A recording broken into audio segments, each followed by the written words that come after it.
Friday, August the 5th, 2022. We're back for another Friday Live. Eric is showing his unbridled love for me in his subheading, and we'll see what it says throughout the rest of the night. It could say a variety of things. It does seem to change, doesn't it? Yeah, it does. So that's why I allowed it. I saw it, but I want you to let you have your moment because what comes next, don't worry, I got time. I like to play the long game. I'm sure I'll pay the price. Oh, you will. You will. And of course, we got Bobby from the new secret underwater volcano base, hanging out in the new spot. Yep. So let's grab a couple of the comments here. So, Global Sports Card Investor, good day, Americans. We only have one American. He's consistent on the branding, though. I do appreciate it, but we only have one American. Technically, it's that guy. Although he is in a rolling truck in Manila, so technically he's not American now. Well, yeah, I'm not. But he's been there before. Right. Yeah. So, Tom, good evening, absolutely, and Baz, good evening as well. Perfect. So yeah, interesting stuff. I was able to do a couple of videos this week. We did get a couple of newsy type items. Although I will say, and I'll talk about, we'll talk about what everybody wants to talk about after we get through the first couple. And I did include a little hint in the thumbnail. So I'm trying to incorporate, like if there's a story or something that we're going to talk about, I try to incorporate it in the thumbnail now a little bit more. And they even include the dates, so we're actually updating them a little more frequently. So that's good. But let me quickly talk on the GTS thing, and then if you guys want to add anything to it, we definitely can, and then we'll go from there. I got a sense from some of the feedback, both on my video and some other folks' video, because Neo did one, obviously, and a few others did it, and I scanned the comment section, I look at it.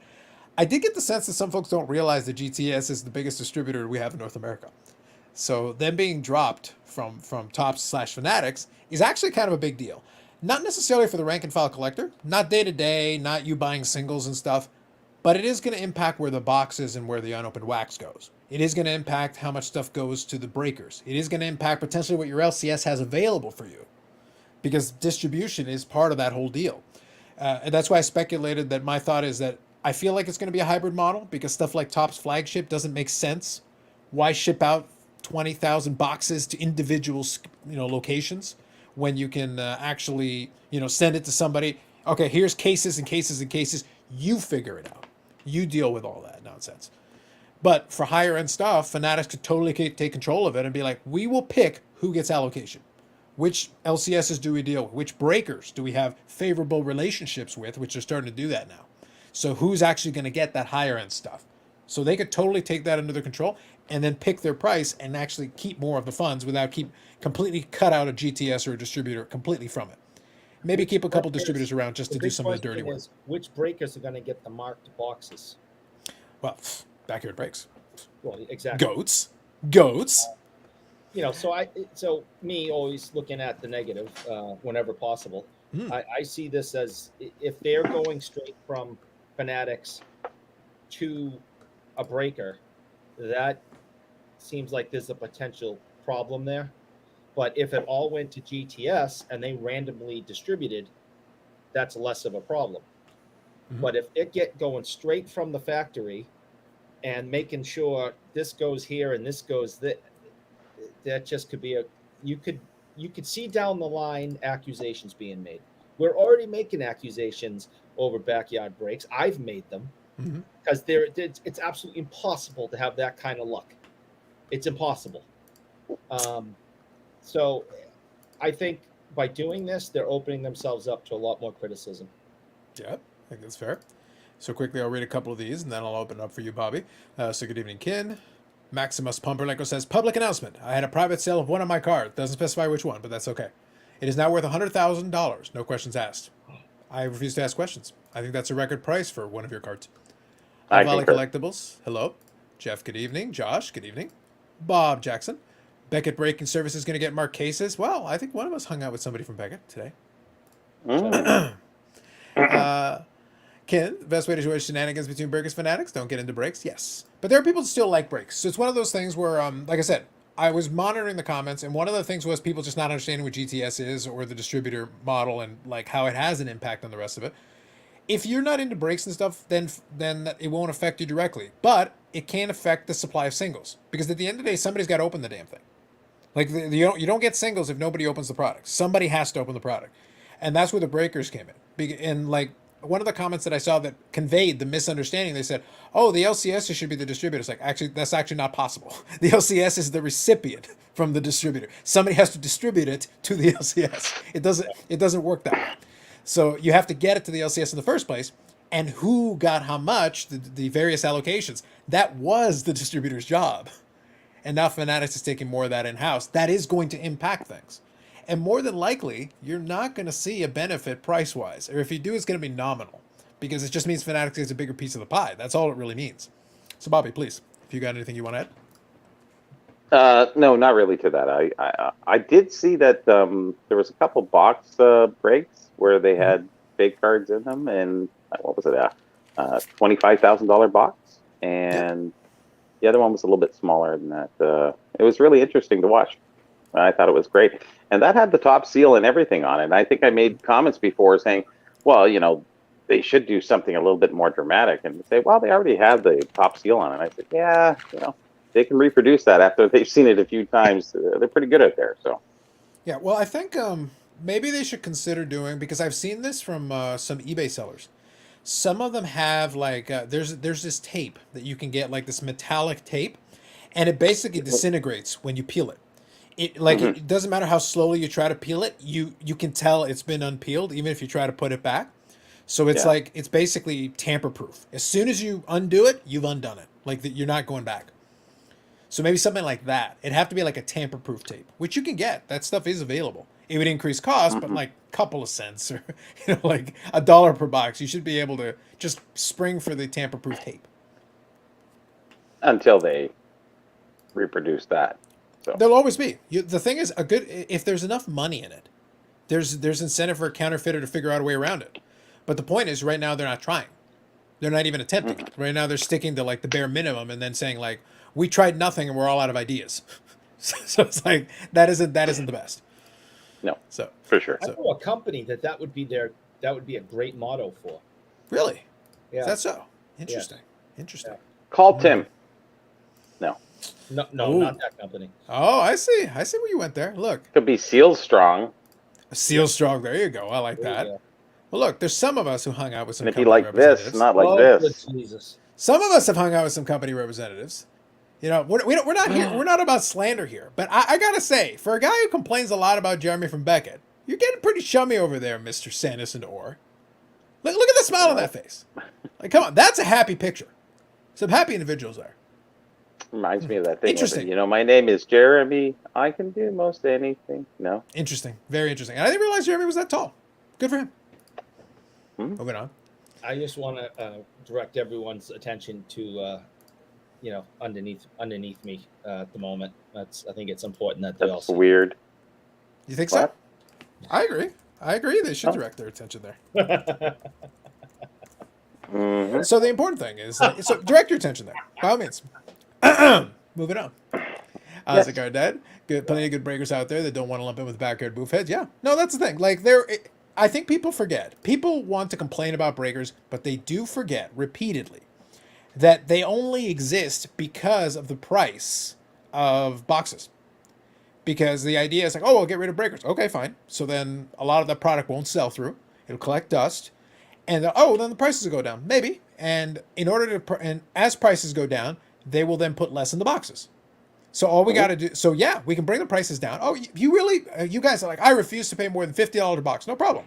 We'll give you $1.45 worth of product inside of that $50 box. We'll just adjust it down. We'll just keep adjusting it. It doesn't matter. The ratio will never work in your favor. It will never be a ROI positive thing to open boxes. It always has to. You have to have losers for there to be winners. So in order for that to work, all you did was lower the price point on losing. You're like, well, then, it cost me less. Yeah, but then if you want to build your set, how many of those you have to buy? So now you're losing $50 at a time instead of losing $150 at a time. But in the other one, you were getting $20 worth of stuff, and now you're getting $1 worth of stuff. And you're still complaining. And you can have a lot more base. I hope you like base. There was also a lot of talk about the Franken boxes, where Steve Hart was sealing boxes and adding a pack, and it was on Dan the Man I was watching. And I said, well, here's the scenario. I got a box in '79 that I bought of Wayne Gretzky's rookie. So I take that box and I open the pack. First pack has Gretzky rookie. There's about 2 per box, whatever. So second pack, nothing. Third pack, I get another Gretzky, or he's showing on the back. What do I do with the rest of the box? Am I going to keep going because I know there's 2 per box? What do you do with the other box? What is the moral, or what is the disclosure part that we would do in a moral situation like that? Do you sell the box, add a few packs, get it shrink wrapped by Steve? So they're putting it on Steve. It's just like, hey, people do what they do. You can never tell packs that came from the same box. You can if the wrappers are off, you can, but other than that, no. So well, yeah, well, that's the thing though. Like from his perspective, his job, presumably, and again, you can argue how well he does that job or not, but his job is to make sure the packs are not tampered with. In your scenario, the packs are legitimate. They just don't belong together. The issue isn't that the packs are bad. They're actually the packs are all fine, and the box is fine. The issue is that you should not that combination of packs should not have been inside of that box originally, and that's the key in this case. And I think you'd see that. I think that's always been the case, is that, anybody who's opened even a newer box, a case pull, let's just say, they get the case pull from the first box. They're selling that box.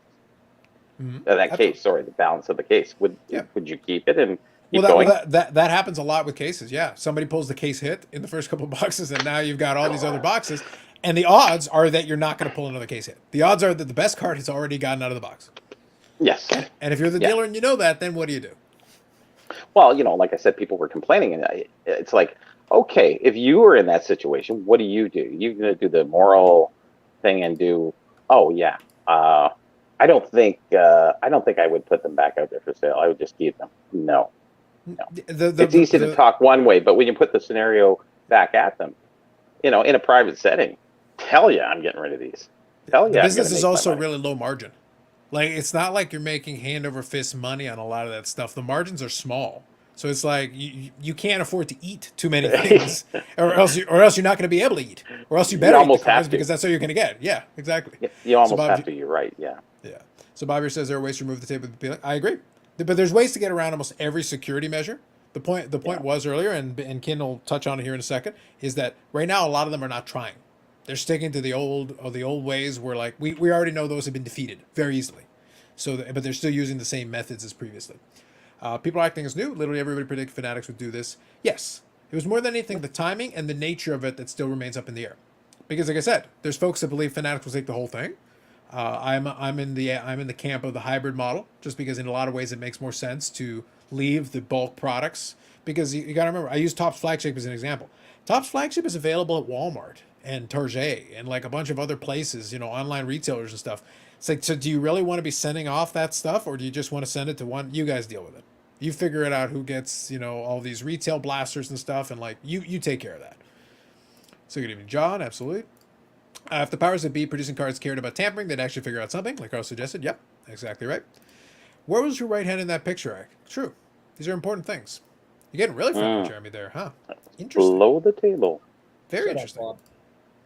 Once the case hit is pulled in a shop, sell the box on eBay so you don't piss off your in-person customers. Well, yeah, that is an angle. At the end of the result is technically the same, but you do avoid messing with your in-person customers, so that is true, Ken. You can do that. Is another avenue. And again, the boxes are legitimate. The boxes are legitimate, but the boxes are legitimate. The only thing that happened was that for a fact, the best card's probably already been pulled. Yes. Will they get their money back? Doubt it. But there you go. Doubt it. Everyone has searched boxes, as we did when we bought them back in the 90s, the late 90s there. I was buying, 73 O-Peachy. And, you can see through those packs because they're the clear wax on the back. You can almost see through. If you're looking hard enough, you can see the stars. That's the first thing you do is you go through your box and see who's showing. You're like, that was a no-brainer. Like, why wouldn't you do it? But is it the moral thing to do? Yeah. Well, the other one was the morality. Where does the morality and money equate to the same thing? There's a big divide there, and I think most people would. But they're complaining the other way, saying, "Oh yeah, these Franken boxes." I mean, yeah, well, whatever. What are you going to do? Prove it. As long as the packs are certified, like you said, good for you. Listen, as long as I get my G.I. Joe cards in my Pokemon case, I'm cool. Well, they were using that as a fallback on, you can't trust anything. But realistically, he went out of his professional opinions into another part that he thought he could do, and unfortunately it didn't work out well for him, and that's his problem for doing and stepping out and doing that. It doesn't take away from him knowing any less or more about wax being opened or resealed, what have you. So Yeah, it just means we're not going to rely on him for tape on case expertise. no, that you rely on me for. There you go. So your volume level is perfect tonight. So Bobby's on an iPad tonight. He's right now still situating himself in the new office. So right now you're getting probably the microphone is louder. But I will say Jim Oz is always very cognizant of the volume levels. It's like nobody pays more attention to them. But yeah, it's actually the iPad microphone is actually more sensitive, but it's just naturally louder. That's really all of the biggest difference. Yeah, exactly. I now switch to ASMR mode. So that's perfect.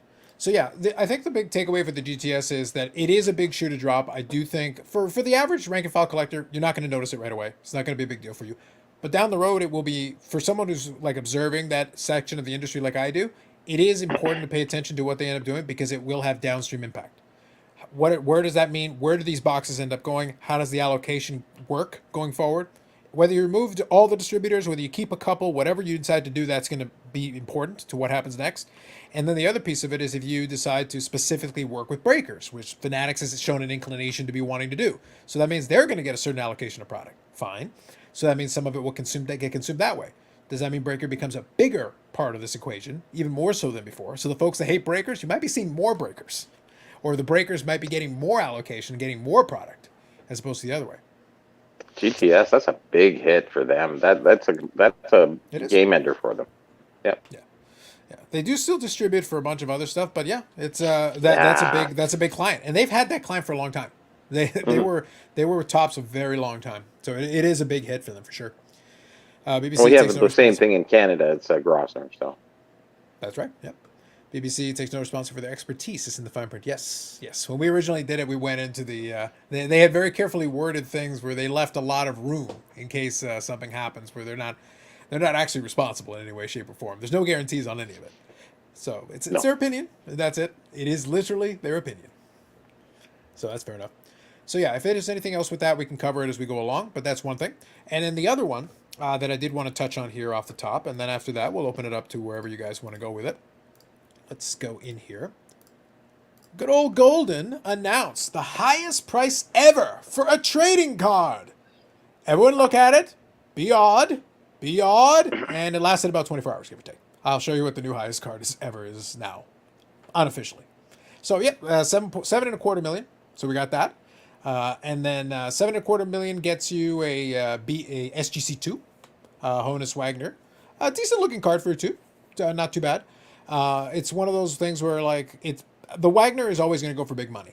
Now it was a private sale, which is always kind of one of my and you can see it down in the bottom right. If you take a look down to the bottom right, it says right there private sale. So this wasn't in an open auction. So it's just two parties came to an agreement on the price, and that's what they went with. And technically it was the highest price ever on a sports card. It beat the 6.6 million, but there is that other card at Heritage Auctions. We might have talked about it already.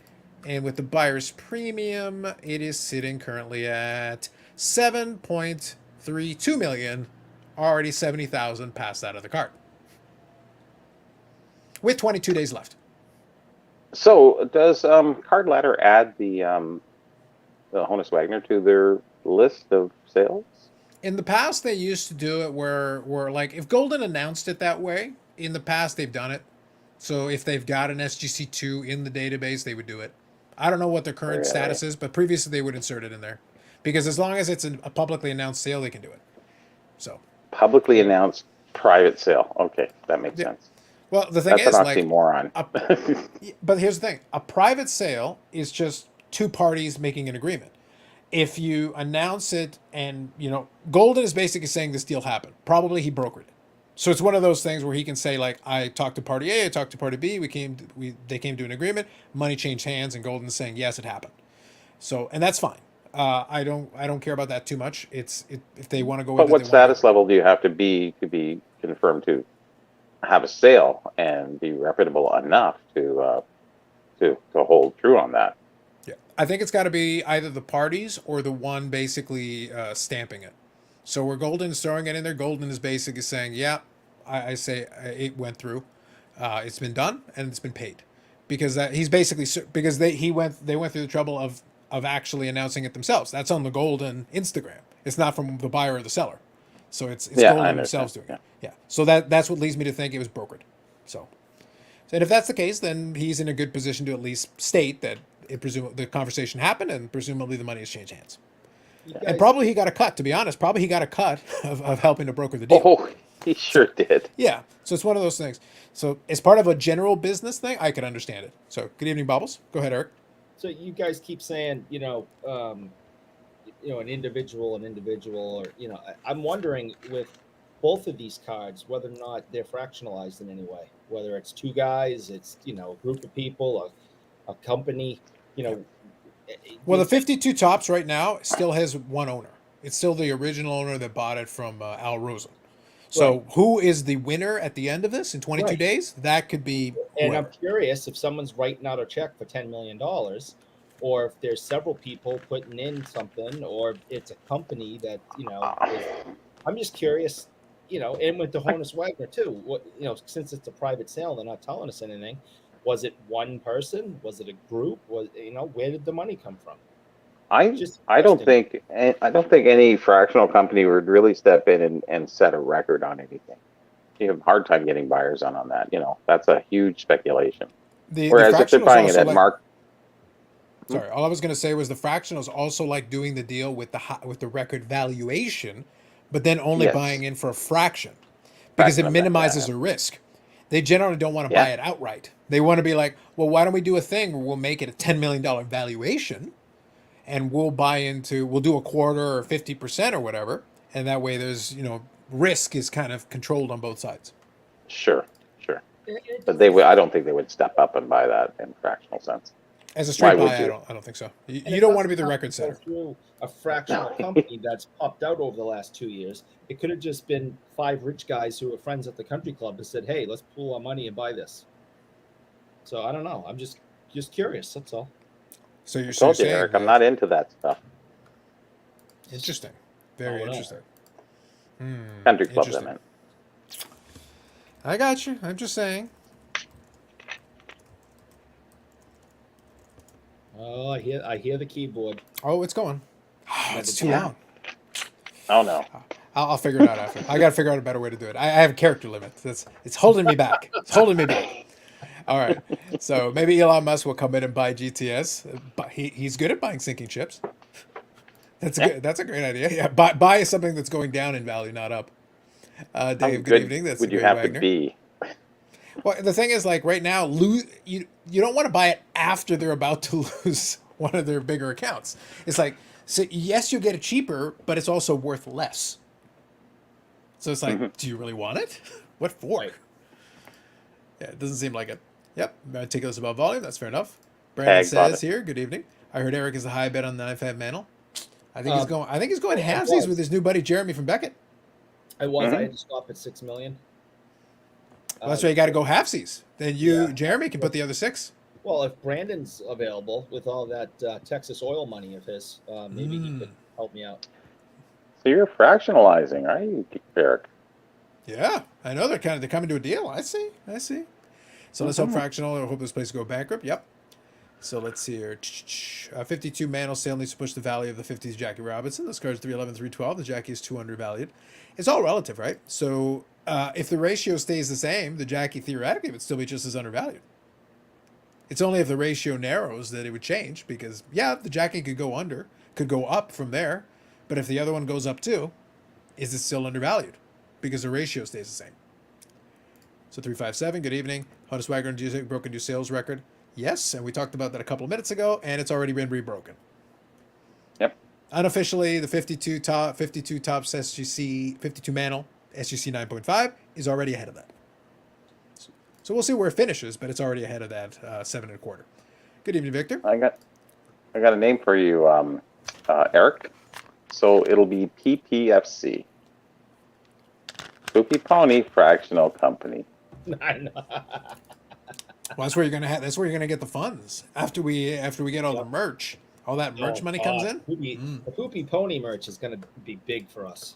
That's what I'm trying to say. Like, I like it. I think it works. Yeah.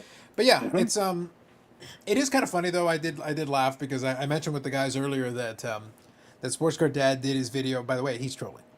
He is an SGC sponsored guy, but he's just trying to provoke a reaction. It works.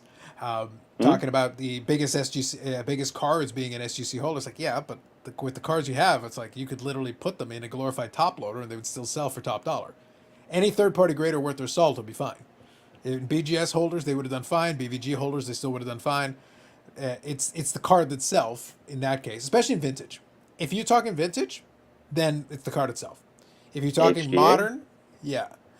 Honestly, as bad as HGA is, as long as the card is legit, it would still sell for good money. Like, people would take a flyer on it, even if the idea is to crack it out and put it in one of the other ones. They would still pay good money if they're comfortable that the card is legitimate. That's really what it comes down to. It's legitimacy more than anything else on stuff like that. So we'll have to see. ASA? Min? Okay. But we already know some people spend Move on. money on KSA. Some people spend money on I didn't Mint. say KSA. I said ASA. Well, probably too. I remember there was an ASA. Is It's you still talking about the real around. one? Yeah, Yeah. it's still around. There's a few of them like that. We'll just say junk slap. There you go. So John here says, guys, where's the box price on releases of Topps Baseball and Panini Football? Has it come down since the crash of 1929? No. Those box prices are not going to change. Especially for products like that. Like on a Panini Football or a Topps Baseball, no. It's going to be pretty much the same. In fact, it might be more next year. Probably increase it.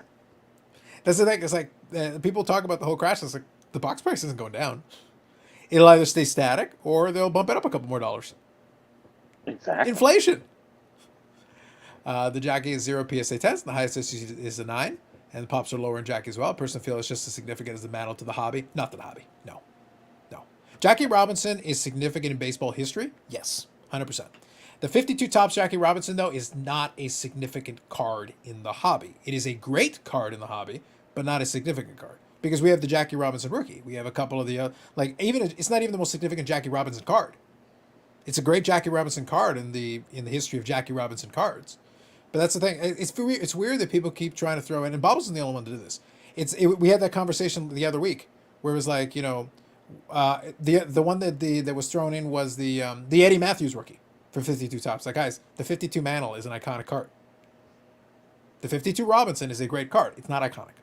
It is a great card. It is not iconic. To me, it's not even the best Jackie Robinson card. So if it's not the best Jackie Robinson card, how can it be more significant than one of the more iconic cards? Oh, I had this for Eric. Yeah, you're gonna have to tilt it. Yep, just pull it to the front. There you go. So that's the app on the thing that you'll get in 5 or 6 years. Oh, 5, yeah. Pretty much Yeah, 5. At least 5. At least 5. you killing me. Yeah. Yeah. So Bobby was showing me a little bit earlier. Of course he was. Yeah. Well, listen, we all get this You information. already have it. Well, Eric, if you would hit the join button and shamelessly give me money, I'll get Bobby to take some screenshots for you. Yeah. I promise nothing. Screenshots. I promise nothing with the join button. But if you pay me money shamelessly, I will get Bobby to take some screenshots for you. That will be your benefit Wow, that'd be great. for the join button. Hey, it's more than you're getting now. There you go. It's more than you're getting right now. Unbelievable. Yep. I hate you both. There you go.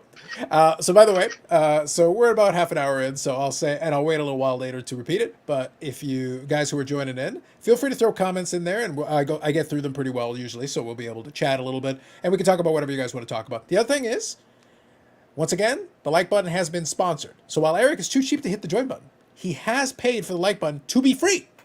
To be free. And if you do hit the join button, I promise you'll get nothing. You're also promised nothing. It literally says you get nothing. But appreciation, which is probably worth nothing. But the point is you get appreciation. You are appreciated. So if the SGC Wagner is worth 7, how much is the famous Train Wagner worth? Now, this has always been an interesting thing for me. Because obviously it is trimmed. That's tough. It is trimmed. But it is hard to say that it does not have an intriguing history and provenance. The book, The Card, talks about... Intriguing? Like, this is... It does. Because what happens is the whole history of that card going back has literally been the subject of stories. It has its own history and its own provenance. That specific card, how we got there, the shady involvement, the whole Bill Mastro thing, all of it is part of this history that card has that the other copies of the Wagner don't. So it is a little bit different. I think it's bad history, not good history, though. But it doesn't matter. People buy Nazi Indigenous. paraphernalia, good, bad, or indifferent. People buy that shit, and some of them pay good Sure. money for some of it. It's like all publicity is I good wouldn't publicity in know. that case. Yeah, I but all bet- publicity is good publicity. I bet people that were outside of vintage football collecting went out and bought O.J. Simpson's cards Totally. in the 90s. Well, there was that card. There was the basketball card in the early '90s that had that player with the Menendez brothers were in the background, Oh, yeah. and Oh, people yeah. paid a bonus because that's why I say like it doesn't have to be a good history. it doesn't have to be. The infamy of the card is its own story. It sets that card apart. It was the first PSA card. It was a trimmed card. Bill Master was involved. There was a lot of shiftiness and shadiness. If that card came for auction, it would sell for very strong money. And here's the But thing: true with all enough. the shade, yeah. It should be an A, not beating the 2. Although the aesthetics are far better, right? The card is it's a good looking copy with the trimming, obviously, but it's a good looking copy, so it's one of those things. Yeah. So good evening, Andy. Yeah. These recent vintage sales bring up the debate: in the modern world, is parallel or grade more important? Grade still matters, but it's one of those things where if you're talking common, the rarity does carry the day, because if it's Rarity rules. Yeah. yeah, because a pristine copy of a common card, you're going to have a lot of them.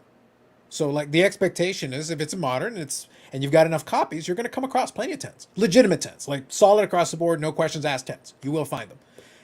But then that's where the scarcity kicks in. If it's a tougher variant, if it's Topps does those photo variations, so which is where it's not exactly the same card because they use a photo variant. Well, that one being more limited makes it more rare. It makes it more desirable. So if you got like a rookie or a high-end player and you get a rare variant and it's intriguing for folks and it's a great picture that they really like or whatever, and it's just harder to find, they're going to pay a premium for that. And it's still a modern card. Of course, you want it in a 10, but the rarity of it helps a lot. You can sell it raw. You can sell it in a one-touch and it'll still sell for a nice premium. So you're telling me I'll still not be able to purchase a box case for product of my choice unless I join a cartel? No. No. All Jackie Robinson cards are great Prerequisites cards. for everything. Absolutely. You got to join the secret society. It's important. Jackie Robinson cards are great cards. Short career and limited cards. Yeah, for sure. Absolutely. If you think Eric is jabroni, thumbs up the video. You got to have your sign, Eric. You gotta I'm be- getting my sign. If you think he's not a jabroni, thumbs up the video. Cover. Not prepared. Oh, It's upside down. Hold Oh, yeah. Hold on, I'll do it again. Wow. Is that better? It really did lose the Much. impact. It would have worked so much better if you'd hit it on the first try. Only because Eric sponsored it, I hit it. Thank you, Josh.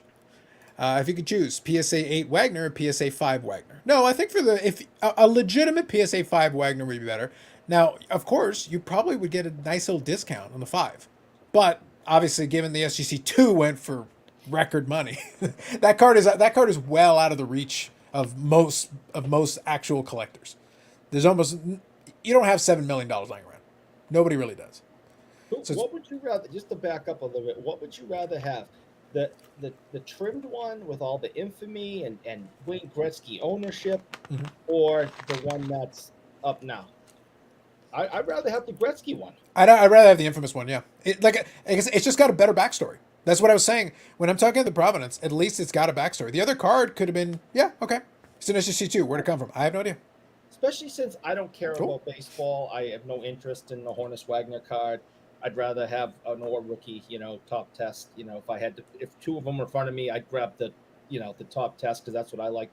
But to know that, the infamy of this in the hobby and the fact that Gretzky owned it, I'd be all over. And also Bruce McNall has his own Bruce infamy too. McNall. So like there's Who another also went to prison. there's a whole cast of characters involved in that card's history that went are to prison. yeah, that you can literally write a story about that one specific copy of the card, even beyond the standard Wagner, lore and the history of the card. That's why I say it's a little bit different. It's a little more special. I'll take the 2 all day. There you go. Bobby just doesn't like the backstory. He likes the common Wagner. I boring love the Wagner. backstory. I think the backstory is great for an article, but not for being an honest collector of what you want and knowing that it's trimmed. And okay, great, but I'll take the 2. I'd There you rather go. have something that's not. Does not mess with. Yeah, I get it. Mark Jackson with the Menendez brothers. That's right. So it's Mark Jackson. Eric has the crayons Mark out Jackson, again. yeah. Hashtag crayon slander. Bob says got a good laugh out of the sign that time. It was a different presentation. So what if there's only one PSA 10 SP for whatever reason? Does that make it more important than a 1 of 1 PSA 8? There's only one PSA 10 SP. So it would depend on the card. But in this scenario, you're saying that there's only 110, which presumably would mean there's a condition sensitivity problem. There's something about it that actually makes it hard to find in that condition. So with the potential of being 2 or 3 down the Yeah. road, whereas 1 of 1 will stay 1 of 1 always. Yeah, no, for sure. But again, it depends on the item, right? It depends on the card because the 1 of 1 could be like a parallel or something. If it's not a particularly interesting parallel, I would at least be interested in the SP if it's a legitimate condition issue, because there are cards that have actually, even though it's a modern card, even though technically it should be fine, there's something wrong in the manufacturing process that every copy has some weird problem. And if that happens, well, then yeah, it'll be tougher to get one. And then the discerning collector that wants to have that copy will obviously pay a premium for it because they realize it's just actually hard to come by. But a 1 of 1 is a 1 of 1. Let's go here. John Candy had part ownership. Yep. Yeah, that's true. Yeah, so there's another little celebrity tie-in as well. So yeah, like I said, that card has had a weird and interesting life, especially once it became in spotlight. Anyone who touches it has had some bad luck, I guess, because Candy died young. So it seems. To jail.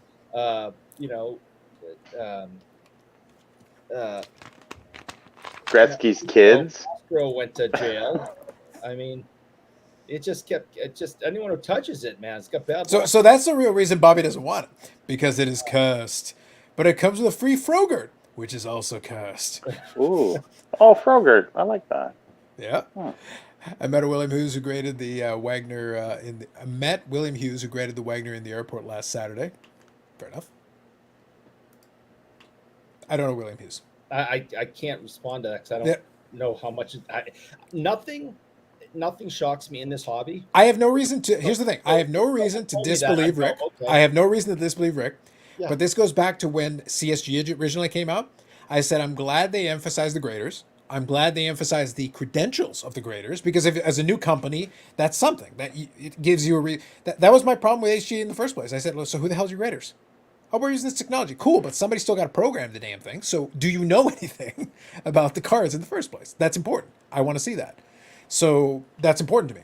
But at the same time, that Andy Brom or whatever, I have no idea who that is. There's no such thing as a celebrity grader. Like, you're just a dude. Really? Yeah, like it's just you're a dude. Because now you got Mike Baker authenticated, but that's just because he came up with his own little company. He's the celebrity grader. Yeah, there you go. But he did that to himself. He created his own thing. He put his name out there. Because if you pick some of the other guys, so here's saying, Rick, that's PSA's original grader. That's cool. But so what? I don't know William Hughes from Adam. But that's good. Like it has a little bit of provenance, which is nice. But it's like, okay, cool. Is he actually a good grader? Just because he's one of the original ones, is he good? I can't answer that. I have no like I got to see your work, I guess, right? Because like I said, the Wagner was trimmed. So was it Baker or was it William Hughes? Yeah, which one screwed that one up? Are they officially called the professional graders? In my industry, are they professional graders?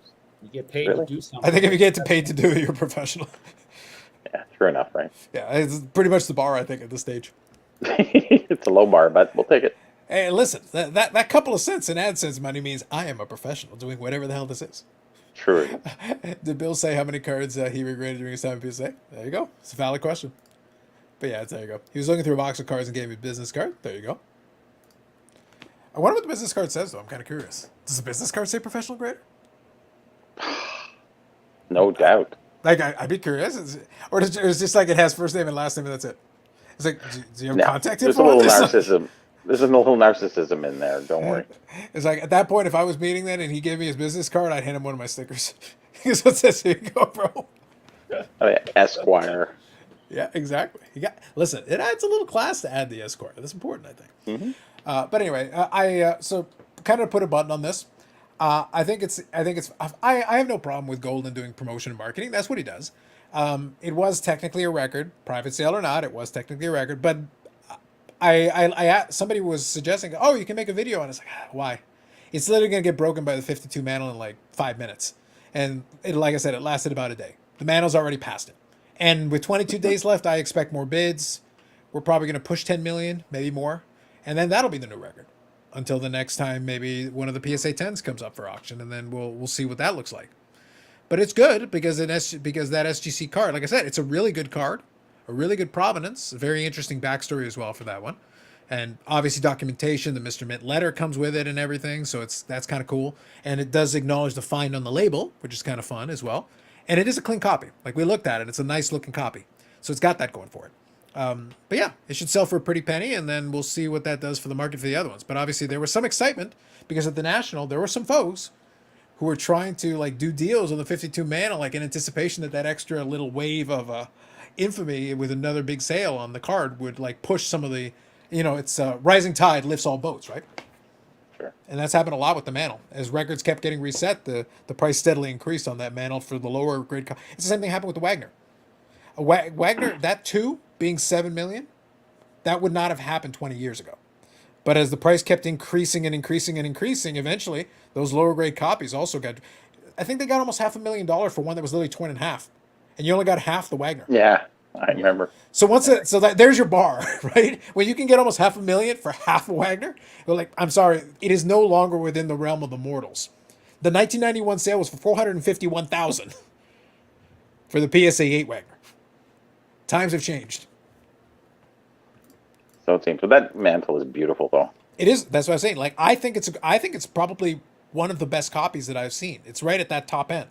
So It's like aesthetically, it is an ideal card. So I think if there's even a 5% discount compared to a PSA 10 for that SGC, I think the person who buys it gets a good deal in the realm of the ridiculous price point. It's more money than it should be, but if you're going to pay more money than you should, at least you're getting the quality version compared to the other ones.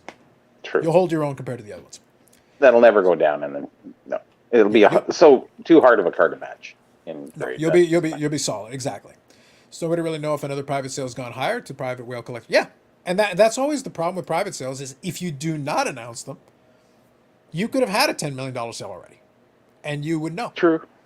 Yeah. So it's one of those things like, and maybe those people actually wanted to keep it private because they're like, I'm not interested in publicizing a record sale, but that was the price that it took, and I wanted it, so I bought it and I paid for it. But that $10 million sale could already be in the book somewhere. Yeah, we don't know. That's right. No doubt Ken Golden will have the next so-called record ready to go next month. Yeah, that's why we stopped spending too much time on the record. In this case, I picked that one just because I knew that it would come up, and also I knew that it was already being rebroken. Like by the time the show started, I knew we'd be right on the cusp of it, and as it turns out, they did pass it already. So it's a good object lesson. That's the reason why we don't. I used to have breaking news videos as new records were being set.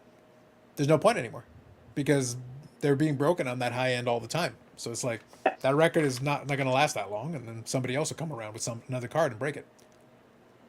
Yeah, but there's fewer cards that are being broken at this point. But where they were being broken every day, you could do a video. Oh, for sure. What's funny is that in vintage baseball, the rare stuff, like we talked about the Wagner, and there was a question about the Wagner, and there was a question about, and Bobbles was making the point about the 52 Jackie Robinson, which I understood. Like I said, the 52 Topps Mantle is the iconic card for that era, especially in the Golden Age. It's got all those things going for it. But if you're talking vintage, over the T206 Wagner, if I was looking for something more along the lines of your category, Bobby, scarcity, I'd be looking for the Ty Cobb back Ty Cobb. Yes. You got an elite level Hall of Famer with a rare back that is rare. That is extremely tough card to find. Yeah, I'd pursue stuff like that. I'd rather have the rarity opposed to the highest rarity of grade, so to speak.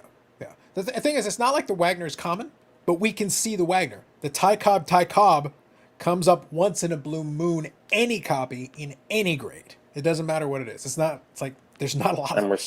We're still waiting for the 7-Eleven one to come. That's what I'm saying, man. Come on.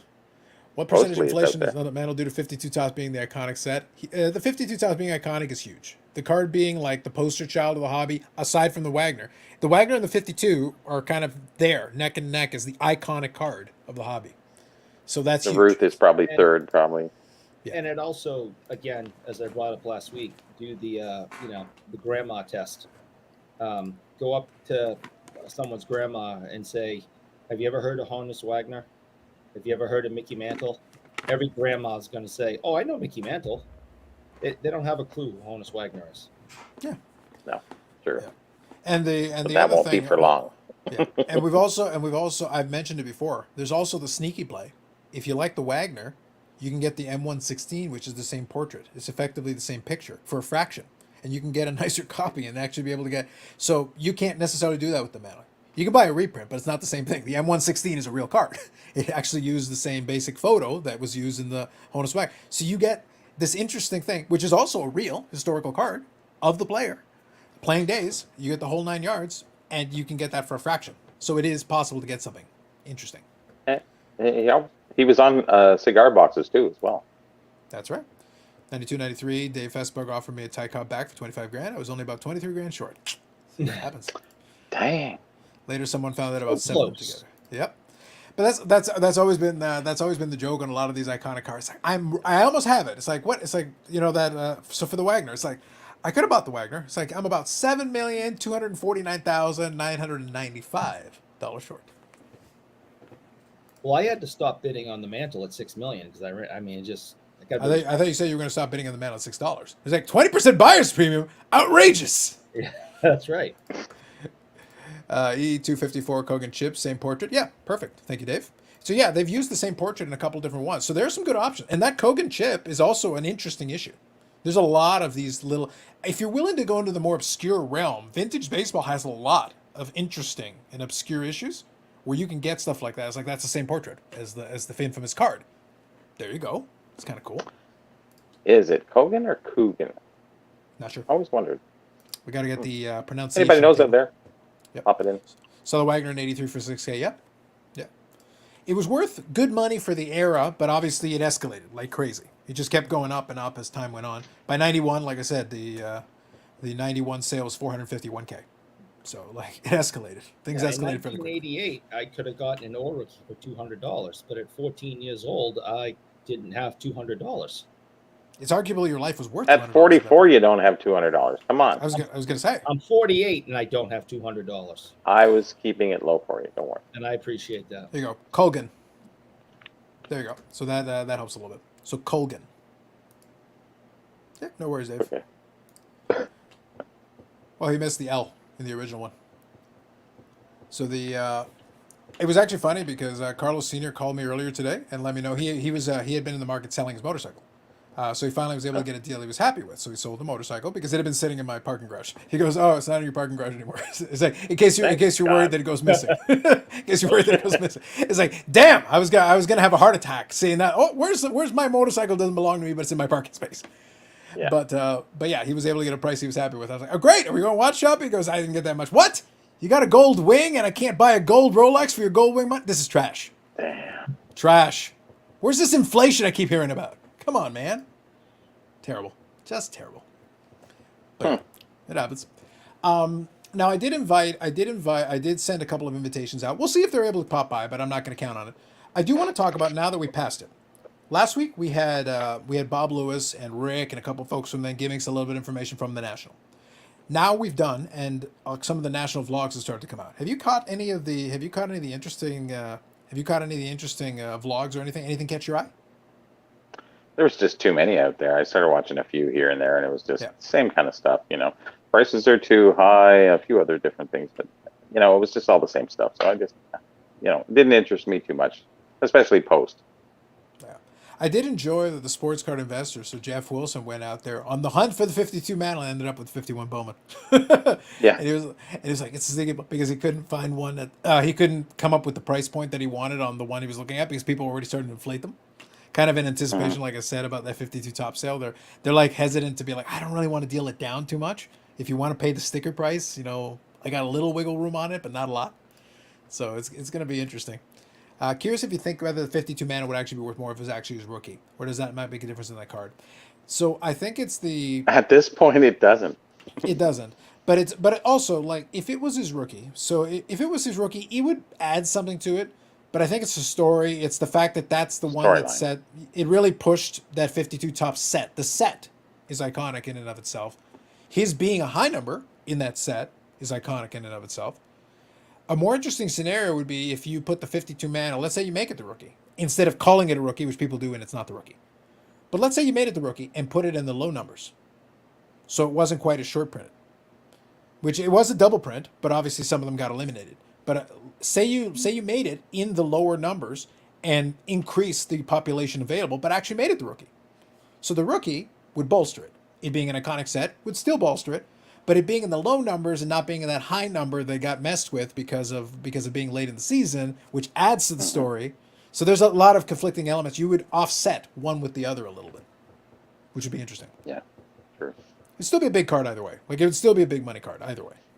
Just because I don't of the think player we'd involved. go for any more. Like you can't even gear that now because we've had too many decades go by. But if it was his rookie card, people still think it's his rookie card anyways, in a way. So Yeah. I don't think that would change anything.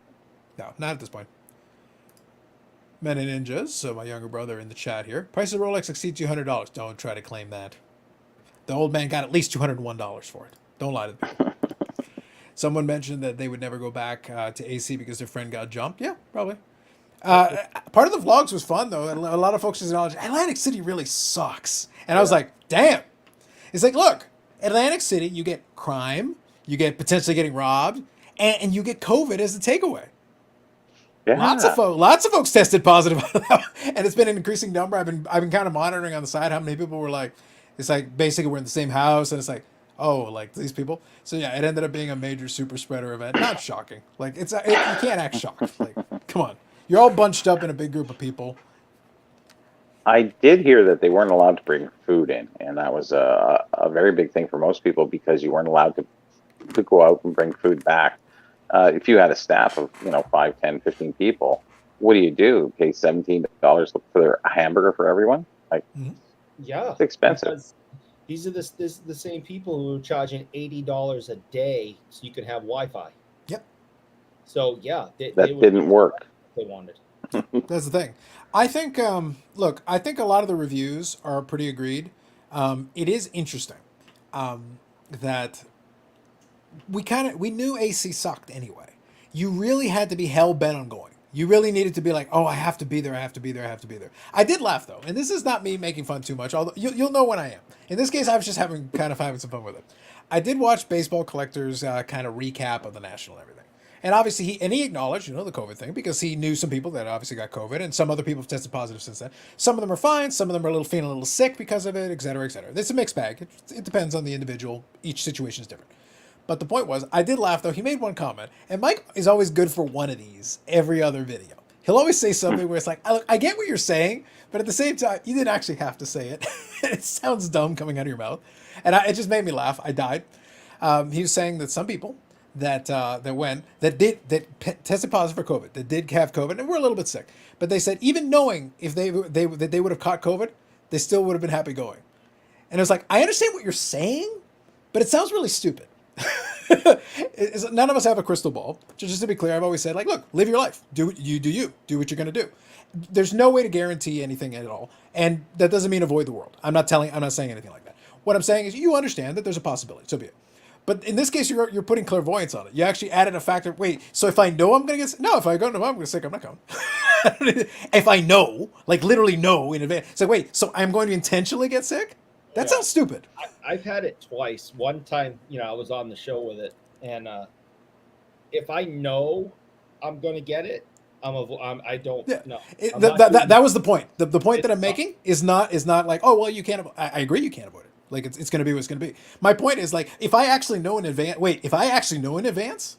No, I'm not doing that. Screw that. No. I'm going to get to pay money to go somewhere and get sick by the time I come back. That sounds like garbage. Yeah, I wouldn't get it on purpose for anything. Yeah, not on purpose. It's like if you go and it happens to be, so be it. Fine, whatever. But it's definite. No, I'm not. Yeah, no. If it's definite, that's a no. That's dumb. I'm not doing but if that it's a maybe. But the thing is, it's always a maybe. So the thing, a maybe is a maybe. But in this scenario, like literally, the statement was even if I knew I was going to get it, knew as in it's like okay, so fine. Go into Why don't you walk into a bacteria-ridden place and give it a go? See what happens, just for fun. Clearly, anyone who says that hasn't had it yet. It's one of those things where I understood the sentiment behind the statement. I'm poking fun at it because I understood the sentiment. I understood what he was trying to say, but it was just a really weird thing to say. It makes no sense. This is the same guy who said, like, even if the price tripled and quintupled, he's like, he won't pay any price. Okay, mortgage your house then. Just to go to maybe the it's national. tongue in cheek. For, Maybe it might have been tongue in cheek. I think based on his history and talking about the national, it's not tongue in cheek for him. He would take the bubonic plague to go to the national. He'd be like, yeah, infect me. Sure, have fun. I'll pass on that. Thank you. So let me go here. Someone mentioned they would ever go back. I'll read that one. So Dave here said, spoke to 2 vintage dealers. Both had solid shows. 200 to 700 sold well. Yeah, I expect that price point would do well. That's fine. Fewer 5K sales than last year. Both had a couple large sales. Nice. I like that. It's cool. Yeah, I think if you price your stuff reasonably, we talked about that. If you price your stuff reasonably, I think you're good. So let's see here. Just taking care of some business here. Done. Okay. So let me go in here. Yeah, there was a lot of that didn't. So I guess that was the biggest word that I heard. But I did hear that dealers did do well. I think anyone has the stock is going to do well any which way. Oh yeah, for sure. But yeah. I was sitting there going, how does trade night affect the show? And it's really actually quite a big thing because I heard a lot of people saying, well, I tried to do a deal with a guy on the floor, but then I just waited to trade night, and then I did a couple trades, and I got the card that I wanted anyway. So, interesting. Mm-hmm. Like, we don't have trade night here in Canada at the Well, they tried it, but it hasn't taken off yet. Like, they tried it a couple of times. It's just not taken off. It's not a thing here. Yeah. I have the 52 Bowman, 53 Tops, 54 Bowman Color, and 56. So I should be happy with those for early mana cards. Yeah. I've had most of those, and I still have a couple of them. I've got all those except the 52, and they're nice cards, especially for early mana. I heard the Wi-Fi was horrible as well. Yes. People were bringing sandwiches in their backpacks. They weren't really checking anything yet. Plus, they're running out of food at the concession stands. That last part I hadn't heard, but that makes sense. And do you want to go to in 2022 in Atlantic City? Are you comfortable going to a giant convention with 100,000 people and they're not checking bags as you come in today's society? What could possibly go wrong? I don't know what you're talking about. Possibly go wrong. What could possibly go wrong? It'll be fine. Why is that bag ticking? It's fine. You don't need to check bags. No, why is that bag ticking? It's fine. I got a big watch in there. It's fine. I got a presidential Rolex in there. What are you talking? There you go. There you go. The Wi-Fi sucked the traffic out of the city. The Wi-Fi sucked the traffic sucked. The city sucked. The prices were high. That in a nutshell is the version of the recap. Yes. Wow. So Andy here, just got over COVID myself. Voted for 2+ years in Atlantic City happened. But the important thing is knowing you got it. Would you still be good? If we had infected you in advance, would you go to Atlantic City? It's like, how far can we go with this? Like I said, tongue in cheek. I get it. But anyway, hope you're feeling better. Also got the impression trade nights were successful. At AC, yes, absolutely. So far to my knowledge, everyone in the state in our house has been good. Good. If me and the missus got it, it wasn't bad because we both been good all week. Excellent. Good stuff. Say with a British accent, no. Does anyone have any comments for 97 Pacific Invincible hockey set? You got to spell Invincible differently. I need 50 more comments to complete it. The set is smashing. Now imagine that in English accent, and that's what he wanted, but we don't provide that unless you join the tier, in which case we promise nothing. Yeah. Yeah. Don's Field of Dreams. I had a great time at the National. We stuck together, 9 of us, and went out. If they see a dump, yes, but it's with your makeup. It's some people just like to complain. That's fair. No, I get you. Like I said, not for me. I have to treat it as a vacation, so then it has to be a place that I would want to go in general. If the National was not there, would I want to go? If the answer is no, we're out. Right. The Chicago thing is only in consideration. Only in consideration, because there's some stuff in Chicago I would be willing to visit anyway. So that's what allows it. It gets into acceptability. So Brad, let me know if you want me to bring you on. Just give me a thumbs up. It's like Mr. Brad is trying to make a cameo, but I gotta see if his video comes back. We'll see. Is he coming on? He might be. He's your bad. Look. He's not as big your friend. He's not as big of your friend as Jeremy is. But we'll see what we can do. So let me go here. Yeah. Good evening, gents. How's the new place, Bobby? Starting to settle in the new place. Good. Yeah, settled in pretty good. Everything's good. Still stuff in boxes. A little organizational left, and we're finished. Moving on. Nice. Nice. One thing they hit on with bad Wi-Fi there, people can process PayPal. Now that was also, we did touch on that briefly, because yes, comps, and that's fine. That's problematic. But if people were trying to use PayPal or electronic payments, that's an issue. Because obviously people talk, cash. And we said maybe for the next one, people have to really pay close attention to get cash. Because if there is an issue with the electronic payment methods, you're kind of torpedoed. So it's one of those things. It happens. Uh-huh. Grand Canyon National. Yeah. Yep. There you go. Well, people are pitching and promoting. I think so. We know Chicago is next year, and then I think I can't remember. Right now, there's a Cleveland, couple ones that are being please. thrown out. Well, I think that's potentially back in the rotation. Like right now that they've got access to a building again, so there's a real Yeah. possibility they may go back to Cleveland, which is fine. I've at least been to Cleveland, so that's fine. There are plenty of other spots they could do it. I understand why they did Atlantic City, but at the same time, it's one of those things. It's tricky. Don't people? Perfect. I mean, how people have such short memories. They hated Chicago's last national. Do you remember why? Because it's Chicago. That's one reason, the crime rate and all Okay. that. But if you remember, it was in the middle of summer and the air conditioning didn't work. Yeah. And it was Oh. disgusting. Everyone stunk, everyone was sweating, and everyone complained that the Chicago National was horrible. Now they go to Atlantic City and they go, no, this place is a dump. Yeah, but you had air conditioning. And while you That's were right. in the show, everybody had a good time. It's when you came out of the show that you went, all right, I got to make sure I don't get mugged between here and the hotel. Run. So the feedback was that the facility itself was fine enough. It was fine enough, but it was everything around it that was problematic. My thought process is we joked about this before, but I am sincere when I say this. There's enough people that have said, "Hey, Carlos, you should come. You should come," and I am going to endeavor to plan out and try to go to Chicago, because I think Bobby was kicking around the idea of going to Chicago. There's other folks that I know that would be willing to make the trip. I think even I'm a Steve Cleveland Archer. be He better. may be, Cleveland, yeah. Cleveland For would be me, great. for me, it'd be fine. Yeah, but like I can live with Chicago. At least it's accessible. Getting to the airport is fine. Like that's fine. The point though is, even with all that, even with the conveniences involved, I'm not joking. I am so lukewarm on the national. I genuinely don't care about it. Like if I never attend one, I don't care. For me, it's more like, look, I'll go to one because I think it would be interesting. I can make some fun content and stuff. I am not going to be on the show floor every day. I am guaranteeing you right now. So guess what? If the AC isn't working, I'll pop in for a day, make a loop around, and then all right, cool, I saw it. All right, I'll be at the Chicago Cubs game. I'll be at the White Sox game. I'll be doing some stuff over here and over there. I'll pop in a couple of times here and there, and I'll meet you guys at the bar after. I don't need that shit. Yeah, It's not that important to me. No, there's no way. I mean, how could it takes the joy right out of it when you're sweltering and there's this stink of body odor. You know, it's just horrible. Yep. So good evening, Paul. To be fair, there's always sweaty people at card show. Facts. That is true, unfortunately. And Yeah. usually they're wearing sweatpants, Yeah. no matter how hot it is. To do one in Vegas is 100 outside with 50 to 70 humidity the last few weeks. Love it. Vegas.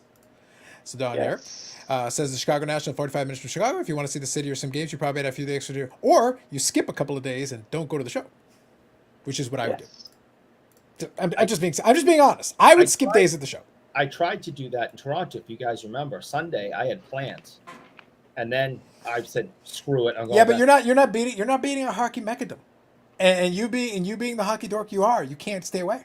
Yeah, You're but I like, was going to the Hockey Hall of Fame's the Hockey Hall of Fame game, and you know, I mean, but the Expo has Marcel.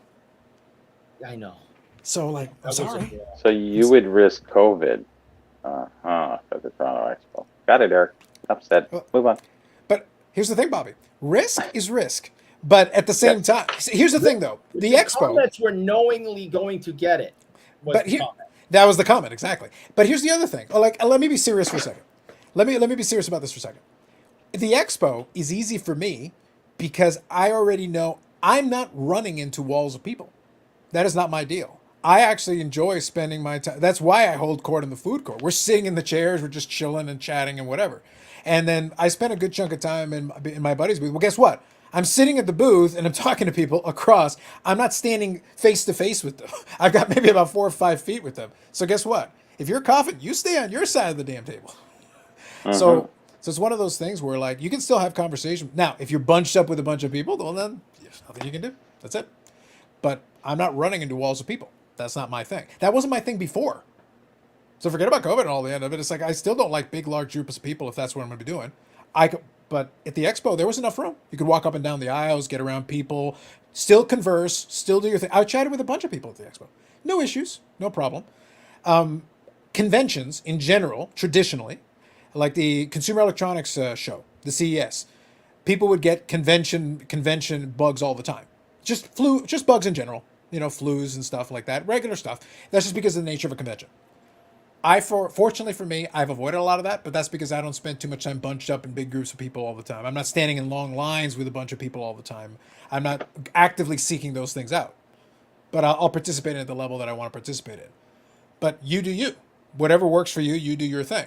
For me, I like my space. I like having a little room. Even if I'm talking with some folks, I'll talk with 4 or 5 people at a time. I'm not talking with 20 people surrounding me at all times. So everybody's going to have a different experience. It's just a matter of how you want to do your thing, right? But that was before.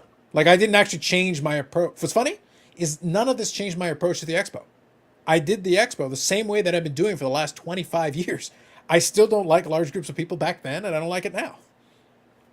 The fact that has prevented me from, I usually come out of the expo without any issue, unscathed. It happens. Live your life, but live your life, man. You want to go bunch up, bro hug everybody in sight? Do it. Just keep it arm's length for me. I'll pass. Thank you. I like the large groups of people. So I am gonna bro hug from Wednesday all the way until Sunday at noon, and then Sunday sometime afternoon I'm bro hugging you. So I'm gonna Sunday afternoon. I'm probably not. Sunday And- afternoon. I'm probably not going to be there, and it's like it's like I already formed security by for then. sure Like, now. You see this guy? Tase him. Tase first. We'll ask questions after. Lead with the tase. This is my version of bro hug. It's electric. That's why Online Hockey Expo is great. Got the expo minus the orders. There you go. It's nice to see the cards. That's fair. Thank you, Don. Both dealers I spoke with, something has to be done about the cameras filming crews become a major distraction. Interesting. I didn't really get the sense it was that crazy, but there's definitely some. Yeah, for sure. Evening all, absolutely. I thought about the Cleveland. The whole event seems pointless. Overpriced cards, overcrowded. Now it seems to be like a bro fest. There you go. Fair enough. Fair enough, John. Good evening. The guys at our house smoked cigars and drank a lot. We killed all the COVID germs. Well, if you get enough alcohol involved, that probably helps. See, that's the real cure right there. Well, I think for you, though, I don't think for you that's going to work. Any germs that get you are probably going to be pretty intense. You might have to just douse yourself in kerosene and light a match. That'll get rid of it. Cleansing fire will fix it, Eric. Cleansing fire. All right, well, if that's what I have to do. See what you got to do, man. Go with cleansing fire. Okay. Con flu crud can be an long-standing issue, but a bit more pronounced now with literally everything else going on. Yeah, that's fair. That's what I mean, though. Like convention, like bugs, have been a thing forever. They just have. Every individual is going to do their own thing. And Victor's somebody else I got to tase now. It's like, y'all are not convincing me to go to Chicago. I might have to lead with tasing everybody. It's America. Can I just shoot people? I heard I can do that. Isn't that like national sport? Maybe I should just shoot them in lieu of a bro hug. In Chicago, that's literally... I was going to say, maybe I should just shoot them in lieu of a bro hug. And I can use a rifle with a scope. Like, I don't even have to get... I can be like half a mile away. Yeah. Taken care of. I like this. That you'd fit right in. We got this figured out, man. I'll fit in with the locals. It'll be great. What does this card show us about bro hugs and appreciation affirmations? I know. What is this, social garbage? Back in my day, we kept our distance. Get away from me. We haven't heard a blip about... What's that? Said, don't touch me. Oh, literally. Especially these dirty people. Psh. Haven't heard a blip about tags since the 5th episode. That's right. Exactly. It's been my experience going to shows in general. Exactly.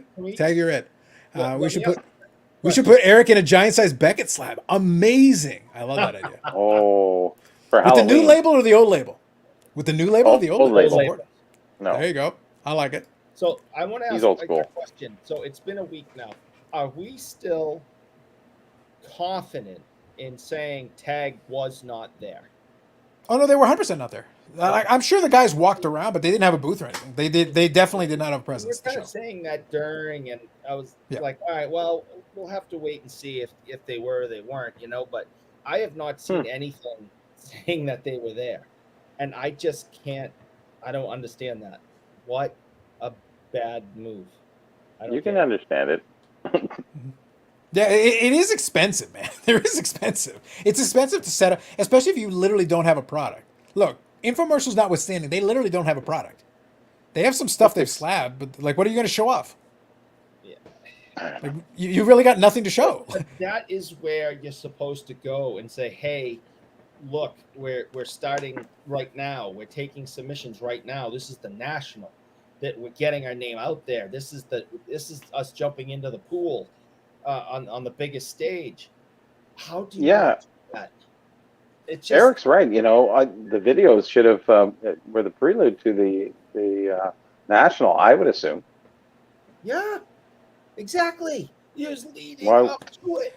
Look, they used their entire budget on floating head infomercials, okay? Like that's it, the budget, allegedly. Allegedly.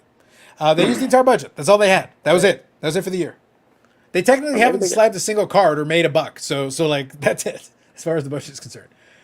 So Bob here, just say it was self-defense. Absolutely. Those filthy heathens. The commoners. I don't want any of that. Get away from me. Instead of Bubble Boy, Eric would be BGS Boy. I like it. Eric gets a 10 subgrade for bouginess. Shut up, Paul. Thanks, Paul. Ooh, There's some folks walking around in tag shirts. Like it. Just bring the national down. Really? We have plenty of space. That'd be fun. Yeah, they're walking around in tag shirts, but you're supposed to follow them to their table and see their product. Well, I mean, you can't just walk around wearing tag shirts. What does that do for anything? I would love to know how many people even knew what it was. I would love to know how many people even cared to ask. All right, Yeah. I mean, it's people kept running up to them and go, "You're it." Yeah, exactly. what a ball drop that this is. I just don't get it. By the way, but I like Ozzy Card Dad's idea here because then at least if it's in Australia, I would go watch some footy, go watch some Aussie rules. Skip this shit. I'm going to watch some Aussie rules. Let's go. Yeah, Australia is the most dangerous place on earth. You can't take a step without getting bit. And by still something. safer than the disease plague-ridden national in AC. That's a good point. I rather. I'll take it. Like it's like national or war-torn nation. I'll take war-torn. I'll The bullets can miss me. I'll take saltwater crocodile. There you go. Yeah. And endless amounts of spiders. It's safer. Yeah. They're alligators at that point. Yep. They didn't have a booth, but I believe they have folks walking around. Yep. Honestly, how many hundreds of people in the hobby have heard of tag? No. Not even hundreds. But how many dozens is the correct answer. Tag will need 10 years to get their shit together, probably. Expect to sell the company before the national, they wish. Eric, you can't see the product. The slabs are clear. That is true. Oh, Yeah. didn't That is think true. of that. Bob, he Big- finally says something that makes sense. There you go. Big Scott, good evening. Tag was there. We saw Jeremy Lee. You did? Did he have a neck? Oh no, Did his head float around above the rest of his body? maybe Was he able to like throw it at people? That'd be kind of cool. awesome. Tag shirt probably thought it was like an Axe body spray. There you go. Yeah. Axe Ooh. body spray reference. We like that. Just give the cards you plan to grade with Tag at the National to the floating head. I'm sure he could help you out. True.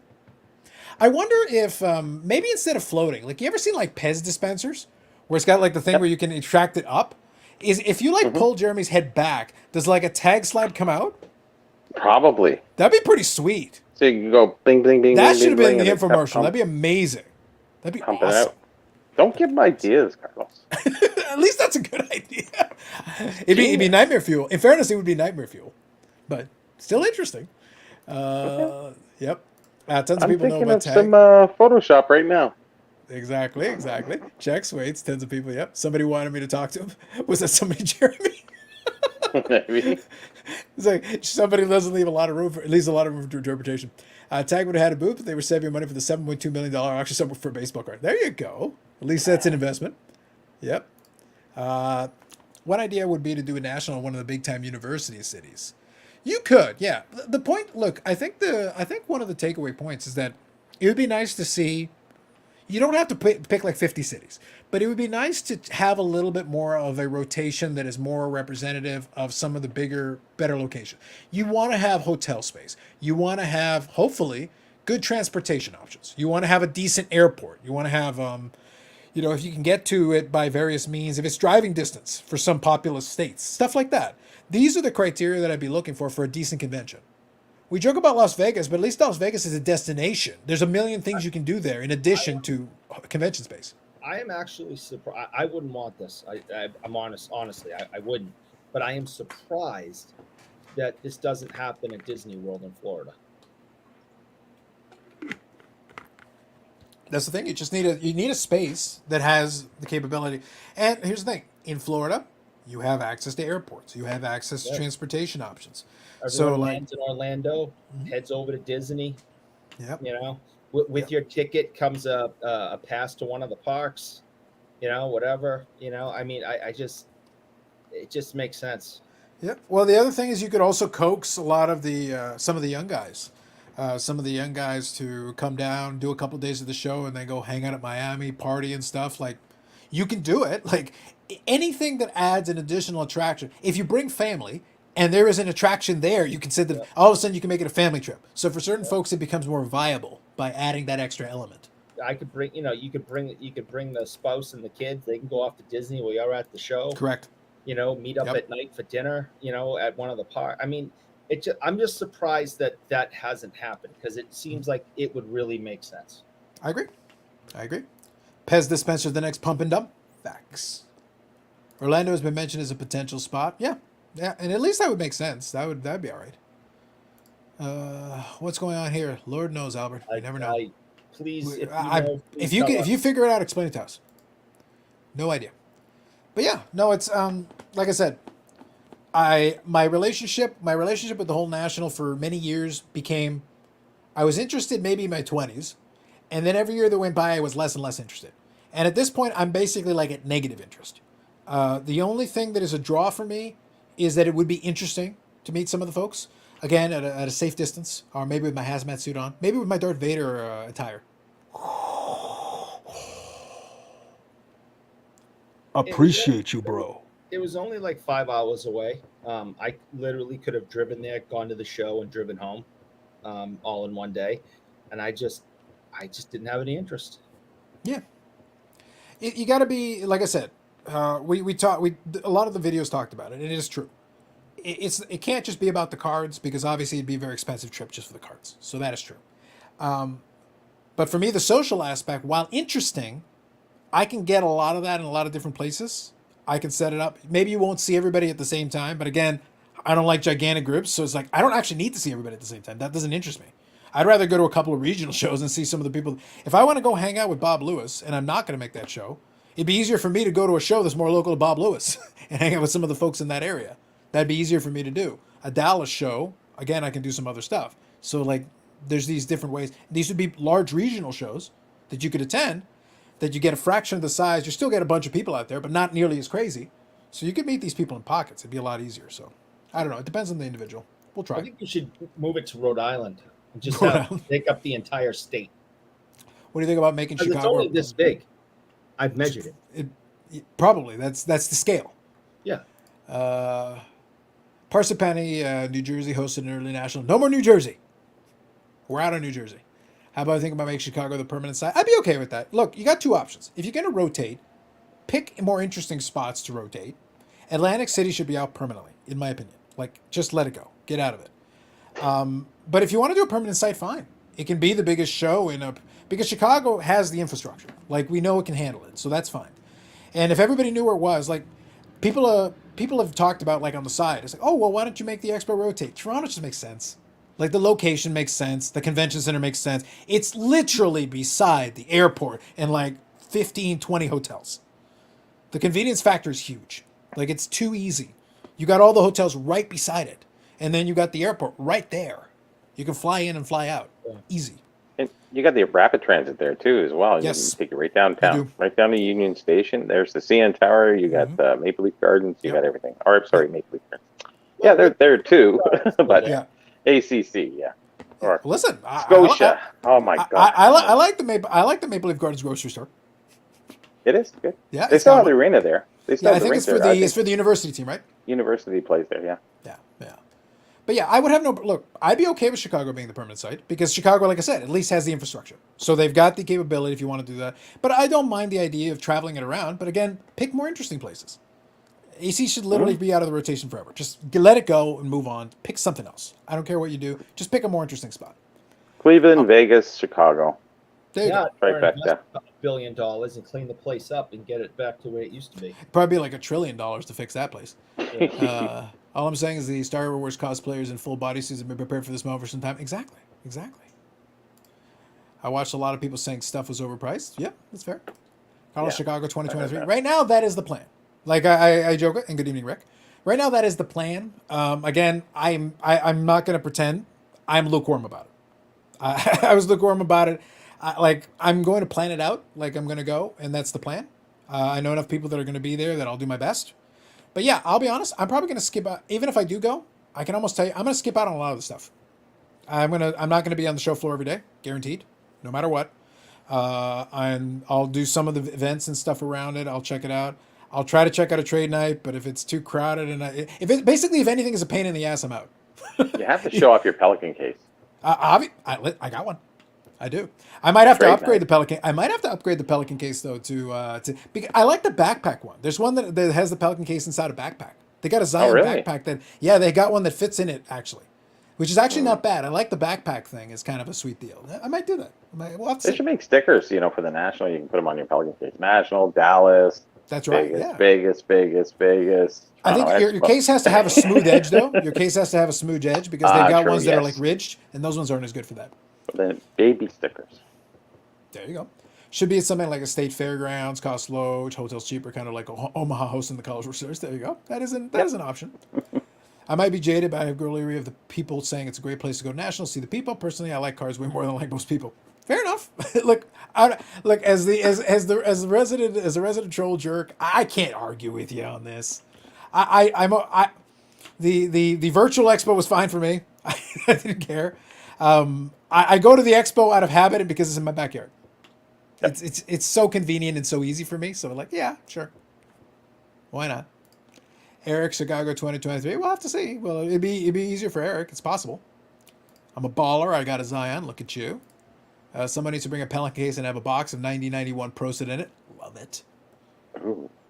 Let's see here. Timeless Cardboard. Good evening. Carlos, you go to Chicago. Where's the party you will host? Ooh. Know more about this more in my join button. The join button where also, I repeat, you get nothing. Just spoiler. You get nothing. Nothing. That's where I will reveal where I'm going to host the national party. I am serious. I will look at the situation case by case, but there's a good likelihood. You know what? When we do expo, we don't have like big gathering. We a bunch of us will just go for dinner, and that's usually what happens. We'll go for dinner or we'll go have a beer, and that's kind of how we roll. So it's like, yeah. I prefer just sitting down with some folks, chatting, having a drink, eating some food, and hanging out. And then if the stuff is open later, I don't mind hanging out, sitting there having beers, hanging out. But yeah, that's more my speed. I don't need to be even like the YouTube gathering, right? Over it's like 80 people or 100 people. It's like if I pass by there, I'd probably pass by there for like half an hour. Like I'm not going to stand around here going from group to group to group and walking around in this. No, I'll go have some dinner with some folks. That'll be kind of my speed. That's my preference. Yeah. That's what we always do. Yeah. So and for better or worse, that's always been my style. Your best. Losers always whine about their best. Winners go home. Look at you, Paul.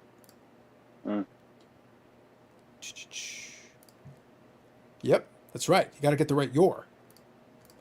So not BIC just grinding from the national videos. Nah, I will do. Like I said, if I go, I'll do videos for sure. Because I'll be honest, the content making is in a lot of ways. Look, no disrespect to the people. I like attending and looking around and seeing the things. I like making the content involved with it. The lives that we did at the expo were as fun for me as the show itself. I don't mind the show, but I actually like sitting there talking about it and doing the other thing. I actually like it in some ways more. And it's just me in my hotel room just showing off stuff and talking about it and doing all that. I enjoy that. But I also enjoy, I kind of enjoy my peace and quiet in my space. So that's why running into a big group of people is never going to be my style. It's just not. But everybody, like I said, everybody's different in that way. And that's fair. Have you seen any athletes who were signing at the National been diagnosed with COVID? Nothing I'm aware of. But I'm sure they met so many people and shook so many hands. And they were like VIP ones where they were literally standing beside people. So certainly possible. Wouldn't surprise me. And hopefully they're doing well. It's one of those things. Like if you're concerned about it at all, get checked. Even if it's mild for you. For some folks it's mild. For some folks it's a little more annoying. So if you're not sure, just get double checked and then take care of yourself. Do what you need to do. That's why I said earlier. I'm not telling people not to live their lives and do their thing. I'm saying that you have to figure out what makes sense for you and what you're comfortable with. But don't let anybody else talk into something you're not comfortable with. That would be the angle that I would take on it. Otherwise, do what you want to do. Live your life. Looking for Carlos recommending good shoes pre-national. Facts. Listen, this is what you got to do. We'll have a fresh pair. We'll figure it out. That's what we'll make here. All right, Carlos. Any thoughts on TSA opening boxes? I'm for it. Seems to me they're just doing their job. I'm for it. I think, yeah, that's tough, man. Listen, they have X-ray machines for a reason. You know, and if you explained that what you're going to do is damage an extremely valuable something, I think they should X-ray it. And what would they have found? Cardboard? They wouldn't have found any metal, which is what they're really looking for. What they were looking for was to see if there was GI Joe in it. Because this is Well, talking about the Jeff Wilson thing where he had a case.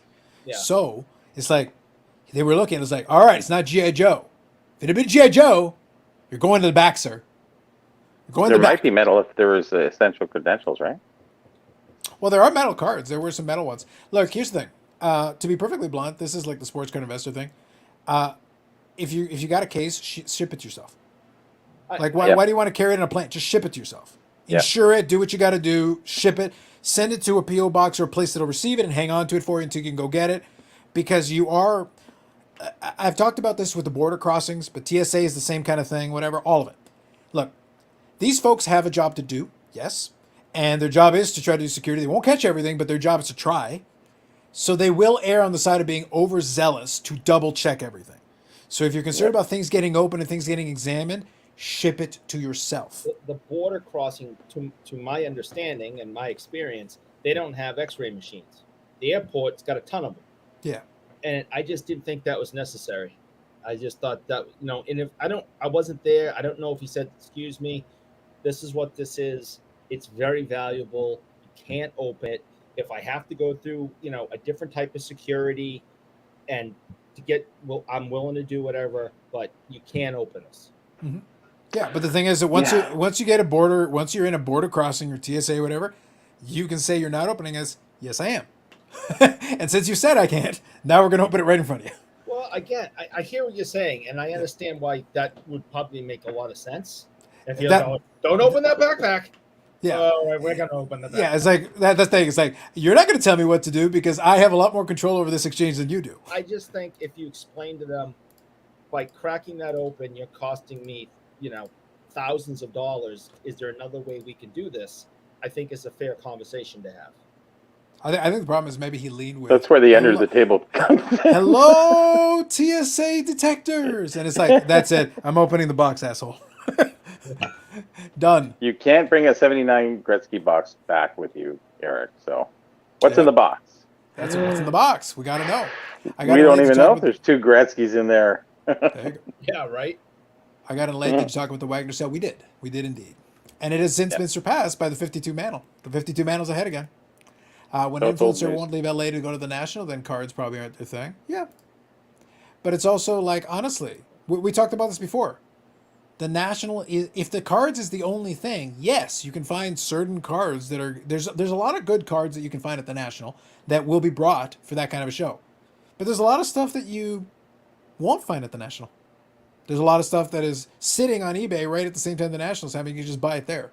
Like for a lot of stuff, it is available. It is cool when you go to a table of a dealer that has great selection. Like let's say you're a vintage guy and you go to a dealer that has 20 copies of a certain manual card, and then you can pick the one in the grade you want, and then negotiate on the specific one, the one that has the right eye appeal, and all this. Having that type of selection in one room, let alone in a showcase, that's not a thing you're going to get in a lot of places. So that's great, but it depends. Like, if you're, I'm going to counter this, and I'm going to say the other way. LA has such a hot card market. I wouldn't leave LA to go to the National. Why bother? I can go to Burbank, I can go to a bunch of shows here and get tons of inventory, all kinds of stuff. I don't need to waste the money on the expense of the travel. Unless you want to go hang out with folks as well. Unless you want to go, do these other things as well. If you add it all together and make it into a vacation, as we talked about earlier, then sure. That's what I have to do with this Chicago thing. I have to turn it into a vacation. I got to do all these other things. If Bobby comes, we're probably going to hang out. We'll have dinner. We'll do that. If we coax Eric to come down and do that, great. If Yannick, we talked about this, like it's conceivable. Well, maybe if Yannick comes down, then okay, great. We already got a group to hang out and stuff. So like we can do, if we do all that, well then great. It makes infinitely more sense. If it's just the cards though, it's going to be a hard sell. And if you're in a hotbed that there's already a lot of shops, a lot of shows, and a lot of different opportunities, why the hell would you leave LA to go to Chicago or AC just for the National? With all due respect, it's just the National. and the internet and auction Everything- houses everything else. and Yeah, it's like everything else. It's like, who cares? It's just common sense. It's a waste. It's literally a waste of money. If you're just talking about cards straight up, it is a waste of money unless you have very specific business, or you want to get in, or you're going to do meetings. You want to get FaceTime with folks in the industry. Then it makes more sense. Now you've got a real, or you want to do content, and that's part of what you do in addition to getting FaceTime with folks in the industry. Then it makes sense. You've created a reason, an actual reason to be there. Otherwise, just save your money. Folks that flew with lots of cash, like a TSA, didn't take it. Yep. Big Scott says a box of cards are solid on X-ray. I've gone through this a few times. Fair enough. Why won't anyone submit to core cards SGC? Damn, because SGC's not that good. I missed this happening. I guess I didn't see enough YouTube this week. There you go. They opened my backpack in Dallas because of PSA slabs, but they didn't at the Philly airport on the way back. Oh, fair enough. Fair enough. Thank you, Andy. Next thing they'll be doing live breaks from TSA. Backyard Breaks just signed on. I love it. Oh, yeah. Love it. You guys will have to talk about that. If you're really interested in National is simply the place. It's solid. Yep, it's solid. But Carlos, I don't think you want to be an influencer. Oh, I want to be an influencer if the check is big enough. We've talked about this. Victor is inviting himself to dinner with us. We'll see. We'll see, Victor. The bro hug. Maybe if you recover from the bro hug tasing. It's like you try the bro hug. Victor, Distance, sir. Take a number. Back of the line. the party has to pay, so That's right. bring your wallet. Yep. I'm going if Victor goes. There you go, Big Scott. You can bro hug Eric. He's expendable. Bobby should be at the National, one of the old hockey cards foremost expert. There you go. Well, like I said, look, if it's bro hugs, I offer Eric his tribute. You can all bro hug him on my behalf. And if you're diseased in any way, well, then doubly so. Then hold on to the bro hug for a while. Feel free to cough on his shoulder or whatever you want. Whatever you need to do. Yeah. Whatever you need to do. It's fine. And then we'll put Eric in isolation. We'll roll him up in a carpet and throw him over a bridge. It'll be great. It happens a lot in Chicago and AC. So, That's what I mean. We're fitting in with the locals. yes. I'm going to start off with tasing, then we'll move to shooting, then we'll roll a man up in a carpet and throw him off a bridge. I'm getting the whole Chicago experience. That is Chicago history right there. A little Al Capone action. Fitting in with the locos. I know, bro. Amigos! Carlos wants his Reebok ensemble just like Garth. Correct, Bob. That's correct. Because it is like some people just do things because they get paid. And it is kind of sad. That's life. Fair points. Fair points. I want to get Well, maybe we first we need more like button love. We need that first. I think that's crucially important. And it is free. It is free tonight. The reason Eric needs to get paid is because he's paying for the like button. That's why it's free. Yeah. running out of money fast. Well, then you better get in and hit the join button. Again, we offer nothing. Highest Better quality, lay off nothing on in the the hobby. bidding. Well, I'll tell you another reason why I don't have any money. Do you have the unaltered picture that was sent to you? There's an unaltered picture? No. Allegedly. Or so you claim, sir. I I'd argue this is the altered picture. I feel like the other one was legit. Was a genuine article, but fine. I had someone come visit me at work today. And Yep, it was take kids to work day, and there's Brad taking his kid to work. And they were this person was very nice and charming and friendly. You know, I was very shocked by all of that. And I didn't know is that shortly after this picture was taken, he stole my wallet. As he should. And he went to Fenway and used my credit cards and went to Fenway for the concert tonight with Motley Crue and Poison and Def Leppard and Joan Jett. I already got the bill. So that's why he's smiling, because he was planning on stealing my wallet the entire time. Well, I actually got a picture from Brad for him at the concert, but it's not mine to share. But the point is, I did get one. I'll show you guys after. But yeah, he took a picture from the concert. They're having a great time on your dime. This is great. Yeah. Very generous of you, sir. Very generous. Yeah. That's why there's a big bulge in his man purse there, full of wallets. Yep. So it's really upsetting. He screwed me again. I hate him. I think his nickname's Klepto, middle name Klepto, Brad Klepto. No, He I maybe. think didn't so. tell me this. You didn't tell me this before. Well, I Everything not, is about Eric, disclosure. in fairness, Eric, I believe that it is hashtag on brand, given that I literally just offered you as tribute to the bro hug people and their diseases. So like we've already pointed this out. You're expendable. So them stealing Yeah. your wallet, I feel like if they're going to steal a wallet from anybody, we need to satiate Brad's lust for stealing wallets. And there you were. yeah. Yeah. That's what Totally happens when you hang out in District 9.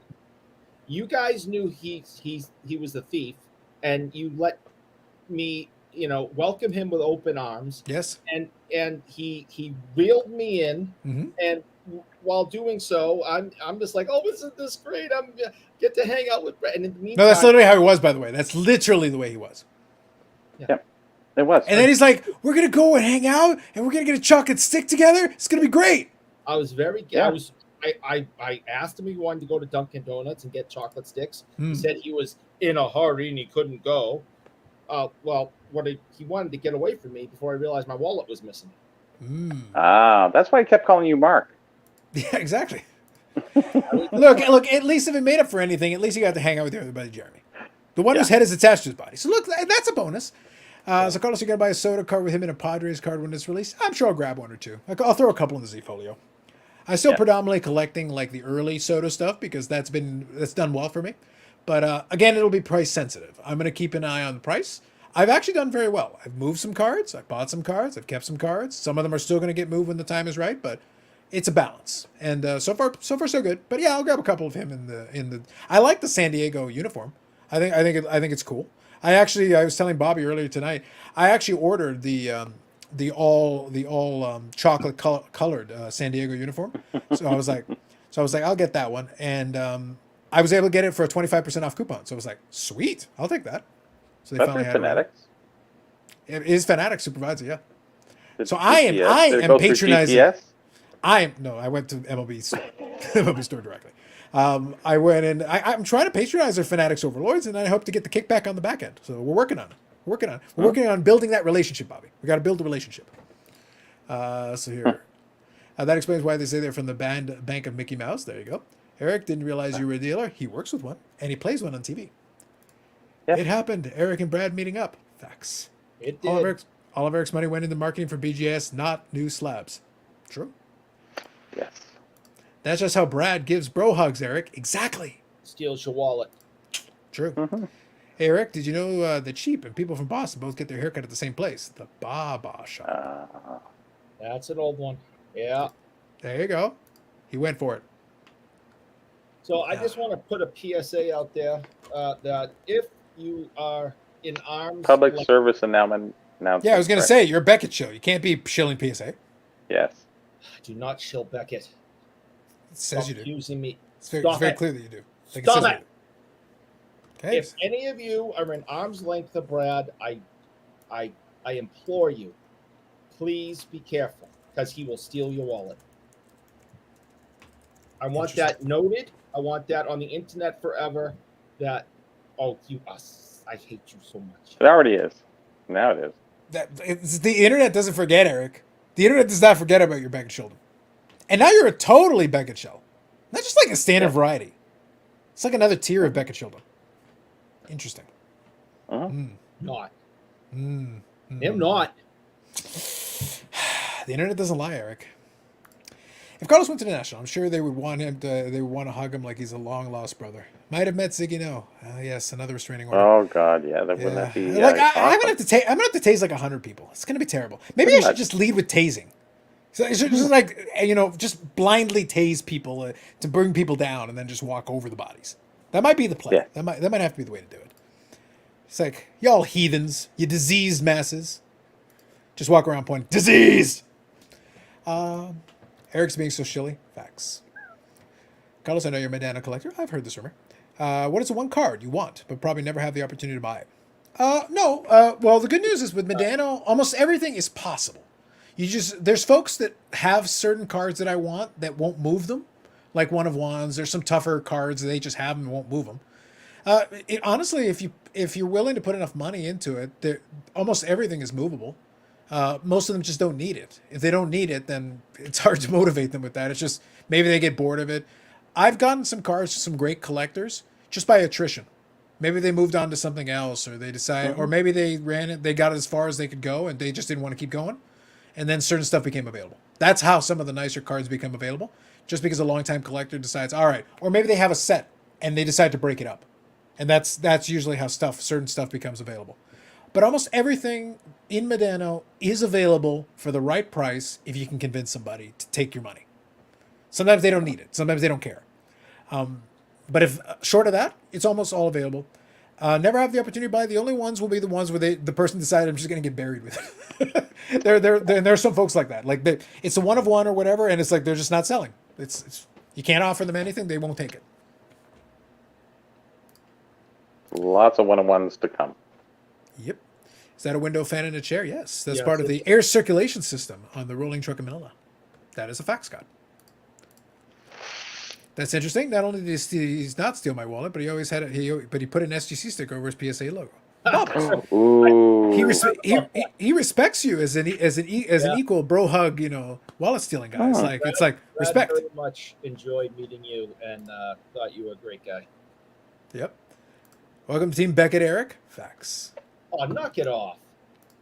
Look, the people understand. I bought one Beckett card. Just one. Yeah, And it wasn't my That's all it fault. takes. Where it all starts. Man. Whatever you say, man. You know the saying. You're a counselor. It starts with one. I'm going to crack it. I'm going to just One's not enough. Two's too many. You got it. Whatever you say, man. It is Something what like it is. I don't have a problem. You've got a lot of problems. Oh, You don't have 99 problems. You have 999 problems. And your identity is one. Wow. It's changed a lot tonight. It's changed a lot, really. Mm.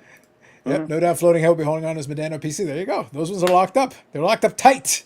Fort Knox. We're not getting to those. I cracked a Beckett tonight. Nicely done. I would just get on with it and collect modern hockey cards. It would be cool to hear your expertise on newer hockey cards. Shiny, Bobby? Should we get the shiny cards? No, thank you. Did he just say Beckett is going to get crack? Facts. Yep, he's got a PSA Canada piece. Yep. He lured me in with gifts in kind, Oh. and then stole my wallet. That son of a Well, bitch. he was actually taking the money for that. Yeah, I was going to So, say, was it he's stealing, basically really? enforcing payment is what he was doing. He was enforcing payment. Well, it is Under Armour. Guy got good quality stuff. Hey. Well, That's decent. you didn't have That's not enough bad. money in your wallet.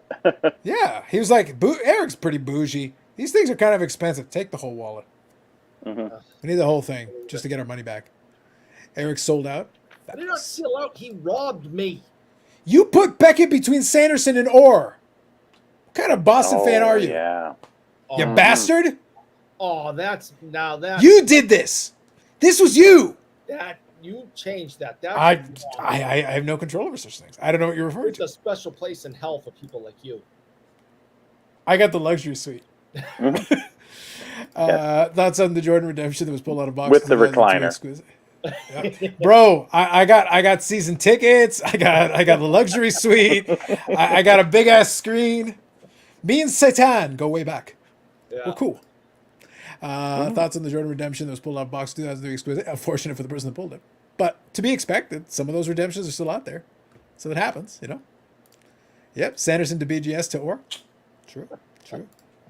Just look up and saw Eric's screen name. I almost spit my drink out. To Andy, if you paid BBG to Orr. Andy, go back and watch the whole show. That name has changed a few times. That'll be the Easter egg for y'all. That name has changed a couple of times tonight. Okay, so there you go. Eric is a Beckett groupie. Facts. These are facts. Yeah. I have one Beckett slab in my whole house. Is Eric more BGS or BVG? Well, it does have a little bit of vintage, right? It is, Sanderson and Orr. It would tend to lead a little bit more BVG would make more sense. No, I like So G. I feel like there should be more C's, but yeah. There should be Yeah. more seats. I think That's so. fair. Yeah. That's what I'm all about. Okay, so Timeless Cardboard. What's the story of how you guys met up? So Bobby was watching the show, and after a little while, if you guys remember, I used to have the Lopen link. So at some point, you were in the chat, and at some point you joined in. I don't remember exactly when. Not sure 100%. You'd have to go back in the archives. There was definitely a point where you joined in and we chatted and talked. Also might have been a little bit involved back when Floating Head actually ran a show. Yeah. I think it got canceled a while ago. Well, But that's back how we then- kind of knew each other, found each other Exactly. in a sense, right? Yeah, exactly. So it's one of those things where you can follow people in the chat and chat with them a little bit, and then it builds up. And then eventually it kind of came over to this spot, and then because I used to do the open link, and I like the open link, but the problem is after a while some folks are a little weird. After a while you get into like, oh, okay, let's filter it a little bit more here. Yeah. If I need Semi-open weird, link. yeah, if I need weird, I just invite Bob. Like he's the kind of weird we like. You know, he's It's a good acceptable weird. weird. Yeah, he's acceptable weird. And then like we got this. Like So it is what it is. believe it or not, this is actually now. I'm not saying to the exact date, but for the month, this is actually I think my 1 year anniversary. Look at you. We should. Of my We should. first appearance. So you're saying we should have gotten you a chocolate stick with a candle on it? I think so. Mm. Should a gold watch or something? I don't know, but yeah. So kind of the same thing. I was watching and commenting all the time, and then one night you challenged the audience to come on, and you called us cowards, and no one has the guts to come on. And I was like, well, that's just not going to stand. Mm. So I clicked on it for the first time, and then I was coming on every once in a while, and then it kind of snowballed from there. So it's been a year. Yep. And at this Wow. point, we keep Eric around for the Poopy Pony residuals. Yeah, That's I how we think I was, sponsor. That's how the sponsorship gets. That's how the like button gets sponsored. Crap, I'm coming up to 2 years. In December, Probably. I think it was. That's probably about right. Yeah, sounds about right. Yeah, November. I have to kind of December, go. I have to can't kind of go remember. back. The year-end review is usually when I can go back. I actually rewatch the episodes to get little bits and pieces and try to figure. Sure. Because it was the same reason I started doing the pickup videos, because like I cannot remember. There's so much hobby stuff between the beginning of the year. It's like there's no chance I can possibly remember. So the archive footage is kind of my like time capsule. Be like, okay, so that's when that happened. Okay, now Yes, I know. I know. Otherwise, no chance. Well, I saved the first episode on YouTube, so that's how I know. Okay. I recently went, how long have I been doing this? And I went back and looked, and it said 11 months, and that was last month when I looked. So this month would be 12. There you go. Look at you. Perfect. I didn't even have BC's to take my shoes off to do my numbers that time. Amazing. Wow. Wes, good evening. BCCG, fact. Eric is BCCCCC. Thank you, Bob. That's what I'm all about. Jeff Sanderson to Orr. All right, knock it off with that Hartford. Oh, job. What? You don't like the drunken actors of unnamed people doing airing personal stuff on the stream? Only when I can boot them. It's kind of fun. So Rick here says, "Can I join you three for dinner if I buy?" Interesting. It's a reasonable proposal. And he promises not to bring Bob Lewis. He's making an interesting pitch. Rick, I'm feeling this pitch. I'm liking it. I'm liking a lot They're of going to elements. Chop. We're going to Chop though, for sure. Yeah. Well, I think he's meeting in Chicago. I don't think he's coming to the expo. Oh, In there. Yeah. In Chicago. In Chicago, a lot of the drink and dinner offers are Chicago bound. But we can figure something out. I think it's reasonable. We'll let Bob Lewis like watch from outside. I think that's fair. We're not going to bring out poutine, are we? In Chicago, I doubt it. All right. I think we can avoid that in Chicago. I'm fairly confident. Yeah. Can we avoid it in Toronto? I don't eat poutine at all. So like, you want to do it, you knock yourself Well, out. It's never been my thing. No, I'm talking about inviting Mr. Poutine. Ah, yes. Oh, Well, then listen. If you want to exclude him, you do that yourself. You arrange for the security and you keep him out. No, he's too big. Yeah, he'll go all Rambo on you and take care of you. He's a military guy. That's what I'm trying to say. It's like you trying to keep him out. That's it. He'll fix you, English muffin. You'll get yours. He'll whoop my ass. So yeah, Rick, we can definitely talk. It's a cuff, Justin. Yep.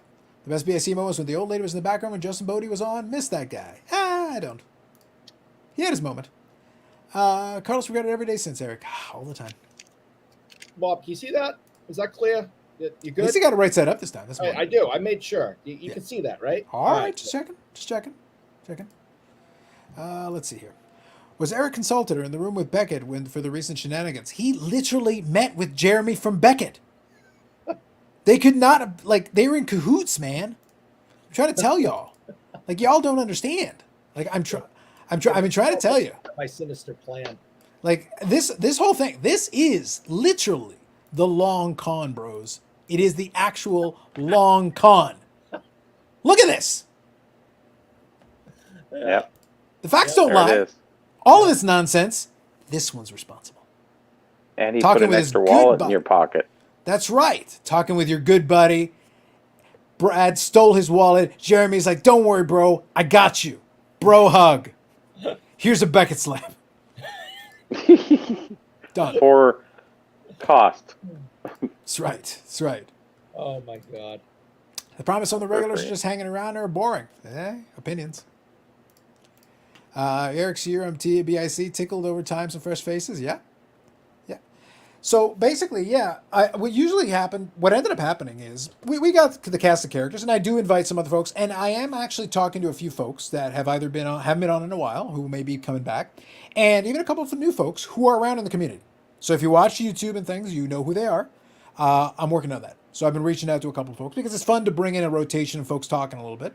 But that's why it's nice to have a little bit of a mix. Like I said, Bob's just a good guy. I like talking to Bob anyway. It's fun. It's not going to be for everybody, but it's fun for me. So at this point, I want to do a show that's fun for me. So if it's fun, so if it's entertaining for myself, that's the number one thing. If we get folks in though, that are great collectors or have some great knowledge and stuff, that's why Bobbles was a good one to come on a couple of times. That's been fun. We've had Andy on here. She Blind Manufacturer has been in the chat. If we can ever figure it out, I'd love to have Rick come on and chat for a little bit. Like I'm open to it. It's one of those things. Like it's not lack of ability. I just don't go out of my way to book guests, so to speak. And even ones that have been on once in a blue moon, that's been kind of fun. We had Tim on. We talked about some of his stuff for a little while and spent the rest of the time BSing about the hobby in general and making fun of Eric. We can roll with it. It works. What a night. But he It is is. right. You know, some of the regulars are boring, and that might just be him. Mm-hmm. And then there's the people that we invite on a regular basis and refuse to join us. Facts. Mhm. Facts. Because they're at cooking class trying to boil water. Mm-hmm. I think at this point he's just. He's just avoiding you. Did you draw an error in black and crayon so you wouldn't know which way to hold it up now? It's on the back.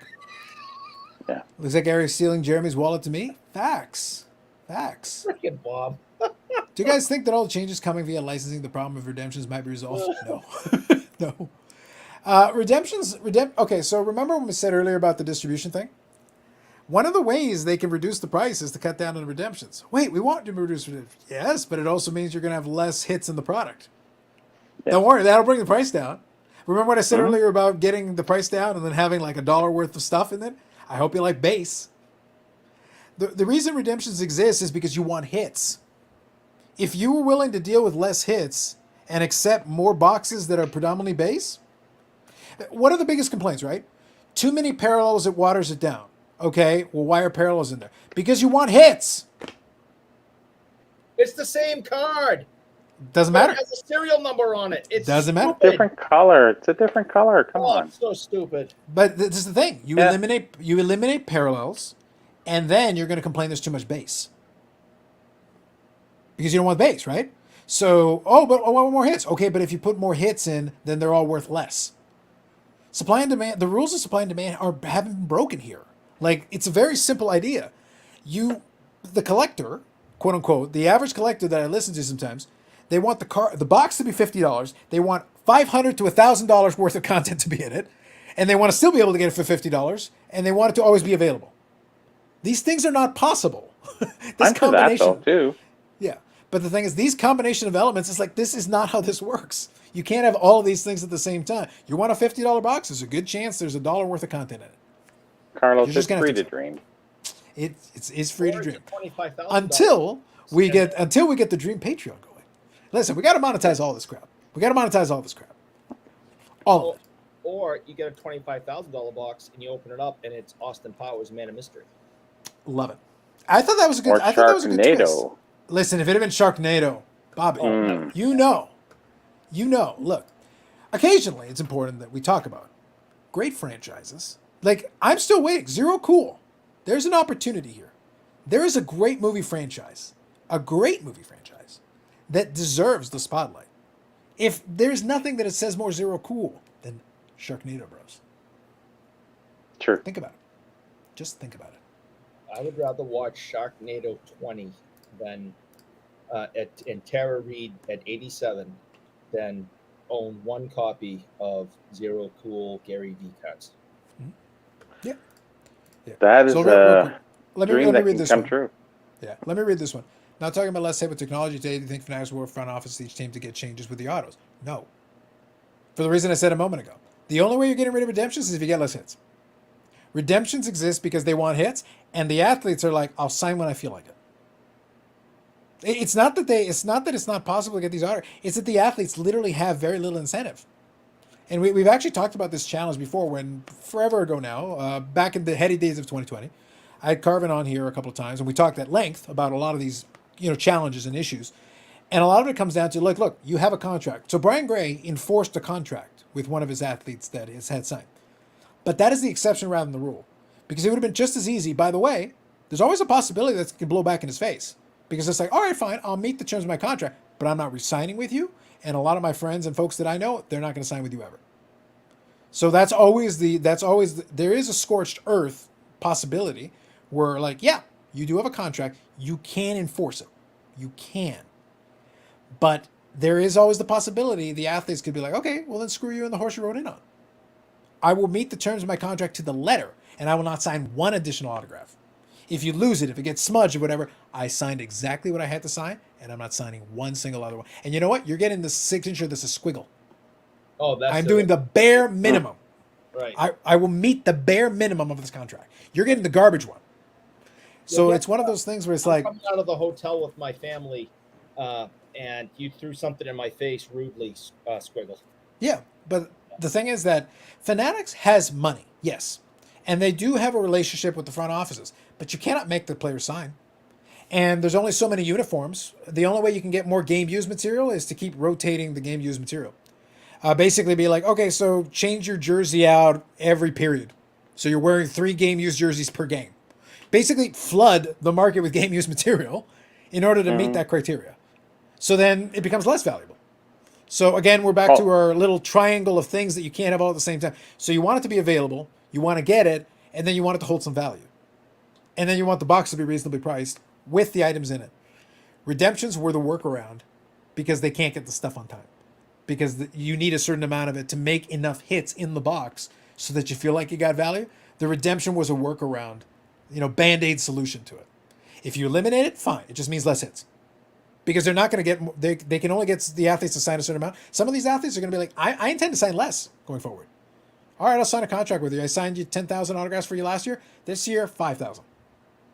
So you're going to have to spread it out, and the odds are going to be worse. Or you're going to get more ham and eggers and like bench players' signatures. It's like, yeah, well, okay, less redemption. So here's a $2 signature in a $300 box. Enjoy. Yep. That boy. But that's bad. Remember when memorabilia cards first came out, anybody was worth something. It didn't matter. You pulled a jersey card of the worst player in whatever sport, and that was a big deal. Now you go to a card show and there's literal dollar boxes that are filled with autographs and memorabilia jersey cards that people cannot give away for free.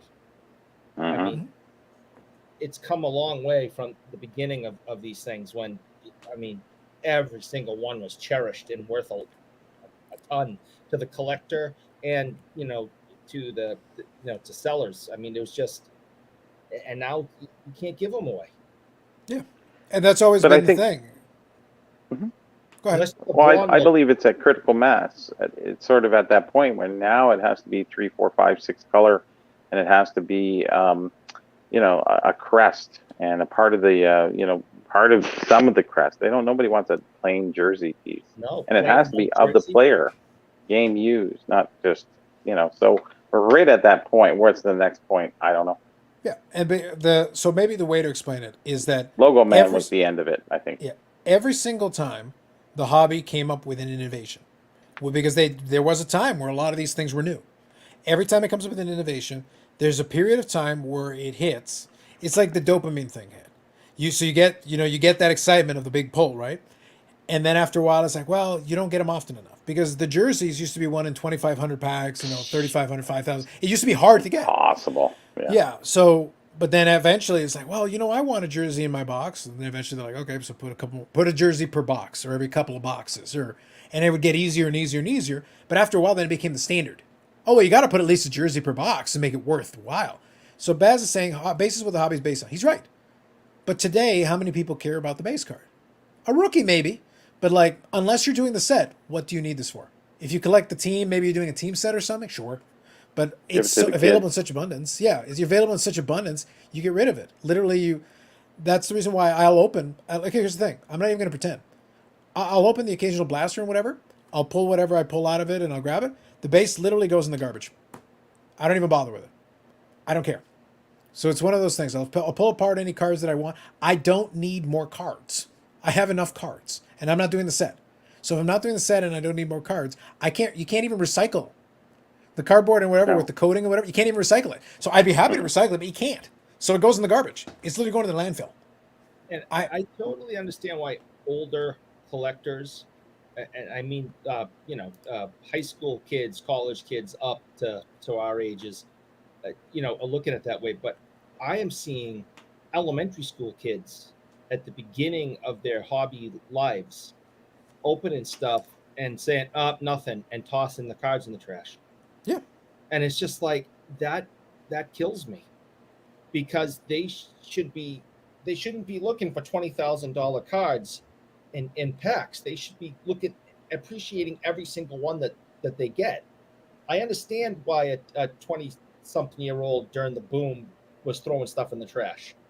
I get it. But to see a fifth grader do that and be disappointed because they didn't get, the case hit, it really kind of is a downer for me. I hate seeing that, because we're not building hobbyists, we're building investors. That's the other reason, though, that I said that the struggle has been. People always talk about, oh, build the set for the kids. The kids don't want the set for the kids. They want the ones that their older brothers and sisters or whatever. They want the same material that the older brother and sister are opening. And they want what their dads have. Yeah. So Dad they wants don't. a $5,000 card. I want a $5,000 card. If you tell them it's the kid version, they don't want it. They want the equivalent, whatever that is. Because, like I said, when I was starting in the early '90s, tops was tops. If Eric opens a pack of tops, it's the same pack of tops I'm opening. If Bobby opened a pack of tops and that was current, it was the same pack of cups. There is no difference between that. It was the same product. Now, whatever value it would hold is whatever value it would hold, depending on how much they printed, where it was popular, whatever. But it was the same product. It wasn't a dumbed down version of the product. It was the Yeah, but standard product. it wasn't open for a value. And that's the first thing that really comes to mind when most people are opening now. They're looking for the value. We're looking for the star, not for the value. We were looking for star player that he was. Because nothing had value, only trade value, where you would trade, two Bobby Orr for one Daryl Sittler or something, Yep.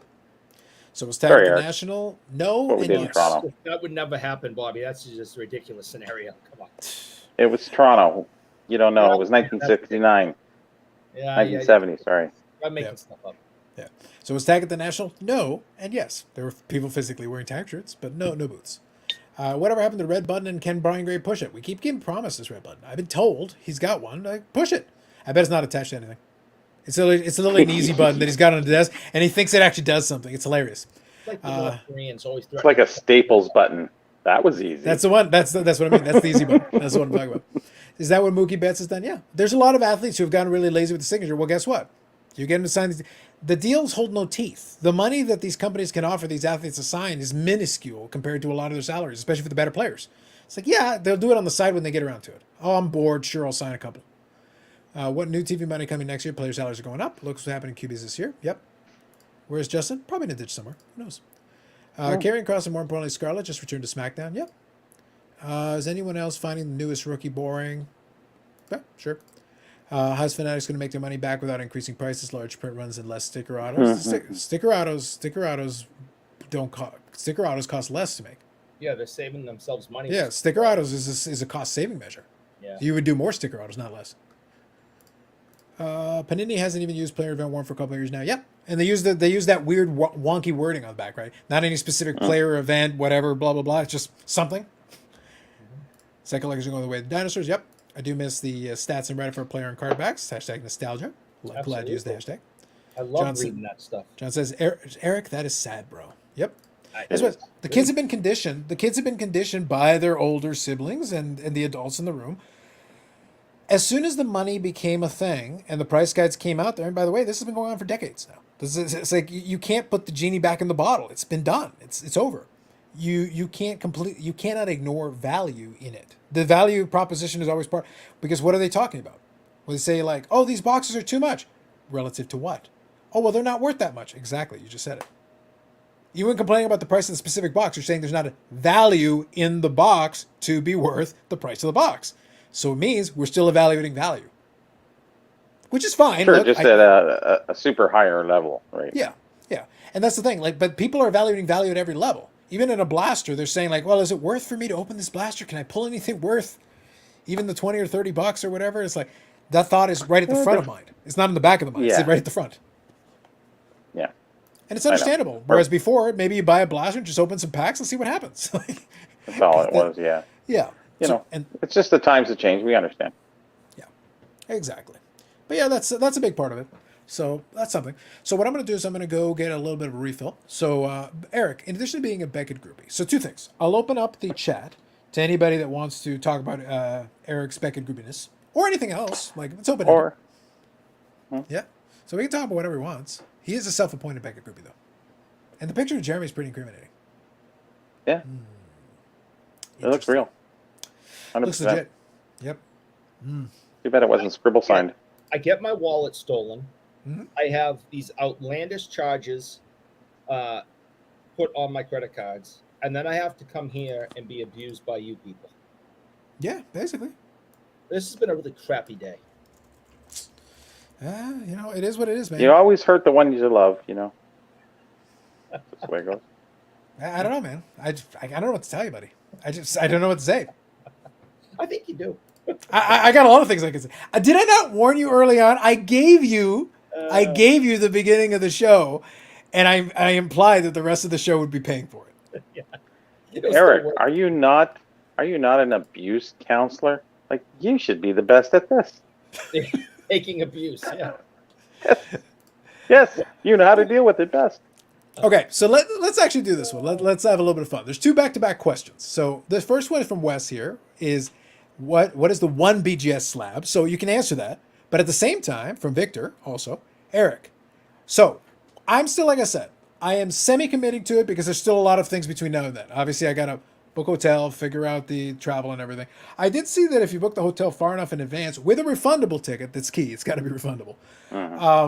I can probably get it for a decent price. So I'm thinking there's a good chance. I've started doing a little scouting. So like I said, guys, I'm trying. I'm actually doing a little planning and plotting. So I'm giving it a go. Would you be interested in going to the National in 2023 with the potential cast of characters that may be attending? So I'll leave it to you guys to chat on that, and I will come right back. Victor, yeah, that would really be the only reason. I just have no interest in going to it. I had a lot of people asking me about it this year. It was only like 5 hours away, and I just like, nah, I'm good. I'm saving up my money and my time, and my goodwill with my family to head to Toronto in November. That's what I'm waiting for, and that's I just think that's more my style and what I'm looking for than going to the National and looking at baseball cards and basketball cards. And when you come across a hockey card, it's either going to be Ovechkin, McDavid, or Crosby, and that's it. So I just don't have any interest in going. The only reason I would go is if a cast of characters were going, and I got an opportunity to hang out with some friends, and it'd be more of a social thing, and just kind of being part of it. But I wouldn't go there, with a list of things to purchase like I do, a wish list like I did in Toronto last November. I went with I think 8 things on a list, and I came home with 7 of them. And the only thing that I didn't get on the list was the Chivas rookie. Yeah. So, and then that answers the other question of What's the other question? the other question was, what's the only Beckett card I have, Beckett slab card I have, and it is my new Chivas rookie, which is autographed on the back. Oh, from that era in ballpoint pen. perfect. So that's the That's all you need. only one I have. That's all you need. Yeah, the show in the US, it would be a social event for me, and I know that first and foremost, anything that I would pick up would be very minor. I think in a spending sense, I'd probably spend more on dinners than I'll spend on any collectible that I can find there. Especially because most of them are overpriced. I have my friend Dave all the time. He sends me pictures. Hey, what about this, Bobby? What about this? What about this? And I went, yeah, that's like twice the price. I don't know what's going on there. I I can't see how if they looked on eBay and they saw the same item and it's $75 and why they have 2.25 on it. Where's the place to negotiate at that point? And it's hockey. It's like, don't you want to dump that stuff? Like, don't you at least want to put it out at market value or a little bit lower so you might get some sales and go, hey, finally got rid of that stuff. I don't have to pack it up for another 10 years in the next 10 shows that we've done. So Right. it was kind of that kind of show as I heard. And my friend Dave was a little disappointed. He does a lot of pre-war stuff, and he said there wasn't a pre-war card in the expo for him in hockey. Just saying hockey. So I was going to say, I'm glad you made the distinction because I know obviously baseball and the other one's pre-war, but hockey obviously. Oh yeah, I seen. Yeah, hockey was So he had a hard time. He chased the C57 set, and he's looking for a few upgrades, and he didn't find one. He said, "Wow!" And he motors around the room for a big guy. He motors around pretty good. So, anyways, that's the show for us. And like I said, it'll be a social thing more for anything. It'll pretty much have to be. The good news for me is that I do collect baseball and some vintage as well, so there is still some possibilities for me to find some stuff, which is good. I will still be picky, kind of where I do my business, but there'll at least be an opportunity. So, but I think given that I can filter, then it makes it easy for me to filter because I would identify certain specific things I'd be looking for. So in that case, it makes my life easier. But it also means, again, I don't have to be on the show floor the whole time. It means I can be really strategic. Oh, people, I would probably then pick times when like people kind of filter out a little bit, when it gets a little bit quieter times of the show. It won't be in the morning because I'm sure as hell not getting up in the morning. It's like, psh. It's like crack a noon on a good day. Stay for a couple hours and I'm getting the hell out of there. But we'll have to see. Like I said, we'll have to see how that goes. Did you show the one BGS slab? Did you cover that one? I did. I'll show it again. Yeah. Ah, yes. That's right. So, do like Victor that card. Provides preview of the National. He did. The only card I didn't pick up in November that I was looking for. Nice. So Wes here says, I hear you can take. I'm not sure how to pronounce it. Who's got trip with Aaron Rodgers, the National 23. So basically, Aaron Rodgers has been talking to folks and that he basically takes psychedelic drugs. And I was like, I just kind of assumed. That dude's gotten increasingly weirder every single time. Like, I appreciate Aaron Rodgers, but and I enjoyed Super Bowl 45.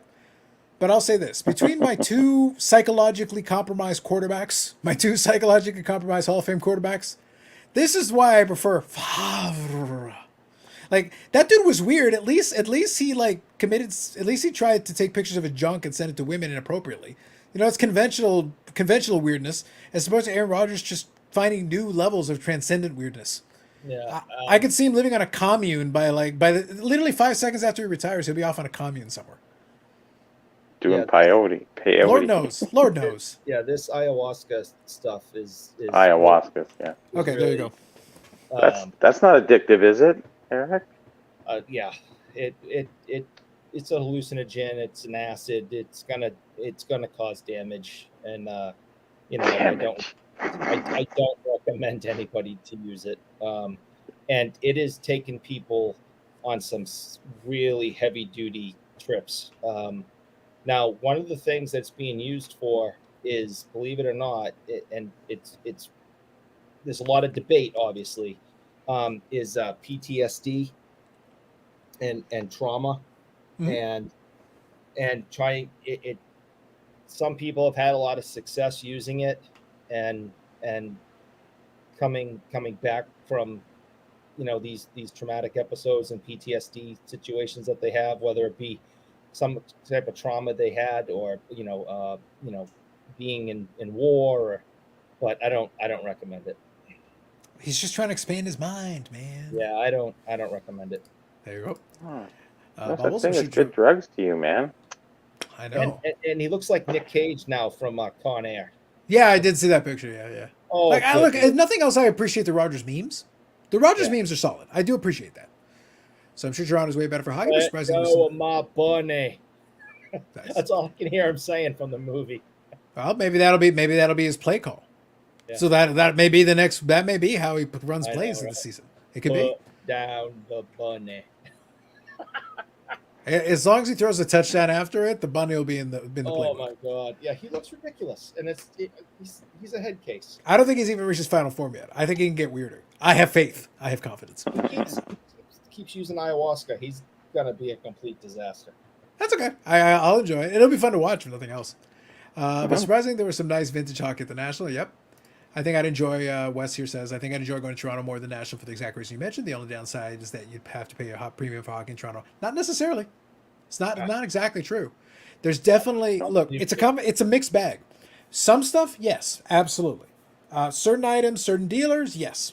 But there are plenty of affordable items. I've had no issue. Right. Again, it depends on what you're collecting. It 100% depends on what you're collecting. Yeah, I've had success with vintage. I've had success with modern. All across the board, it depends. You have to understand and I'm over exaggerating a tad for the story, but every single table has Bobby or Opeachy cards. Okay? Because every single table has Bobby or Opeachy cards, they're not as expensive as you would find in the States on one table. Yeah. That's going to make you pay for it. It's literally supply. It's that there's so much supply at it, you can actually play the dealers off of each other legitimately. Yeah. And you can go back and forth and see which one's in better condition and make up your mind. It's incredible. No, deals are there to be had. Trust me. Yeah. I bought cards, and we've talked about this before. I bought cards at the expo at the price the dealer agreed to and flipped them on eBay within days. Had no problem. I'm not trying to double, triple, quintuple my money, but I bought them. The dealer knew what they had. We came to a deal, and then I immediately flipped it.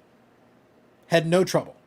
It is possible. And the negotiation was not like 5 hours. It was like, you got $100 on it. What are you going to do? It's like, well, what do you want to do? Can you do 80?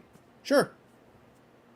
Done. Would you say graded or ungraded, Carlos, on that? So that was ungraded. But I've definitely gotten deals ungraded too. So now some dealers were very stuck on it. That's where I used that tactic where I said I would get toss-ins. I would be like, okay, look, I'll give you that price, but I want this other thing. And we're able to work that out. That other thing made the deal work better. So there are ways you have to get creative. I will say you had to be very creative in how you built the deals, because dealers had some trouble because they were stuck. Like a lot of folks, as things slowed down, they got stuck with some content. Cash was a good lubricant for the deals, but there's only so much they're willing to do. Some of them are stuck on it a little too high. Some of them have the lower price point and they have more room to move, so you can fight them a little bit on it and push them down. But your mileage may vary. But I will say, the premium for hockey in Toronto, if you're buying Maple Leafs, sure. Like if you're buying Maple Leafs in Toronto, yeah, a lot of people tried. If it's something else, But there's a lot of it too, though. for sure. But the quantity, the supply is what helps you with the price. Oh, for sure. You don't want to give me the price I want? Fine. I'll go to the dealer over here down at the end of the aisle who has 3 of them, and we can figure something out. But Carlos is right about throw-ins. You say, hey, okay, I'll give you $200 for that Medano card, and if you want to throw in the Orr rookie, we're happy All the time. How do you think I ended up with all my Gretzky rookies back to get my doorstop? Toss-ins. Was there Toss-ins another for way? Medano deals. Yeah. $5 with the Medano, throw in the Gretzky. A Gretzky rookie comes with the ticket, right? Yeah. That's how I got mine. Yeah. Well, that's the thing. And you can even get, like I said, you can even get the Opeachy one. Because I was told, it's like, I saw it and they said, I heard, it's like, oh, I got a Topps one. Ah, so you got the reprint. Good for you. Adorable. That's for the peasants. All right. So let's take a look. Free here. toaster with every Exactly. At least in Texas, the hockey pickings are slim, but when you find gold, it's affordable. Yes, Wes actually got one that I've been looking for a while, and he was able to find it at Dallas. So it is possible. It can happen. And the price he got it for was excellent. It was primo price. Very impressed. But he's Medano. It's Dallas. Here's the thing. It was cheap. It was cheap as dirt. I would have paid double what he paid. Easily. Probably triple. Like I said, it's Medano. It's San Dallas. Antonio. And I Oh, paid that's very top. little. It's tops, but it's in excellent condition. And I got it in San Antonio, and I paid under $100 for it because they didn't give a rat's ass. Oh, there you go. That's fair. Yeah, but it's tops. Couldn't buy this in New England for under 100. It's too close to the Canada border. Yep. Yeah, ain't that close.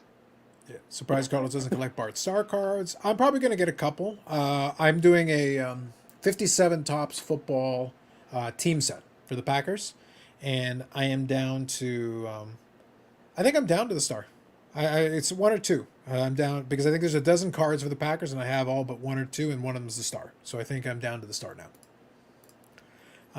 Because to be over every Dallas card I can find, yeah, you'd have no trouble. There's plenty there. Jason Robertson obviously is a little expensive right now, but that's because Jason Robertson is very popular, young guy. He's playing well. But yeah, almost all the other players are available. Like I said, even that card that I mentioned, to Bobby's point, it's Medano's Dallas. If I bought that card at the price he got it at, I could have quadrupled my money on eBay because that card would sell. So it's one of those things where it's like it was a good price. He got a good solid price. So let's see here. So we covered the national thing as well. So that's good. Just checking to see anything else. Covered that Brad's a pickpocket. Yep. Yeah. We got your newest allegations. Your newest allegations. Yes. We talked about your new affinity for Beckett as their newest spokesman. Personal mouthpiece. Corporate shill. So that's important. I think I like that. I have one card. That's it. That's all it So takes. far. It starts with one. So far. We knew it. So far. Remember? How do you crack these things? Twist. Wow, that's good quality stuff. That doesn't crack. I used a small nuclear device. Yeah. A small thermonuclear device should take care of it for you. It'll be fine. Yep. This camera angle, Bobby, makes me respected more. It's like Orson Welles come back from the dead. Orson Welles reference. I like it. I like it. 1984. I like it. Yep. But yeah, anything else you on your guys' mind? Anything else been interesting or coming up? Like I said, I've been a little busy this week, but I did enjoy some of that national coverage. That's why I was happy to talk about it for a bit. But yeah, I think news-wise, it was just the stuff that was in the videos. The Wagner thing was interesting.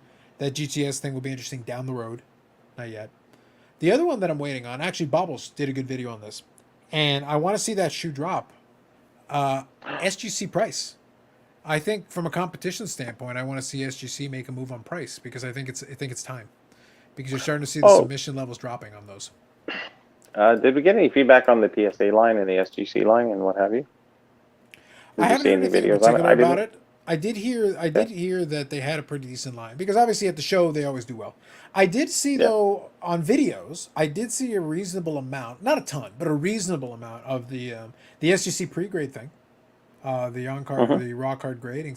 So people were employing it. I know Bobbles used a couple. Again, I can see the use case for vintage and stuff. If you want to get the authentication piece in there, it makes sense. So that's solid. But again, for $25, I still feel like you could just give it to SGC and just wait for them to ship it back to you because right now it's really quick. It's just like, just get them to authenticate and encapsulate it. It's about the same price. But that's still kind of my angle on it. So it's kind of interesting. Let's take a look here. Bobby went to the dark side! Exclamation point. Coming from California, I wouldn't go to National just for the cards. Yeah, the social aspect's where I go. It's a vacation for me. But Carlos, Bobby, and Eric in Chicago, 2023. See, the banner is expanding. You might have to bring Poopy Pony. The people might need pictures with it. We could probably make a couple extra bucks with photo ops with Poopy Pony. Yeah, I'll definitely bring it to. Toronto. Facts. I'll take pictures with it. There you go. In full transparency, mine were free. Aha! Bobbles wouldn't even pay for SGC pre-grade. Confirmed! Knew it. I had free ones, but others, but it needed cards by Tuesday, which was difficult. That's fair enough. I knew it. Bulk submitter for SGC. But they were free. Yeah, I guess. They're free. I suppose. I don't know, but he's got to get the bag like Sports Card does, though. Bobbles at least submits with SGC and makes the money directly. We talked about this. He's got to get the better deal, man. He's got to get a better agent. Eric, didn't that Brad talk you about that the BGS, the Cheevers? Did he not get you to submit it with PSA, or what's going on? Yeah, he wants me. Yeah, he wants me to crack it and give it to him, but I think he's just kind of steal it from me. There you go. Well, I'm not put it in your back pocket, maybe. Yeah, Bobbles, I'll give you that. It is true. He is being transparent. We appreciate the transparency. Always appreciate some transparency. No line for SGC, very friendly and helpful. There you go. Their customer service has been one of the things that they get credit for, and they deservedly so. deservedly so. But I think the pricing needs to come down. I think it is time. I think now they need to be a little bit competitive with it. It is time. The pricing on the stuff's starting to come down. The submissions are starting to slow for everybody across the board. It's time to adjust the pricing accordingly. I'd like to know how many of the national pack cards made up the total percentage of on-site grading. Yeah, I will say though, for something like a PSA or whatever, most of the stuff coming out of those packs, even nice stuff coming out of those packs, wouldn't be worth the price for that submission. Now, if you're getting it for the $18 and you think it's like a borderline thing for $18, yeah, sure, you submit some of that stuff. It gives you some extra stuff to submit. If it's a big name player, maybe an autograph or something, it could be good. I guess it just depends. Again, SGC could take submissions. CSG had on-site grading for sure, so that was another one that you could have used if you wanted to. So there were some options for sure. I did laugh though because I saw, I think on the Discord, I think it was Neo who posted it, and he posted that SGC has posted some pricing for themselves, and I think their cheapest rate there was like $25 for 60-day turnaround. I'm like, nobody's submitting to you for $25, 60 days. What's the point? $25 for 6 days from you wouldn't be worth it. And they had higher pricing for the quicker service. I'm like, why? You don't have a backlog. Why on earth? The $25 may as well be your current rate because what's the point? It shouldn't take you 60 days to return it. Nobody's submitting. I don't know. Your one guy needs to get the envelopes filled, so I guess it takes time. The Panini party was until Saturday night, so I doubt those were. Plus, dealers were trying to sell those packs. There you go. Perfect. The Topps packs were pretty popular, though. Nice to know. Thank you, Bobbles. Yeah, I think that's fair. It's one of those things where I don't know, man. The reality was I think a lot of these companies are going to have to make that adjustment, and I don't think some of them are not ready to do it yet. That's why I say like we're seeing moves. The Fanatics GTS move is a move, but obviously it's by the end of the year. So it's a shoe that dropped, but it will really drop in earnest as we roll over the calendar 2023. We're going to start seeing some of the impact of that. What that model is going to look, because they have between now and then to figure out what the model looks like. They basically just told GTS you're out by the end of the year. But for the moment, business continues. But then as soon as they roll over the calendar, suddenly they won't have allocation. So now then it gets interesting. That stuff has to go somewhere. So now the question is, all right, so how are you going to deal with the stuff now as soon as the calendar rolls over? I'll try to use my top secret contacts over there and see if I can find out what's happening, what their plan is at the end of the year, and how they're going to deal with this withdrawal from Fanatics. Hey, give me Jeremy. No, the one with the neck, not the other one, the neck one, the one with hair, that one. Yeah, Eric needs to ask him something, so he's gonna get ready for the call. That wasn't the contacts I was referring to. Oh, that's what the contact you're referring to. No, I was. You need to talk to a man of influence. I was a big man in the industry. Contacts at GTS. There are contacts at GTS. It's facts. So Rick saying I wanted to just see drop the price. I'm thinking you probably have his direct phone number. I have to go through other means to contact him. Speed dial. Yeah. I want to actually see to drop the price. I'm thinking 20 per card. I think 20 right there, about $20 would be reasonable. I think. I've always supported their pricing, but it's time to be $20 without a submitter and 12 to 15 with a submitter. Bobbles has gone for very aggressive pricing. I like that. I think that would be good. Like if you do 20 straight across the board and 12 to 15 with a submitter, I think that'd be solid. I think that'd be good. Bobbles, it's going to happen. Could be. So yeah, I think we're just going to chill for a little bit. So guys, it's open season. Whatever you guys want to chat about. Really, I didn't have any much else agenda-wise. It was the stuff that I covered in the videos, and then obviously we talked a little bit about the national stuff in there. Made fun of Eric. His name's changed frequently throughout the night, so that was fun. But otherwise, no, I'm pretty open to whatever you guys want to do. So you guys will have to let me know kind of what's on your mind.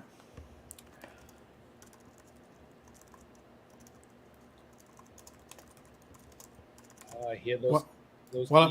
Yeah, I'm going to mock you more with the typing, but in the meantime, entertain the people. You can do something, Oh, show them Poopy Pony or something. Give me 2 seconds. Well. That the crowd does seem to like that. There you go. There you go. Nice. Okay, here's a question for you. This will kind of open it up for you. Right now, like I said, things have been slowing down, obviously. But are you pursuing anything right now? Have you got your eyes out for anything? You're just kind of sitting back. No, I'm still chasing the things that I chase. I'm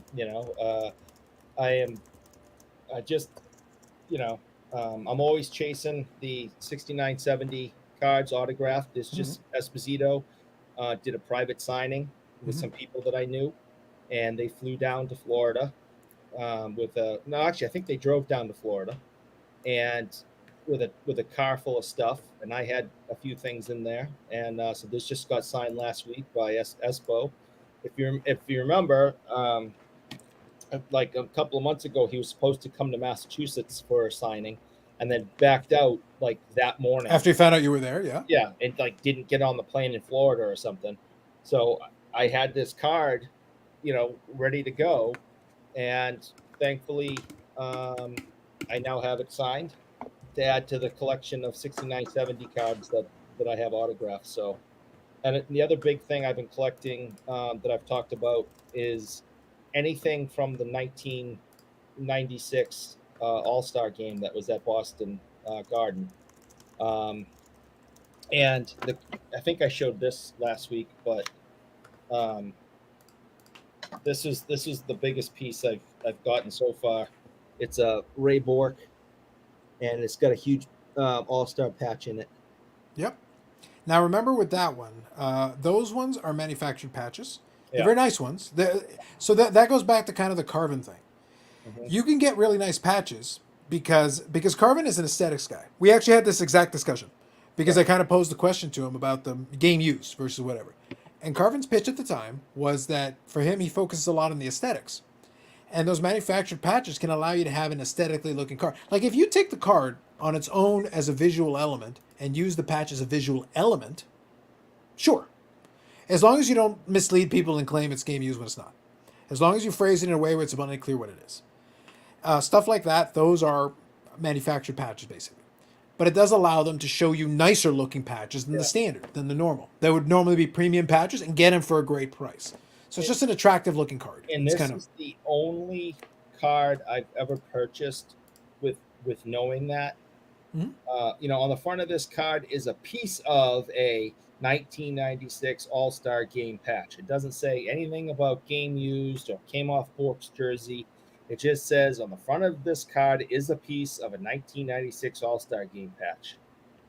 I don't know what that means. I assume that it's something they just got their hands on and but this is the first piece that I've ever purchased that didn't say game used. Because I have other than this so far, I've never been interested in purchasing anything that wasn't game used. I don't think going to Target, buying 20 jerseys off the rack and bringing it back to Upper Deck and cutting them up and putting them in cards I'm not interested. Yeah, but that's one of those things where if it's understood and it's strictly for the aesthetic, I understand.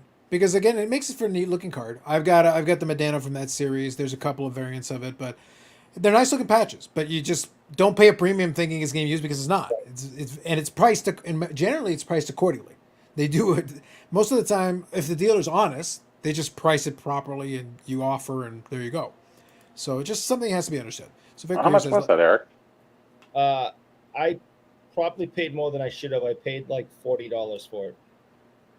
It's not terrible. Okay. What's the number? What's the number out of on stock? And it comes slabbed already in the game, and it's number 1 out of 30. Yeah, out of 30 is fine. Yeah, I mean, but I just loved it, and I didn't want to lose it, so I paid it. Yeah, I think it's fair. So Victor's saying, last Wednesday, did you guys hear about the new Beckett slab that was released and then pulled? So the way you phrase this, it sounds like an actual slab. We do know that at the National, they were showing the slabs, and then the word got out that, oh no, we're testing, we're demoing, we're getting feedback, which sounds like a cop out given that you had the gigantic displays and a website that shows the slab design and everything. It's like, I don't believe you. Victor, I strongly encourage you go and watch the first 5 or 10 minutes of last week's show. It's we definitely chatted about that one.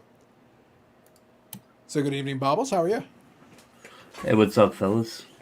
It's good stuff. So I sent Bobbles a link. I figured it'd be fun to hang out and chat since you were in the chat a little bit as well. So Bobbles, are we doing yacht or mega yacht with our Juan Sotos? What are you thinking? What are you feeling? I'm a fan.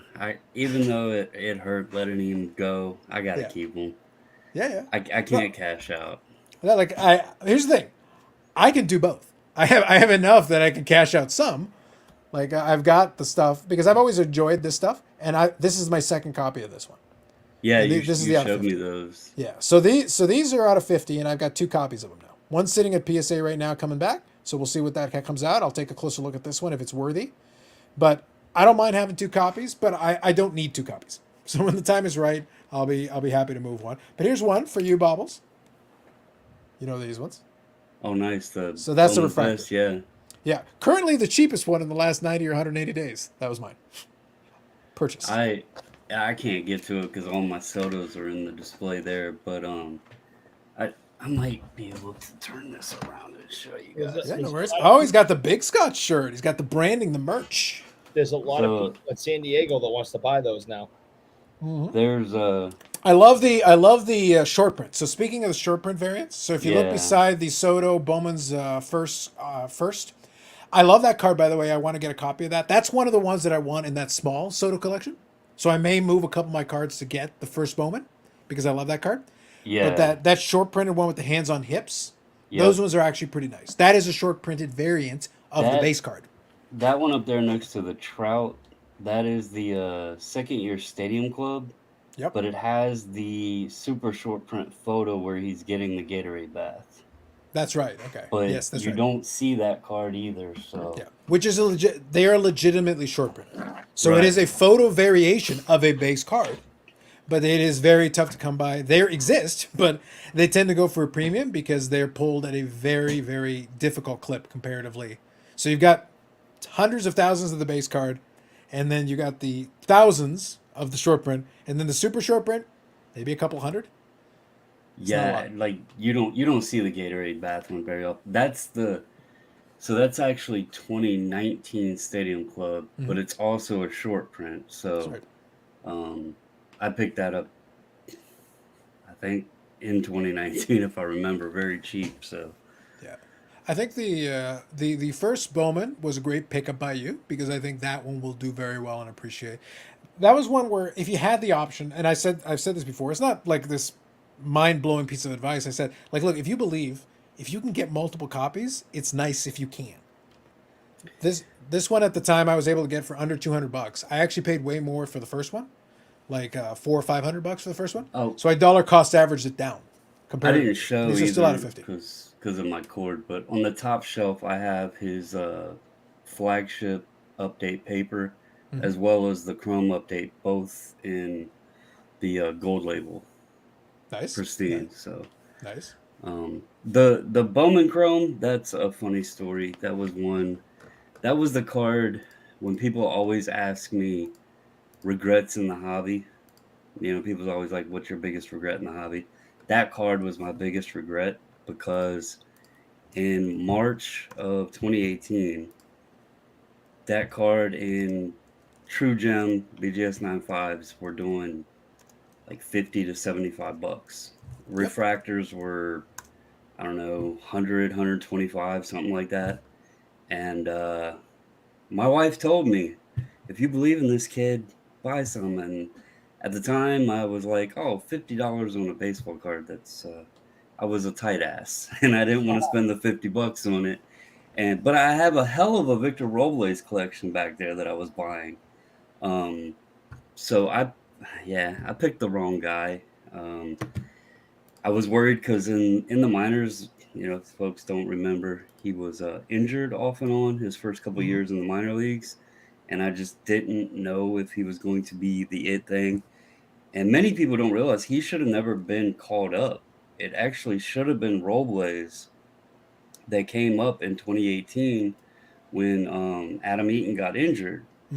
But at the same time, Robles was in AAA. He had actually made his debut in 2017, but he went for a diving catch and his glove got caught in the grass and he hurt his wrist.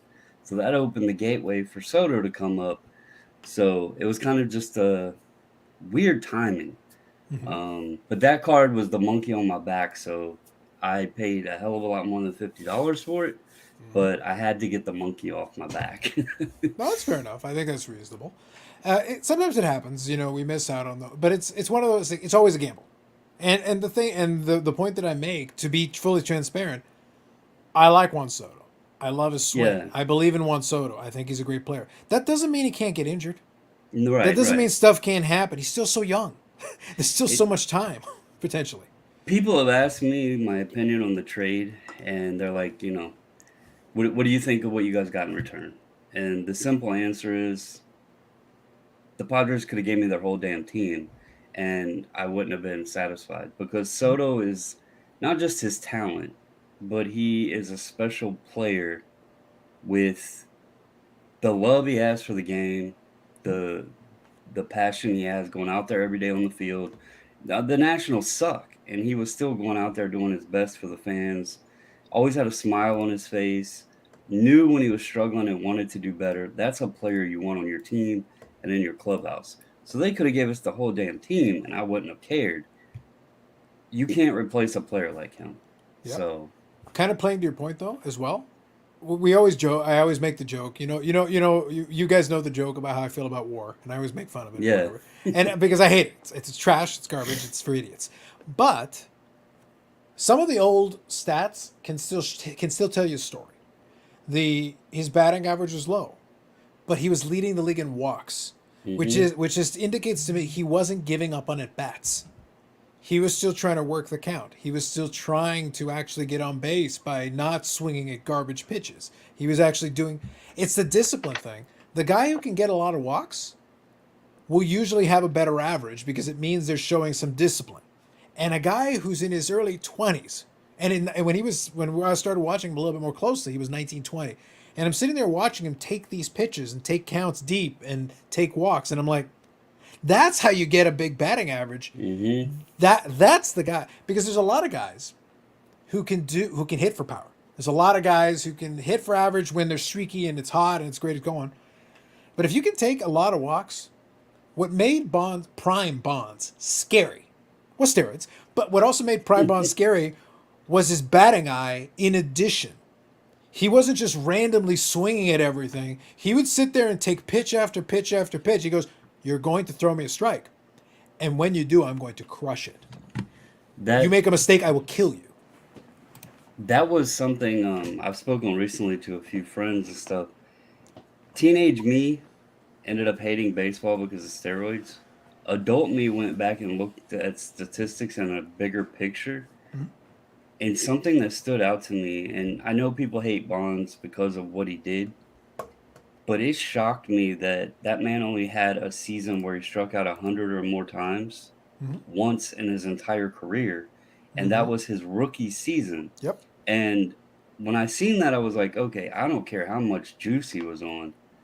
You still have to make contact with the baseball. Yes. And to not strike out like that, that's pretty impressive, juiced or not. I That's mean, elite. Yeah. he was going to hit the ball whether or not he had the steroids. He was going to make contact with the ball. That's right. So that was pretty impressive, and it made me rethink things a little bit with him. Yeah. So But those are the little things that you can't. The numbers can help you, but you got to watch what you're looking. You got to look at it. You actually got to watch and see it for yourself. That's why I say I mean I have so much fun teasing about the Trout thing. It's like, guys, the scariest batter I ever saw was Prime Bonds. That dude was unstoppable. At that point, he was literally unstoppable. Teams were terrified. They were mortally terrified. They didn't even want to deal with the guy. so to your point with war, and I know we're boring Bobby and Eric because we're talking baseball, but for those with the war situation, they take into account defense into that. Hmm? And what folks also don't understand with Soto and what's like special about him, when they brought him up because of Harper, they tossed him in left field. And many folks may say, well, that's not a big deal. But it's kind of like, switching a right guard in football over to left guard. It is a bit of a different adjustment because, you're used to playing that field off of left-handed batters more and that sort of thing. His entire time in the minor leagues, he was a right fielder. He had never played left field. And when they brought him up, they immediately put him in left because Harper was over in right and wouldn't, swap positions or whatever. So that was even more impressive if you look at things like his war, and people gave him crap early on because of his defense, but he was out of his natural position. And that's things that aren't spoken on with Soto, just like how he adjusted to that on the fly while playing in the big leagues at 18 years old. Yep. So Well, the other thing that's going to be scary is that they've legislated out the shift. yeah, So you take a player like him who already hits to all fields, in fairness, and you just made it easier for him to pull the ball if he needs to or if he feels like it. I like that he hits the ball the other way though. I like that he actually uses the whole field. That's good.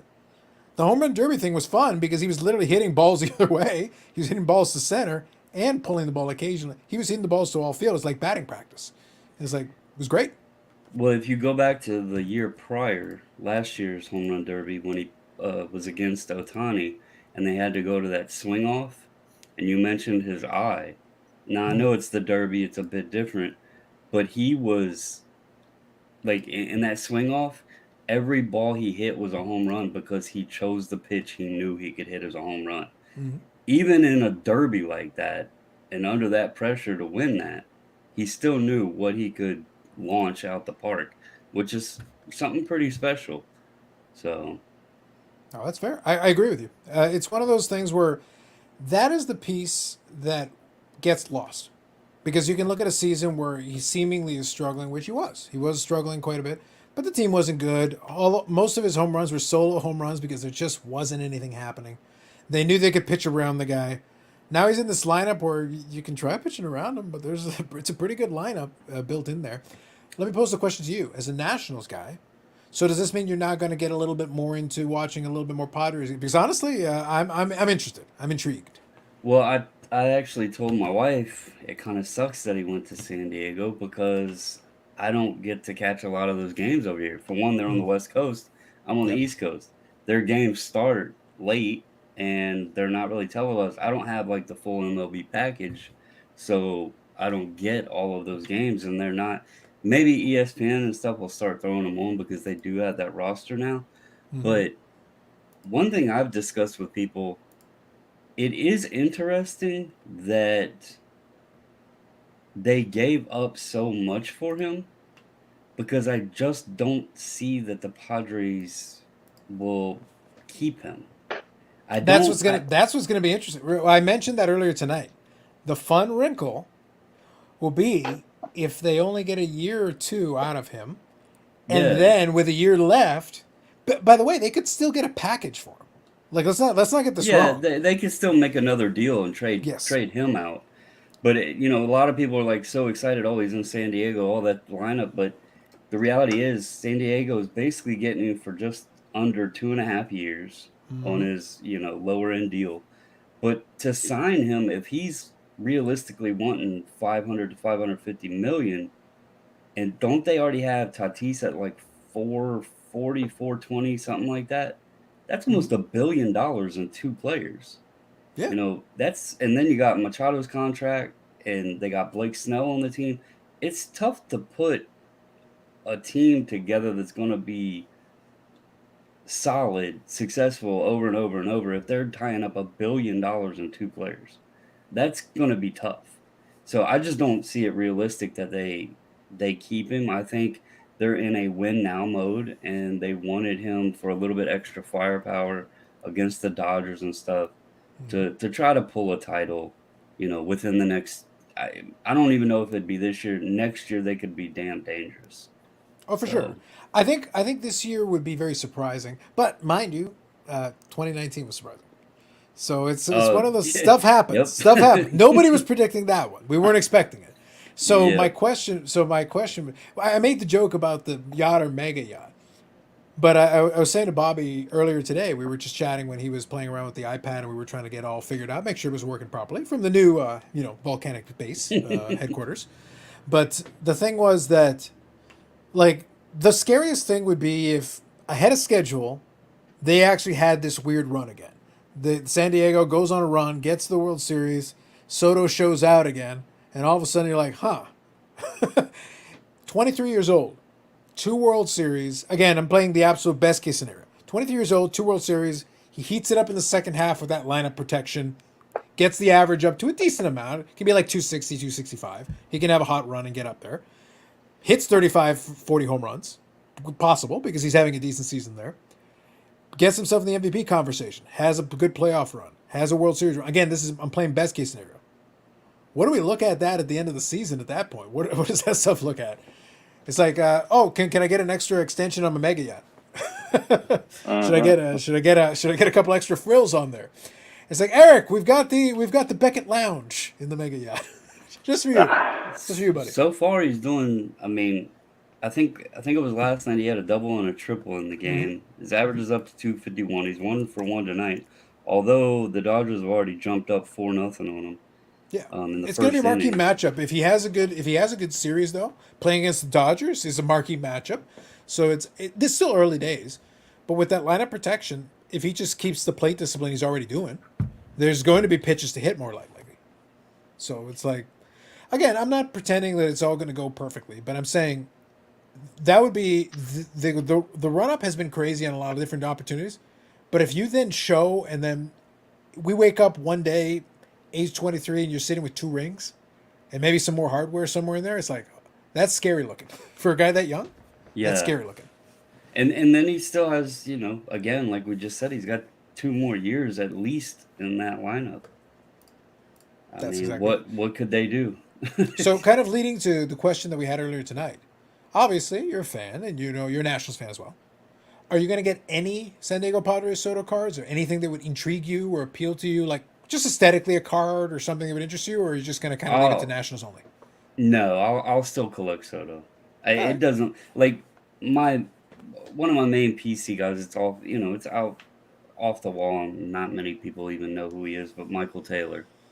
Okay. I have a huge Taylor collection, but now that he's on Kansas City, I still buy his cards.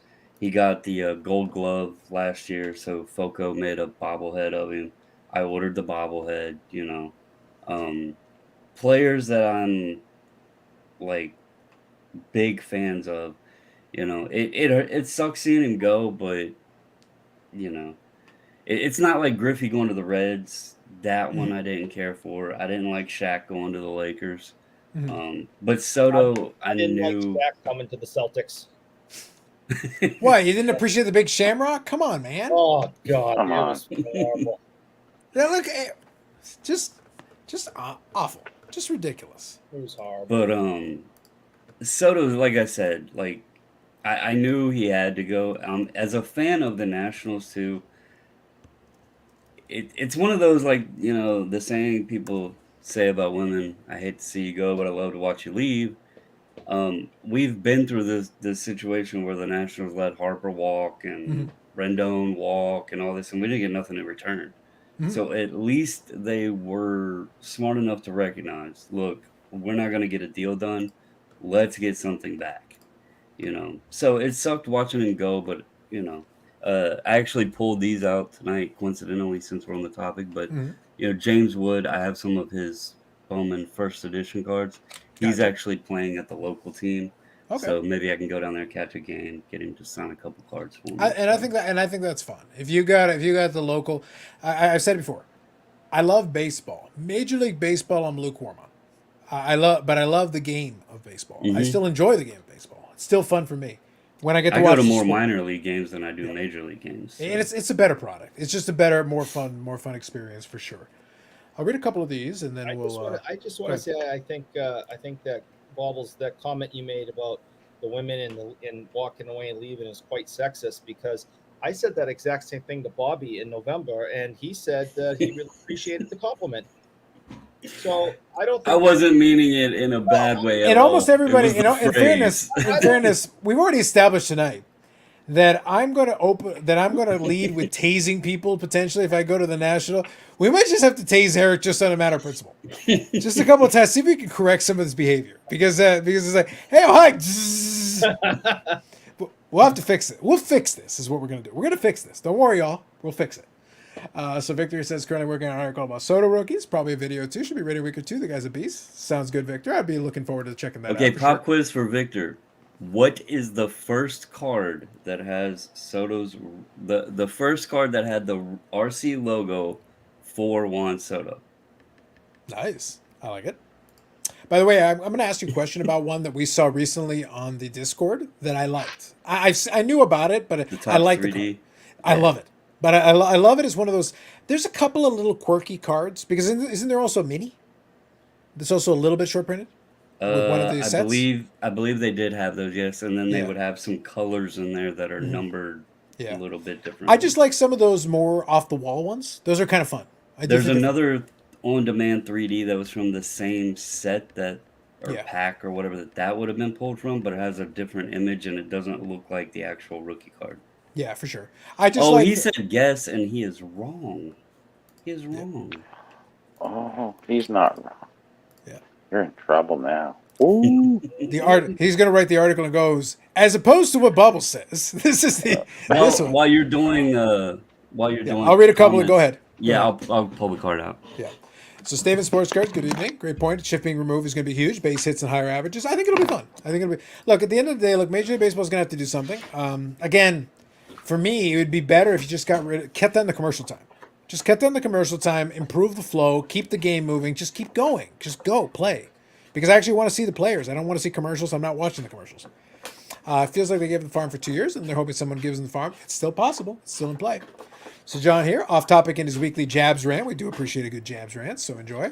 Last night he had a consignment auction. It made $7,500 in 1 hour. He took 50% of that. Bad for the hobby or not? Taking advantage of sellers and people. Okay, it's kind of an open-ended question. I like that. So I'll read these two real quick here. I hate a bandana and a wing sweater. Fair enough. I get it. Yeah. So a 50% consignment rate is kind of obscene. It's really, really high. But he made $7,500 an hour in an online consignment auction. So I don't know. On the one hand, obviously he made a lot of money on it in period. But a 50% kind of consignment rate is kind of out there. Bobby, have you heard of anybody taking like a 50% consignment rate? Well, if you can include the eBay fees and all the shipping, all the scanning and effort, some people do take a fairly decent chunk, but that's a big dollar value to Yeah. take 50 points on. Yeah, it's very difficult to, Yeah, seems like unless a you little bit got too the card much. for nothing. You can't really make money when you're losing 50%. That's huge. I don't know, Eric. Have you heard of any consignment rate anywhere near that? That seems obscene to me. 50%? No, I've never heard of 50%. That's crazy. Yeah. So generally, John, I know John has his weekly jabs, which I indulge. I get it. Look, now let it not be said that I do not appreciate a little bit of salt. I am a connoisseur of salt. I do enjoy and appreciate it. But and so I enjoy it for what it is. Most of the time, I'm like, look, whatever, jabs can do whatever. 50% consignment, like I'll say bad for the hobby. That's kind of silly. You really are taking advantage of people that are using you at that point. You can make a lot of money offering a reasonable rate of consignment because obviously you're getting eyeballs. Let's be fair. Jabs gets a lot of views. So you get decent eyeballs. You can make good money and not go to that. At that point, you're like a loan shark. You can make money charging interest, but like, dude, chill out. You don't have to go completely off the deep end. Just calm down. So go ahead, Bubbles. You got it. All right. Well, wait, before you start, I'm going to chime out because I've been standing for the last 2.5 hours because of the seating. It's not quite appropriate. But anyways, we'll be back next week and look forward to seeing you all then. Have a good time, guys, and have a good night. Sounds good, Bobby. Thanks for hanging out. I appreciate it. Good night, man. See you later. Good night. All right, I'll pull him off a little early, so that way he's good. But we were talking about it, and he's still figuring out the new office and figuring it out because obviously he was playing. We Eric and I were looking, and he was playing around with it a little bit. I didn't realize he was standing the whole time, so good on him. Like he put in a good. Basically, he's been standing for almost 3 hours. So hey, kudos to you, Bobby. We'll catch you next week. So let me go in here. Commercial time's a problem, but I take all the commercials with no blackouts. Oh, fair enough. I get you. There is a cost benefit on that. Jabs definitely pushes the boundaries, but his people love him. Yeah, they really do. All right, so go ahead, show the card again, just so we can see what it is again. Oh, so that's the Tops Now. That's right. Yes, I Tops remember Now 235. That's right, Is the yes. first Soto rookie card logo card. Real rookie card, Bubbles. Real rookie card. I'm not saying a real rookie card. I'm saying it's the first card with the rookie card logo. Yeah, I do. Here's the thing. I like those cards. I don't mind them because back when I was picking up a lot of Vladdy Juniors, I grabbed a small stack of the first Major League hit Tops Now, which was really early on for him. They held a little value for a little while. The problem with Vladdy Juniors, he's still very inconsistent. The weight issue is still a bit of an issue. The conditioning issue, the consistency is a big issue. He's still playing well, by the way. He's doing reasonably well. He can still hit for power, not as much as last year. His average is actually not bad if we use the average thing. But he's for a guy with that kind of power, you want him again. That's why I lean towards Soto. Even though his average was down, he was still drawing walks like crazy. He literally leads the league in walks, which is to say he is using his eye to good effect when he's avoiding a lot of bad pitches. This is just speaking on this a bit more, and you were talking about the Vladdy and his first hit. This is actually a card. It's commemorating his first home run, which happened on the first pitch he's seen. And another little quirky thing with Soto is his first home run actually came. It's weird because the game started, he hit his first home run, the game got paused, it went back, they finished the games, which then changed the actual date of the game. So he's like this weird player where his first home run actually came before his MLB debut. That's right.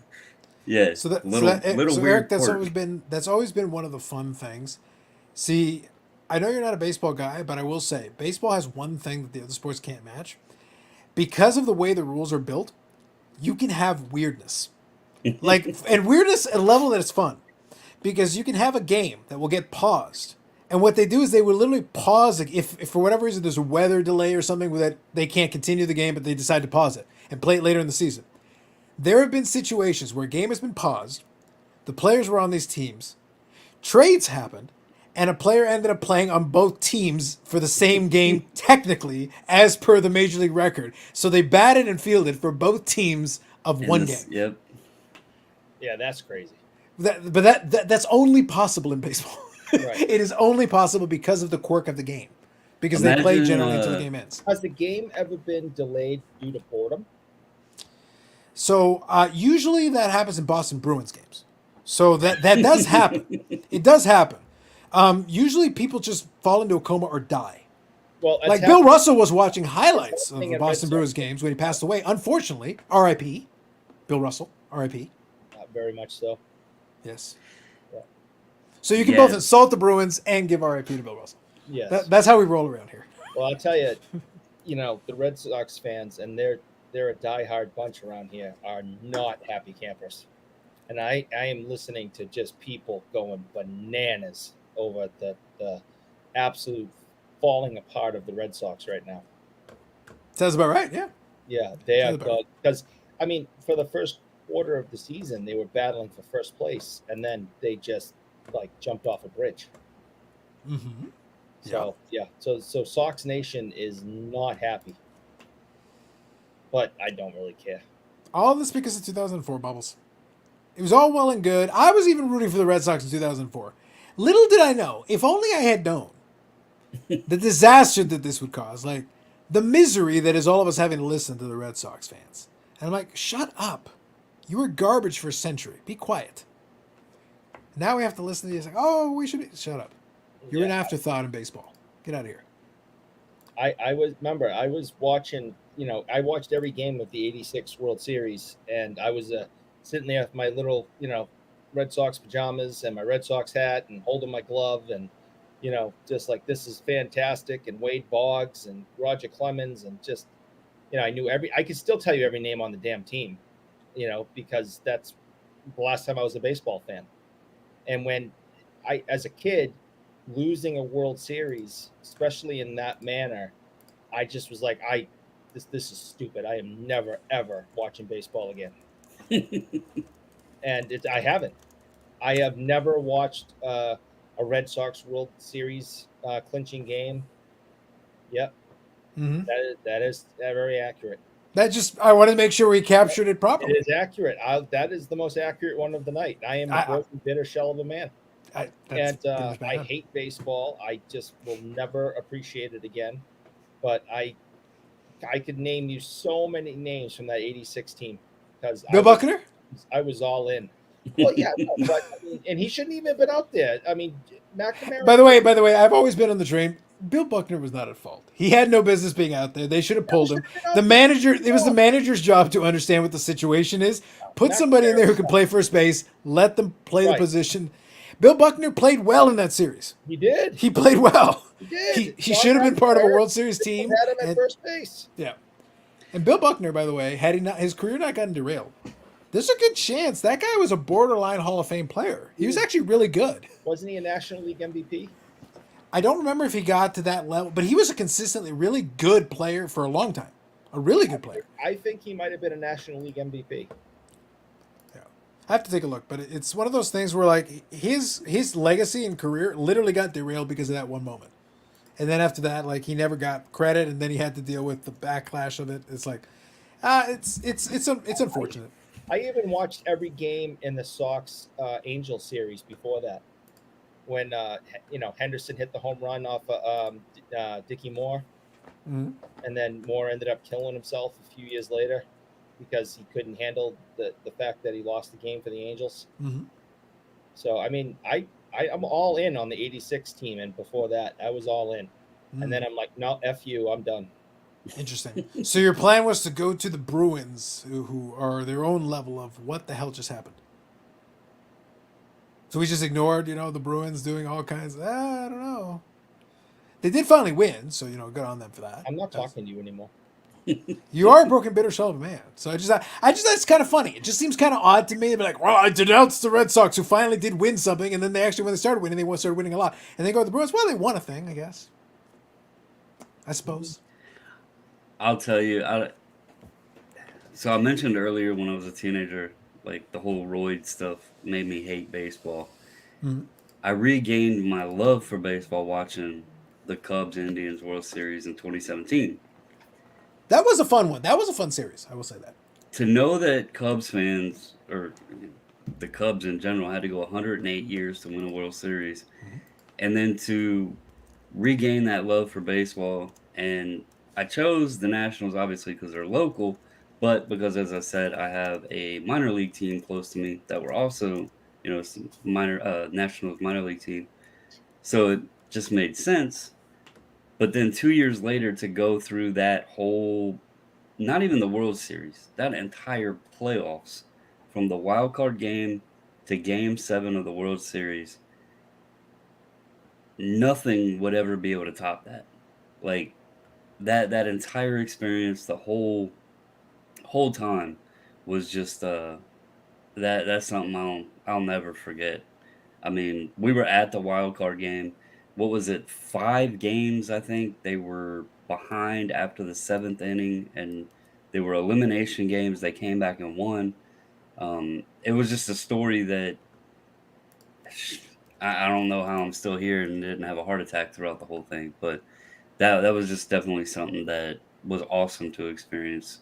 Getting to go to the parade, all that stuff, Obviously, as Red Sox fans, you don't do that very often. You know that. So that was a cool experience. So, no, for sure, and that's one of those things where it's interesting the way it was funny because, by the way, if all y'all had Eric being a broken, bitter shell of a man, well, that's standard. But if you have Eric indirectly talking about baseball for any length of time on your bingo card, you probably have the only one. You have the only one, literally the only one. Quoting stuff that was. Yeah, watch this. All right, let's see what I can do. Rich Gedman, catcher. Mm-hmm. First base, Bill Buckner. Second base, Spike Owen. Third base, Wade Boggs. Carlos is pulling it up. Rice, Henderson, and Evans in the outfield. Pitchers, Clemens, Schiraldi, Hurst. I think that's all I can. Oil Can Boyd. I think that's all I can name. I'm impressed with the memory. And what that tells me is that although you denounce baseball and you hate it, well, I believe he it denounced left hockey. an impact on your life because you remembered it. It says very clearly he denounced hockey. So that's what I believe I saw. That's what I believe I saw. I'm a passionate baseball fan. No, I am not. Unbelievably passionate. No. Talking about a team from 36 years ago, man. 36 years ago. I don't remember if Spike Owen was the shortstop or the second baseman, and I know so. There's one person I'm missing, and I can't remember who it is. It's all right. Did you name Boggs? Yeah, third base. Yeah. Okay. I didn't hear you say Boggs. I was like, you forgot the most obvious. No.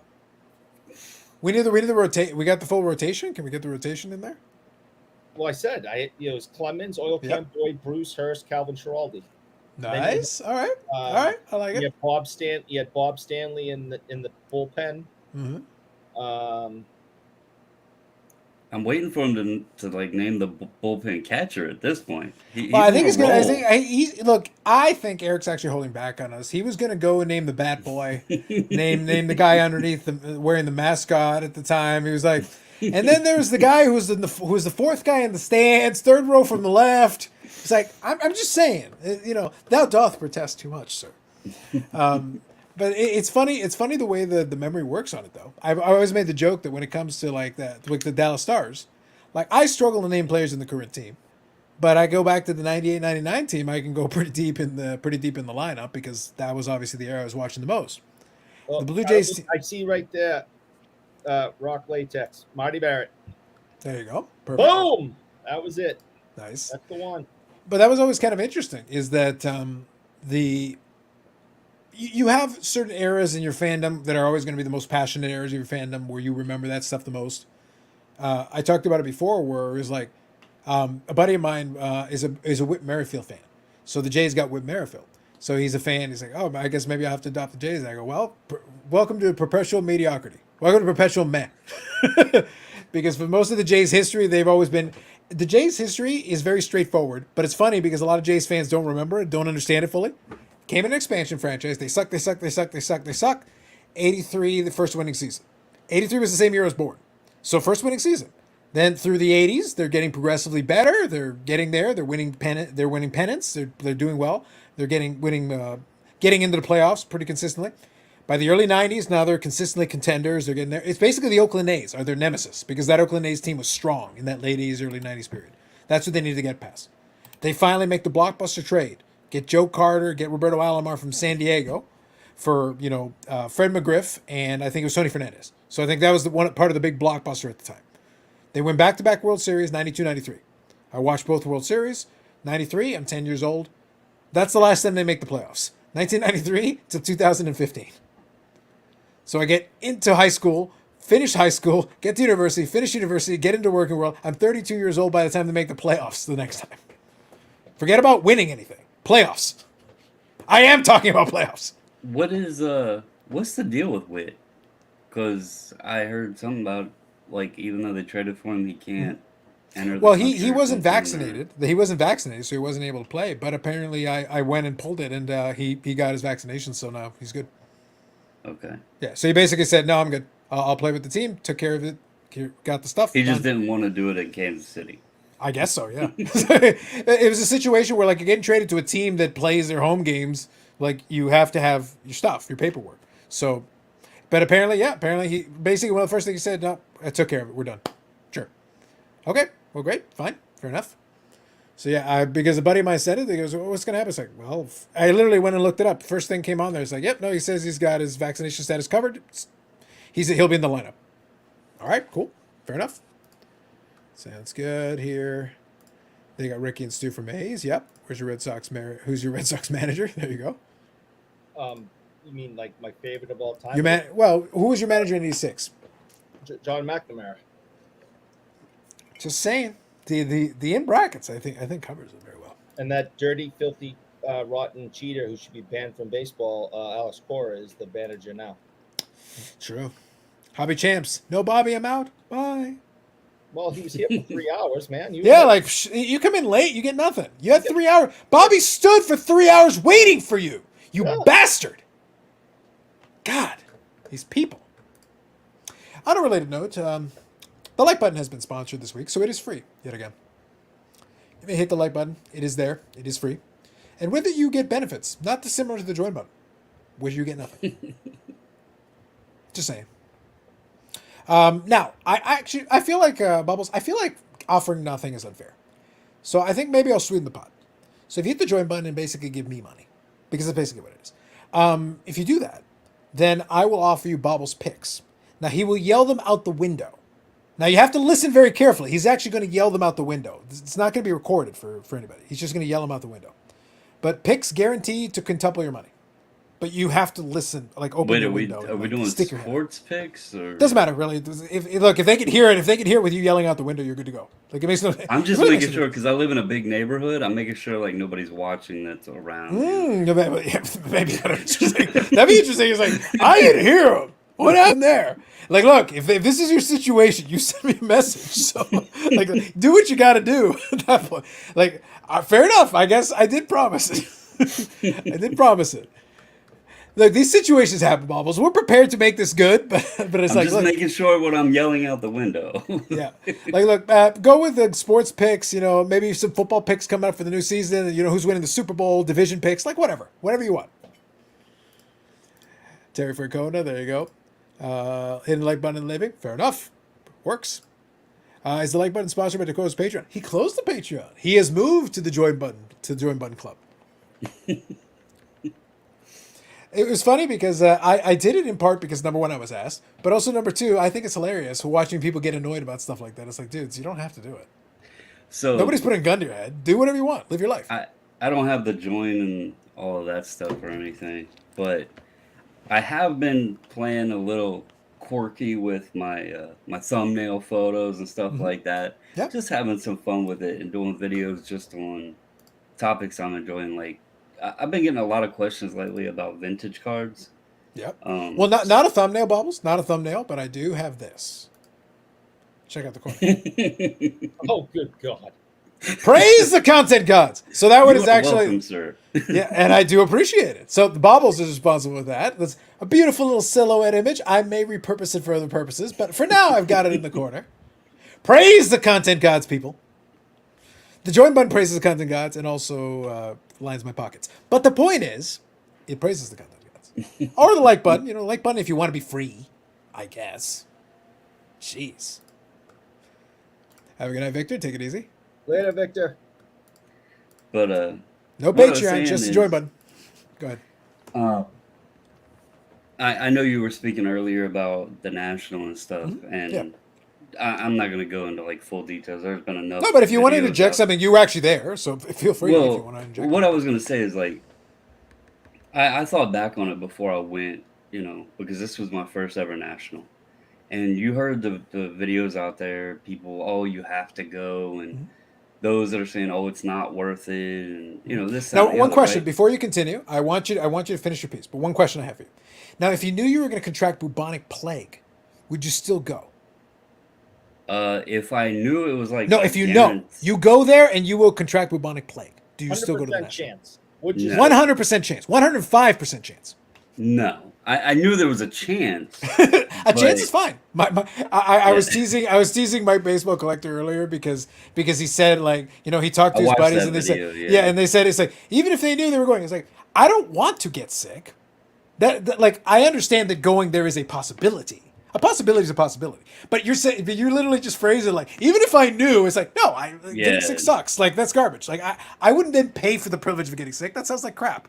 No, and plus, I mean, in all seriousness on that topic, and I know it's been beat, you know, the bush has been beaten Yeah, enough, but for sure. me and my wife had it in October, and she was actually on oxygen for a long time, like a couple months, because Yeah. she had to go over to the hospital, was Yeah. having trouble breathing. Yeah, it's not a So- joke. Like we do Yeah. at least like there are people who actually have very bad symptoms. It's not Right. something I have immunocompromised older parents. So am I going to not live my life and avoid everything? No. Like it's not reasonable. That's not logical. But does it mean that I'm going to at least be cognizant, at least be a little bit careful? Yes. Right, yeah. I'm not going to go out of my way like, "Hey, please. Are you all coughing? Hold on, let me walk by. Cough on me, Right. please." And it's funny, well, I shouldn't say it's funny. That's a bad way to put it. Yeah. It was interesting when I started hearing all of the people, because I was at the Sheridan for the hangout with Mike, and I think Andy was on here. He said he had it. I Yeah. heard that Eric, those back pages had it. Yep. And I was around all of those people, like not just once during the week, a few times, and I was like, Yeah. shit, you know, here we go. And me and my wife, we've had, I'll put it this way, if we've gotten it, it was nowhere near like October. We've been really good. I mean, we may not feel 100%, but I'm putting it more towards feeling like we had a whole week where we were pretty busy and active, and now Yeah. our bodies are recuperating more so than having anything like that. So, Yeah. um, but yeah, and it was to be expected because we Yes. knew the spread and everything. Yeah. But to the point where you were, because I knew you guys were talking about going. Yeah. First of all, if hockey is your thing, there is some hockey there, but it is definitely the minority. Yes. You're probably going to see more F1 and soccer than you would like hockey that you would probably be interested in. Mhm. So I respect that. But I look back on it and I was like, why didn't I ever go? And it was because growing up, you know, I really didn't hear anybody talking about card shows. We had our friends, we would trade cards back and forth. We'd had the card shops we would go to. It wasn't much talk about card shows really. Mhm. So I didn't know like how big they were, how like, fun they were, and all of that. So it just never was something that even crossed my mind really.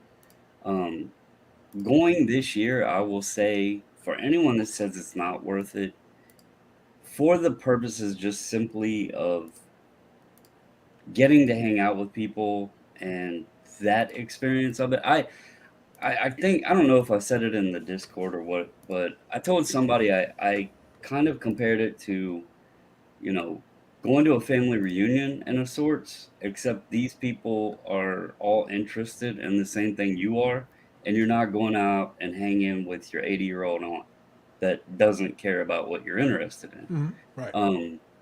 And like you said, if you make it as a vacation, you know, and that's what you choose to do as your vacation, then it's 100% worth it.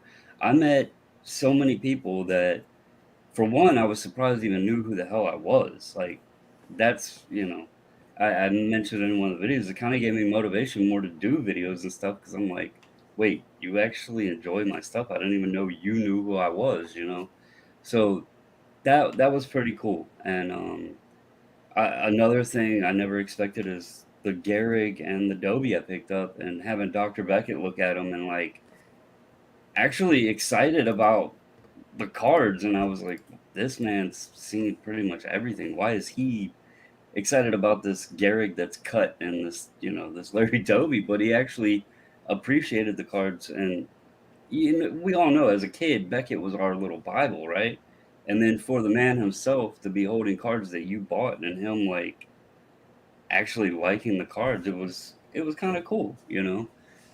I guess that's the nerd in us, but yeah, for the cards, it's not about the cards really. It's cool to look at them. There's plenty there to buy, obviously, but the people is what 100% makes that show.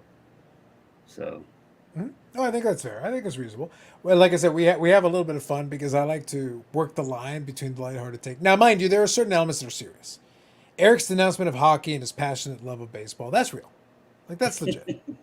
Uh, my pointing out the problems with Fishboy, like, that's real. I'm sorry. Like, broken back trout. Like, what do you want from me? These are facts. I told you it was made out of porcelain. Like, what do you want? I don't know what to tell you. But, above average baseball player at best. Broken frequently. But the important thing is that no, I agree with everything that you said, and I think it's perfect. I think it's very well said, and I think it's very reasonable. I just kind of have a little bit of fun with it. I like to take a hmm lighthearted approach to it because I'm one of those guys where I don't take a lot of vacations. I take vacation time, but vacation time for right, me is getting off work. But I'm a homebody. I actually like just being around, doing my thing in my space, and like I just take the time off work. I'm not a guy who's going to go to Hawaii. I have no doubt it's beautiful. I have no doubt it's wonderful, but I don't care about that stuff. If I go somewhere, I got to be doing something specific that I want to be there for. That's the thing for me. right, Vegas is like the only place that I like legitimately enjoyed going to. It's like, no, Vegas is awesome. I like it because it's constantly on. So for me as a night owl, it's like, actually, this works out great. Basically, everything's 24 hours. It's on. I'm like, awesome. But that's not for everybody. So I'm right. not going to pretend that it is. So the card show is a situation where, like, I've been collecting cards uninterrupted for 32 years. I love collecting cards. But I can do that anyway. Right, and I think it's a different scenario for you as well. And let me clarify, I wasn't meaning like those statements of what you Yeah, yeah. guys were saying. Yeah, I yeah. was It's just fine. putting it in like I heard other people Yeah. like out there, No, oh, it's your it's not worth perspective. it, It's blah your blah blah. perspective. It's good. Right, right. I think it's different though because in the same token, I am just as you said. I don't go like on vacations. In fact, the last time me and my wife ever went on a vacation was with the kids. We went to Ocean City, which is, I don't know, 3 hours from us or something like that. And that Hmm. was 7 years ago. Right. So this, I was more excited because obviously we've built the Facebook group. Hmm. I have the YouTube channel, the group submission. There was folks that I've like made legitimate friends with in this hobby for 2+ years now, but I've never met in person. Hmm. So that was the exciting portion of it for me. Um, but on the same token, I understand because you guys have that show up there, which is similar to Chantilly, Hmm. but on a bigger scale with the expo. And my wife actually asked me, she's like, I think it was on Friday. She's like, "Are you having fun?" And I was like, "Well, yeah, hanging out with the people, that's fun. Meeting people, all that, that's been fun." I was like, Hmm. as far as the cards, I was like, I actually prefer buying, selling, trading at Chantilly.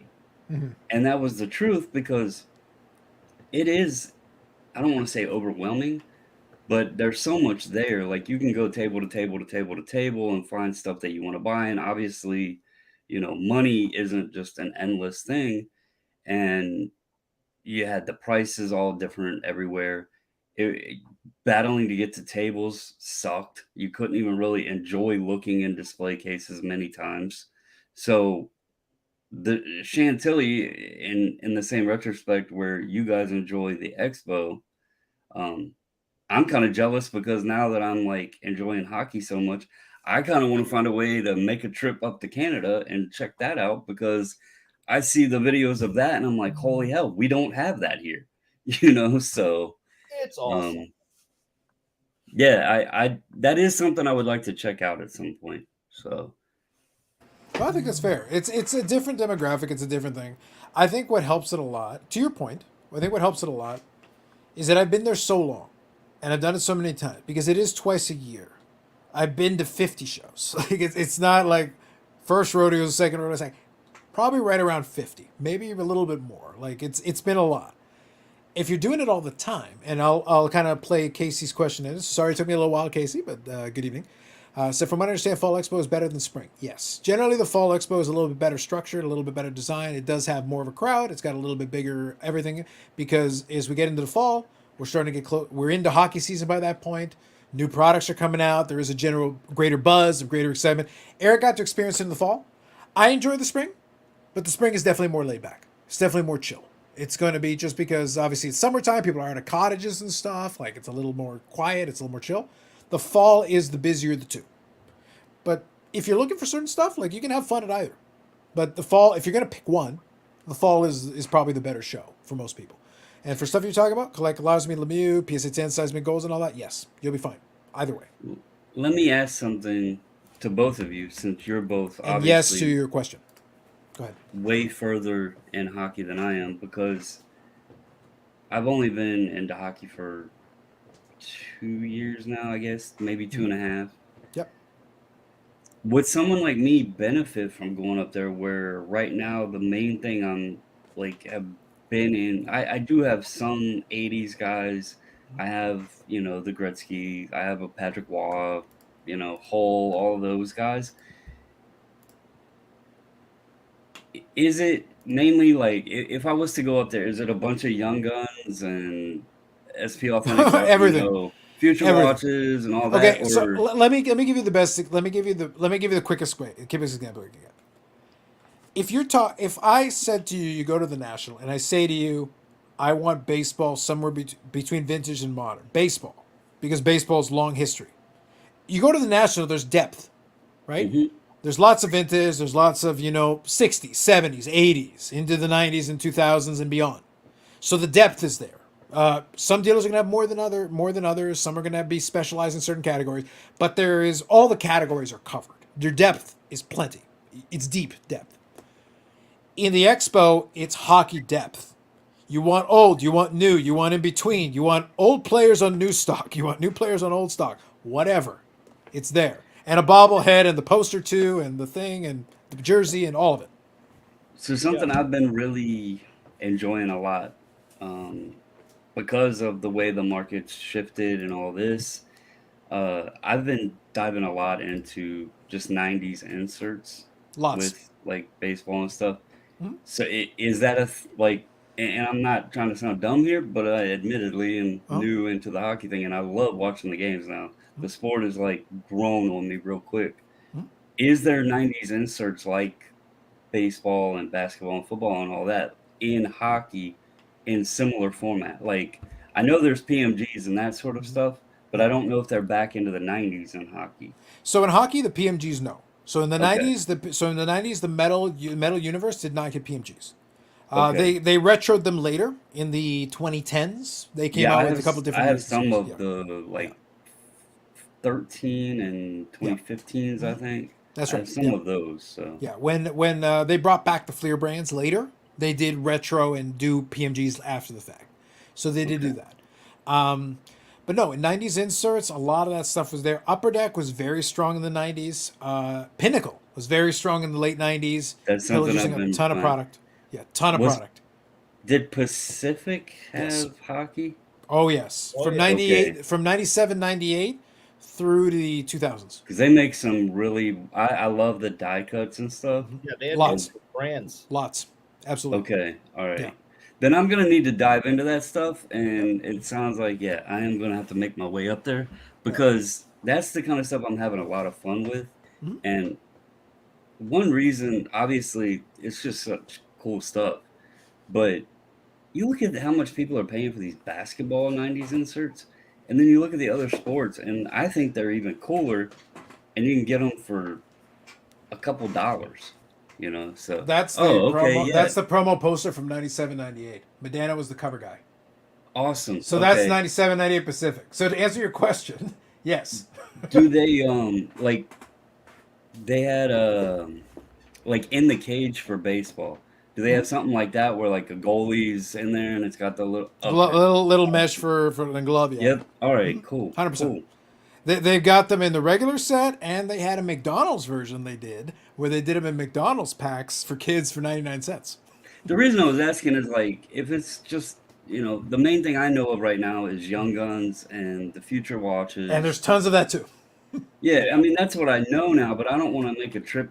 No offense, but I don't want to make a trip all the way up to Canada to try to hunt down like Eric said. If I want a McDavid, there's McDavid Young Guns everywhere. I don't Right. need to travel to Canada to pick up a kind of McDavid Young Gun. But So that's why I made the comparison to the national and baseball depth. The point is there's okay, depth.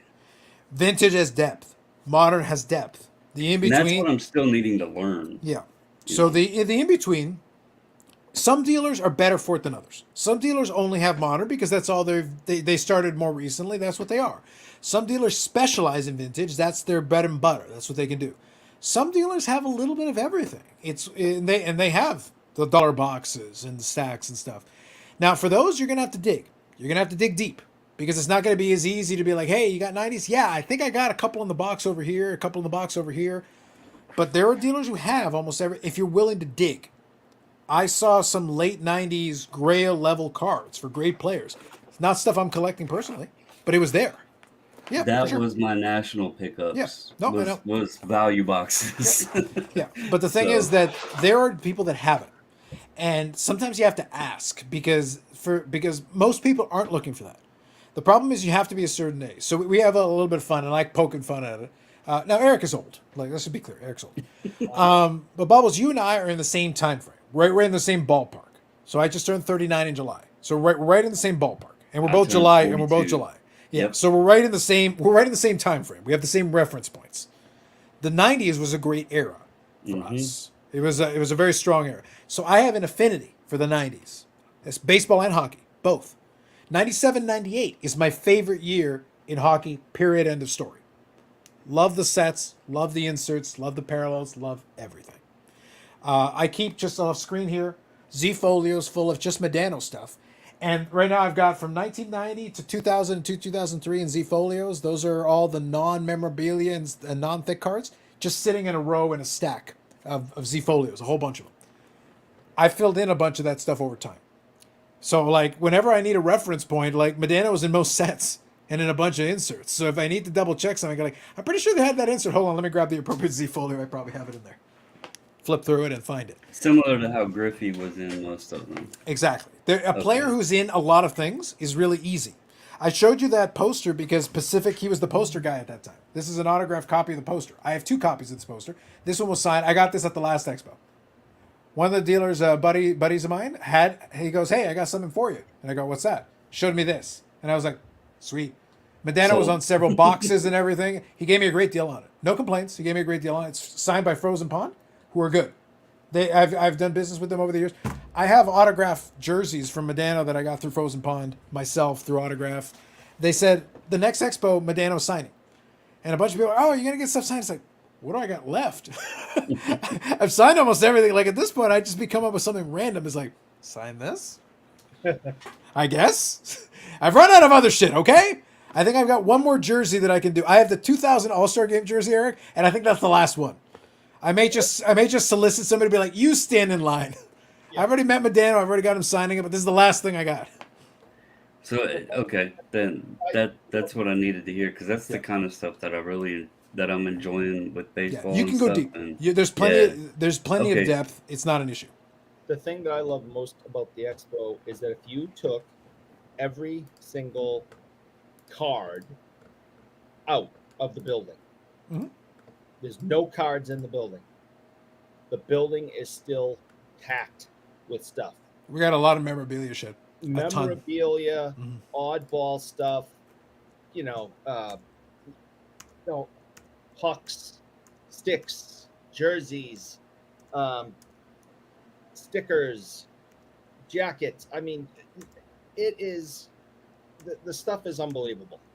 And it goes all the way back to the beginning of the sport and the beginning of products being made. And I would still go up there if there was not one card in the building. I would still go because it's incredible. Yeah, it's like I said, it's not national because we're not going to pretend it's the same. But I will say we have tons of dealers. We have they will bring museum quality display pieces. Like there are folks that there are dealers and booths that are designed to be that way. And again, hockey is the focus. So when the great curator came and talked about the amount of hockey, now he exaggerated because for him, all he could see.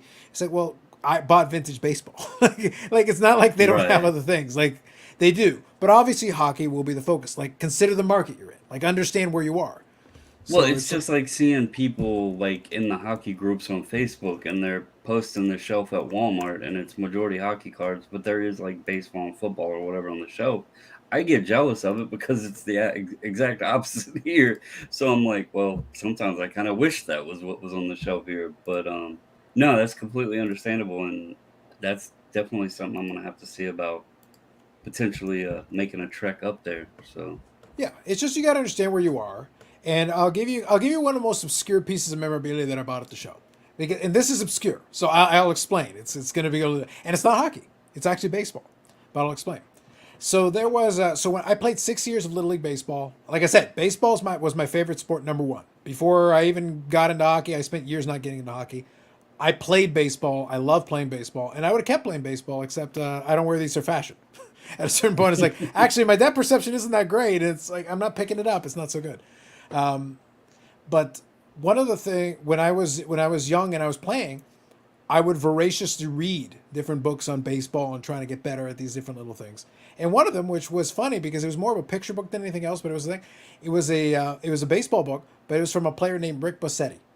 Rick Bossetti is an obscure rando player from back in the day. He actually played for the Blue Jays for a little bit, but he had a book. It was Rick Bossetti's baseball book, and I actually had a copy of that, and I would read it cover to cover.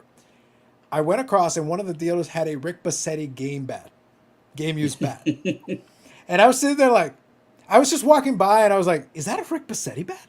And they're like, yeah, it's a gamer. It's like, how much you want for it? So in the end, I ended up getting, like, it was cheap. It was cheap as dirt. But I ended up buying it, and for years, the running joke, and I've still got it upstairs. I don't even have it on display. I literally have it laying, and occasionally I'll be bored. It's still fresh and clean, because all he did was strike out with it. Yeah, trust me, the bat is nearly unscathed. Nearly unscathed. But the thing is, it became a running joke because I wouldn't put it on display or anything. It was like, it was cheap as thing. But I would just be, if I was bored or sometimes I would take meetings. And I've got it in the office. And I would grab it and I'd just swing the bat because I have a wireless headset on. It's like, and it became the joke with my buddies. It's like, oh, it's the Rick Bassetti bat. It's the Bassetti bat. It's like, and I've had it for years. Because he played for the Blue Jays for a cup of coffee, that's the reason why the bat was at the show. So, like, it's not like it's only... No, the only reason it's there is because Blue Jays. So it's like... Right. So like... But then, obviously, vintage you'll get. You'll get the vintage cars. I buy vintage cars there, no problem. I went and filled in a good chunk of my 63 Fleer baseball set. I did that at one of the booths at the expo. It's there, but you got to go looking. How much, because this is something people always hunt at the National, how much O-Pee-Chee's up there for baseball? It used to be more. It was. So if we're talking hockey, plenty. Yeah, everything. But yeah, but Now I was talking more on the baseball stuff. that's what I figured. But that's why I'm being very clear on what I'm answering. So it used to be really good. It's still there, not like it once was, not like it once, because a lot of that stuff got cleaned out eventually. So it's like it got tougher and tougher to go by because people would pick it out. Folks would come up from the States looking for the O-Pee-Chee.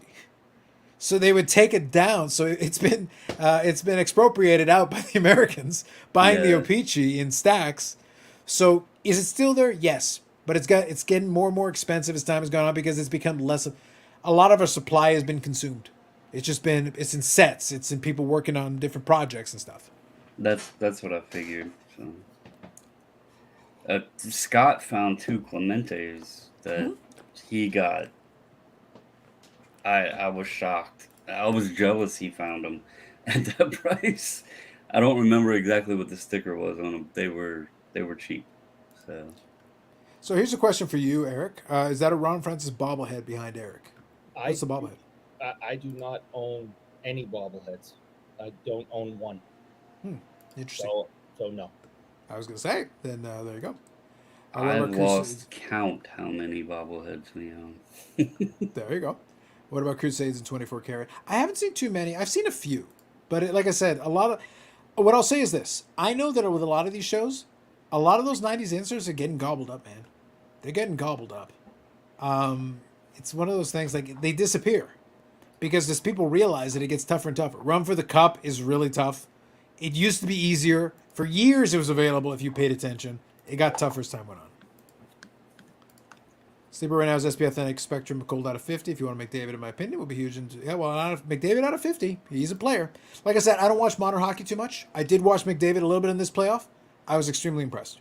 I was extremely impressed. In 20 years. Because I'm old. Well, yeah. I don't have that kind of time. Carlos channeling Tom Cruise from View Good Man. So I want a Dwayne Ward Gamer. Do they have that there? Probably. I haven't specifically looked for that. It's funny because Dwayne Ward still comes back. 2013, I was a Blue Jays season ticket holder. So one of the things they could do is you could go do like a fan thing where you could go play on the field, hang out and do that. And Dwayne Ward was actually there as part of it. So Dwayne Ward would give stories, and then also he'd throw some batting practice out so people could try to hit and stuff. Now, obviously, he's older and everything. Like he had arm trouble at the end of his career, so he doesn't have his arm anymore. But he can still throw pretty hard for a guy who's had his arm reconstructed a couple of times and everything. But it's just fun because it's supposed to be the experience. So, hey, Dwayne Ward, who was a great closer for the Jays there for a little bit there during the championship window, throwing some batting practice out to folks. Like, give him a chance to try to hit something. He'd throw it over the plate for you. He'd throw you a couple meatballs. And if a couple of guys start hitting a couple, he'd start suddenly locating. He'd put a little extra gas on it and start to locate. Or he'd throw something off speed to kind of mess with you a little bit, which is funny. And he's long enough to see someone better than Bobby Orr. Cale Makar is going to be the GOAT. Ooh. AC, I think it's past your bedtime, buddy. These are bold words. Bold words. I like that. I'll say this. I traded away. Well, it was cash flow trade, but I traded away a Cale Makar Young Gun Gold Label Pristine. I felt it was time to capitalize on what he had done. The kid's a great player. I have a cup auto of him, and I have his clear cut. But if I could obtain a Bobby Orr rookie, I would trade all my Kale McCarrs for it. I mean, I'd agree with that. I'm new to hockey and know the significance of that card. Yeah. So Well, here's the thing. Cale Makar, I think, is a great young player. But in hockey, defensemen do not hold the value the same way. They're like they're like the different position players in football. It's like he can be the greatest wide receiver in the game, but it's not going to be as much as a quarterback. so that's what I was told in 2019 when I first started buying hockey cards. And all I'll say is I'm glad I held it for the 2.5 years I did, because I got over $2,000 for that Young Guns. I understand. But if it So- was an equivalent McDavid, how much would you get for it? I don't even know what McDavid's going for. He was lot. already high. A lot. He was already high when I got in. So. Yeah, and it's only gotten to be more over time. It's one of those Yeah. things where, like, look, it's not that there's no value in it. The point is that most defensemen do not get that. Because I grew up in the era. There were a lot of great defensemen. Nicholas Lidstrom. If you have a fantasy team and you needed a defenseman, the Nicholas Lidstroms of the world were gold for you.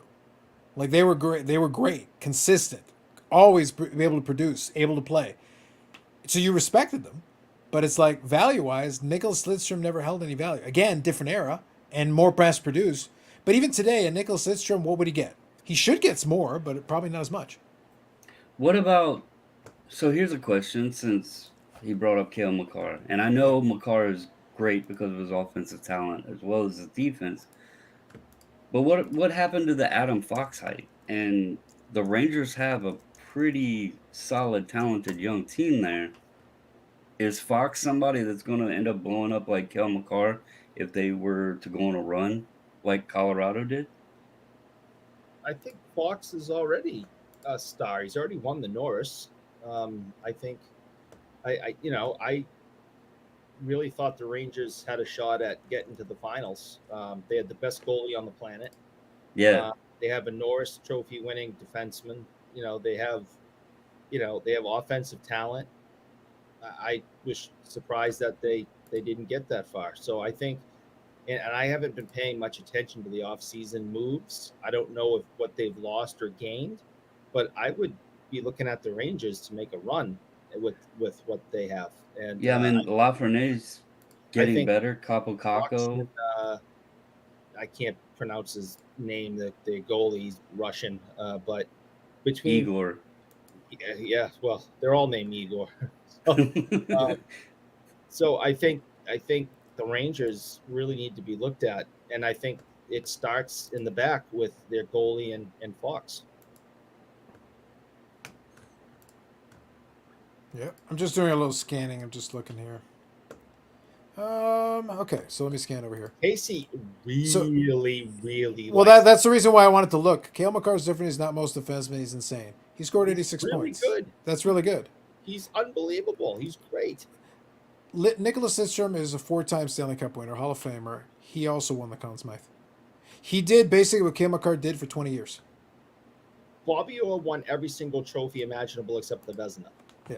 The thing is, like I said, Cale Makar has played 3 seasons. He's won a Stanley Cup. Fantastic. He won the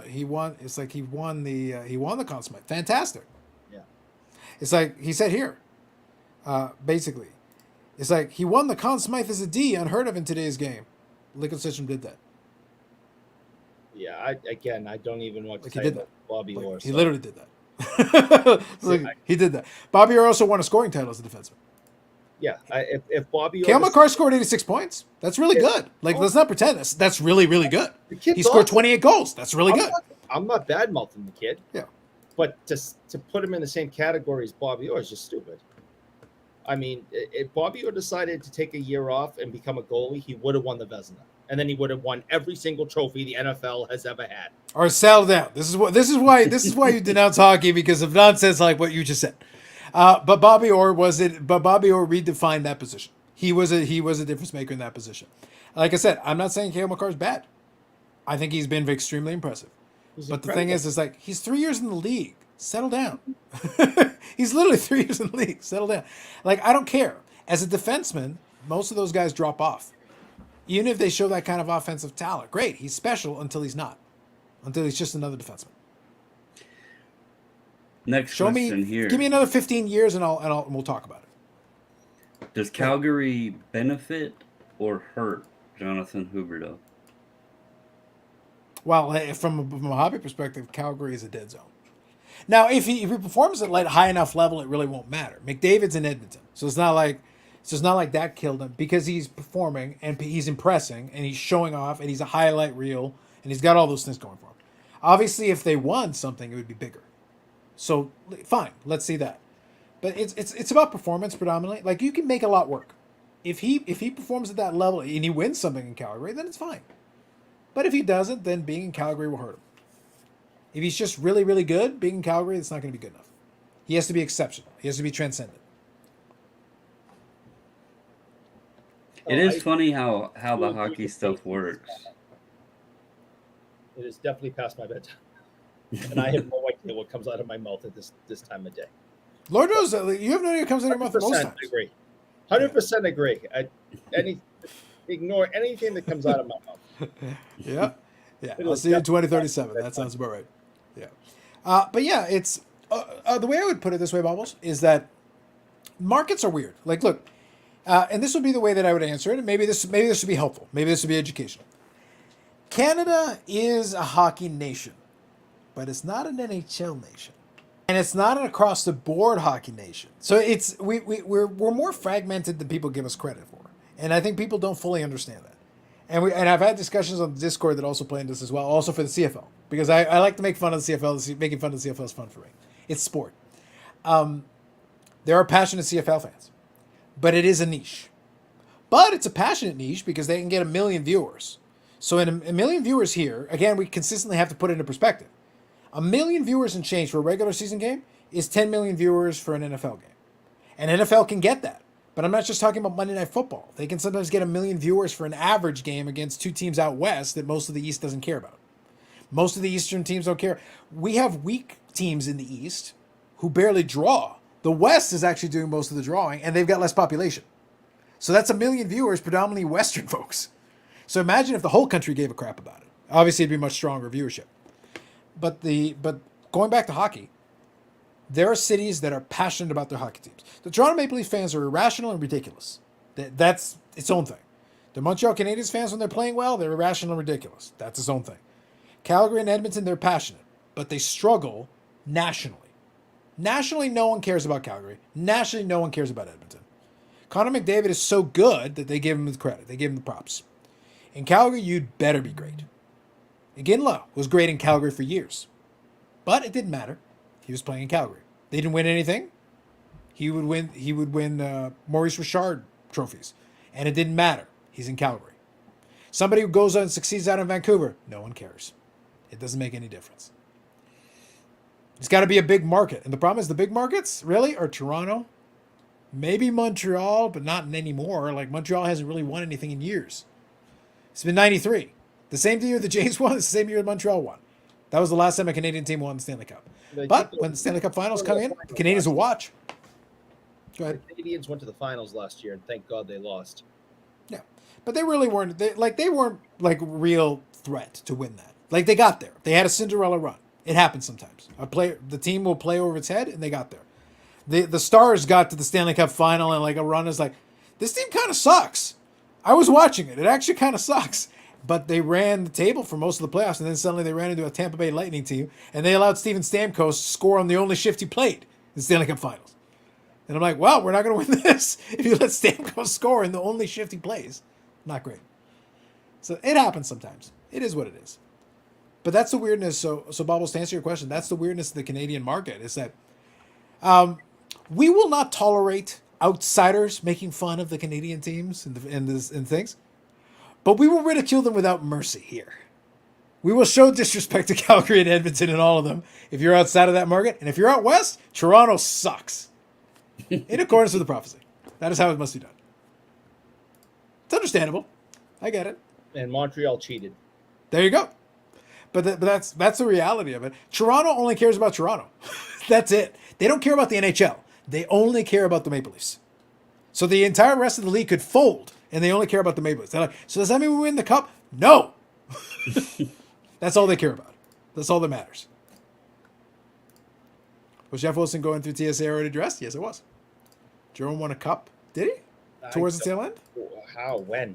I was going to say. I don't remember that one. Calgary, Boston, Colorado. I really don't think he did. I don't. I don't believe that. I don't recall him winning a cup. Let me see. I'm looking. Hall of Fame. Pearson, Richard Trophy twice. Art Ross. Yeah, 4-time All-Star. Nope. Maybe a Calder Cup? Yeah, it wasn't a Stanley Cup. It's got to be something else. Now, I will say, if you're a hockey fan, this is why I say Canada is not full of hockey fans. That's why I know they're full of lies. And I'm not. I wasn't born here, so I can call them out on it. So it's like, no, you lie. Because if you were, you'd support junior hockey more. You would support junior hockey more. You would support some of the other leagues. AHL is a great product. It's fun hockey. It's good hockey, reasonably priced hockey, family-friendly hockey, fun to watch. If you actually care about hockey, the AHL is great. The CHL is great if you enjoy hockey. But they don't draw flies in a good chunk of the markets. So that's why I know you're not a hockey nation. You're full of shit. You're full of it. That's why it's interesting. So they will support the NHL in certain markets at certain times. And they will support. If you go out west, you go to Saskatoon, they'll support junior hockey. Saskatoon will support junior hockey. Saskatchewan, totally. But it depends on where you are. And the Quebec Major Junior League will let anybody play. Correct. True. Facts. Even But that's what it is. even pickpockets. It's in the same vein as why I prefer minor league baseball, Bubbles. It's like, no, if you just want to watch the sport in its purest form, AHL, CHL, fantastic. I've watched plenty of those games. They're fun. I watched probably 15 years ago, maybe. Is it the Indianapolis Ice? Okay. I think was a minor league team when I lived over in Indiana. But yeah, that is something I never thought of. I don't really hear much. Like, I would say off the top of my head, the only minor league team I could think about is Hershey, Mhm. and that's from playing NHL on Xbox. Yeah. Because you have to like bring your players up, so that there's not a lot of talk about the minor league teams. I guess. The thing is, if you're in that market, if you're in the market, so I will say I never took advantage of it. I will say I regret. Like I said, I'm not really as much of a hockey guy as Eric claims to, minus his denouncement. You know, the denouncement is important. we have to acknowledge that. I've never claimed to be. But when I lived in Guelph, we had the Griffins right there. The stadium was there, the Sleeman Arena. I wish I had attended some games because it was right there. It was walking distance from where I was. It would have been very easy to go and check out some games. And the Griffin and the Guelph Storm,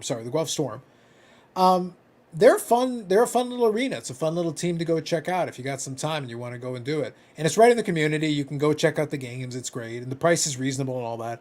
And a buddy of mine years ago gave me a Guelph Storm jersey, so it was kind of fun But I ended up watching the only Guelph Storm game I ever got a chance to watch. I ended up watching it in Mississauga because I was back home, so I was here, and I went to Hershey Center and our arena here, and I watched Mississauga take on Guelph wearing the Guelph jersey. So it's like I'll support the Guelph team. Bubbles, doesn't that sound like a terrifying hockey team? The Guelph Storm. Facts. Hey, Todd Bertuzzi played for the Guelph Storm. It's interesting. Yeah. No, I we're gonna play the Guelph Storm this weekend. Oh, the panic. Like I said, I used to be a huge football fan and basketball fan, and I don't really watch the sports much anymore. Just the way they changed the rules and everything. And I've got the ESPN package, the ESPN Plus thing last year, and that was like the best money I'd ever spent. Just sitting here, turning the games on. Didn't even care if it was like one particular team, just watching all the different games. And it's amazing that the sport doesn't get more interest, because when you sit down and watch the game, it like has a competitive nature somewhat to baseball, but then it has the speed of basketball, and then it has the physicality of football. So you have like a little bit of each sport sprinkled in, and it was just, I don't know. There's not many commercials. You know, you watch a football game, every time they kick the ball, they have to go to commercial. They get a first down, almost it's commercial. Hockey, it's like after the first period, you get a commercial. You know, Well, it's because you get, unless you get a whistle, they don't really have the excuse. You just keep playing right, until there is a stoppage in play, and then they can shoehorn something in quickly and before they restart. It helps right, the but flow of television. It does help yeah, the flow and of it television. makes it more enjoyable to watch. Like it sucks. You get a guy, they take a timeout or they take a commercial break before the punter punts the ball, and then the guy runs it 5 yards, and then oh well, we got to go to another commercial break, and it's like why, you know? So yeah, it's very very very fun to watch. So Yeah, no, I agree. I think the television product is solid, and like I said, playoff hockey it's hard to beat as a product. Like it's a good product. So I collect Ichiro here. Good evening. Yeah, a lot of the really rare '90s stuff has been really fairly valuable. People are realizing actually how rare it is. I agree. I agree. So Bob here, I'm not surprised at all hockey doesn't have the draw of the public. NHL hates personalities. They don't advertise. A lot of old boys club ran back in the '70s. I'll be honest though, it's also a big problem. Um, but part of the reason that the league doesn't get as much strong support overall as it does is because most people are fans of their team. They're not a fan of the NHL. And this is something they've never quite grasped. A lot of the sports have this problem. Baseball has this problem too. You're a fan of your local team or whatever team you follow, and not necessarily the sport. The NFL, you're a fan of your team, but you'll watch Monday Night Football where it's not necessarily your team playing. You'll watch Sunday Night Football, which is not necessarily your team playing because it's a feature game of the week. Those are special feature games. So they will still draw an audience that will just watch it because they're watching. Either they're in fantasy or they're gambling or they've got whatever the reasons are. They're well, I'm watching. the new guy to the sport because I was watching any damn game that was on. Yeah. I But was like, people got oh, let's weaned check on. out what's going on here. Yeah. So Before you had the TV package where you could watch all this stuff or a streaming package where you could watch all this stuff, you would have the game of the week in football. So they built in an audience that would watch the game of the week and hopefully their team would play a couple of times. As a Packer fan, I usually get some Monday night games, some Sunday night games. They're usually featured in a couple, so I would get a few. And other teams would get a few, and that's how usually it would work. But you could also follow your team. But a lot of people just follow the team. In hockey, most people just follow their team. You give them a random game of the week, it draws okay. Doesn't really draw a lot of audience. Now, you watch Leafs game here in the Greater Toronto area. Leafs games draw. Hockey Night in Canada used to be the Leafs game and the West Coast game. It used to be the doubleheader, but it was the Leafs game early usually, and then the West Coast game later. Or unless the Leafs were over in the West Coast, in which case they'd be the later game, and there would be another random game in between. But most of the time, they just shoehorn something in there. The Leafs game would draw more because the people would be obsessed over the Leafs in the GTA. Obviously out west, and he's almost like, when can we have a game? Why can't we be the early game? It's like, no, I got to put the Leafs in the early game. And that's how they would do it for many years. But again, it was regional. It was you'd support the local teams, basically. So you weren't interested in the NHL, you were interested in the local team, and that was it. That's as far as your interest went. they need to advertise this the ESPN thing more for specifically just for the hockey purpose because I mean I think I pay like $13 a month for it, but Mm-hmm. then my wife and daughter watch the Hulu and the Disney Plus thing too. So I'm basically like, oh, I get ESPN Plus free and can watch all the hockey games while they're watching Disney Plus, and, whatever. So they definitely should advertise it more because that that was freaking awesome last year. So That's fair. I think let's go. We're talking about teams and leagues and how things were done maybe a handful of years ago before streaming and all that. Growing up, I'd be lucky if we could watch 4 or 5 Patriots games a year locally because they were all blacked out because nobody would go to see them play. The Patriots were going 1-15 year after year after year, and there was never any home games shown on TV, and there might be 4 to 5, no, 16 games in a season.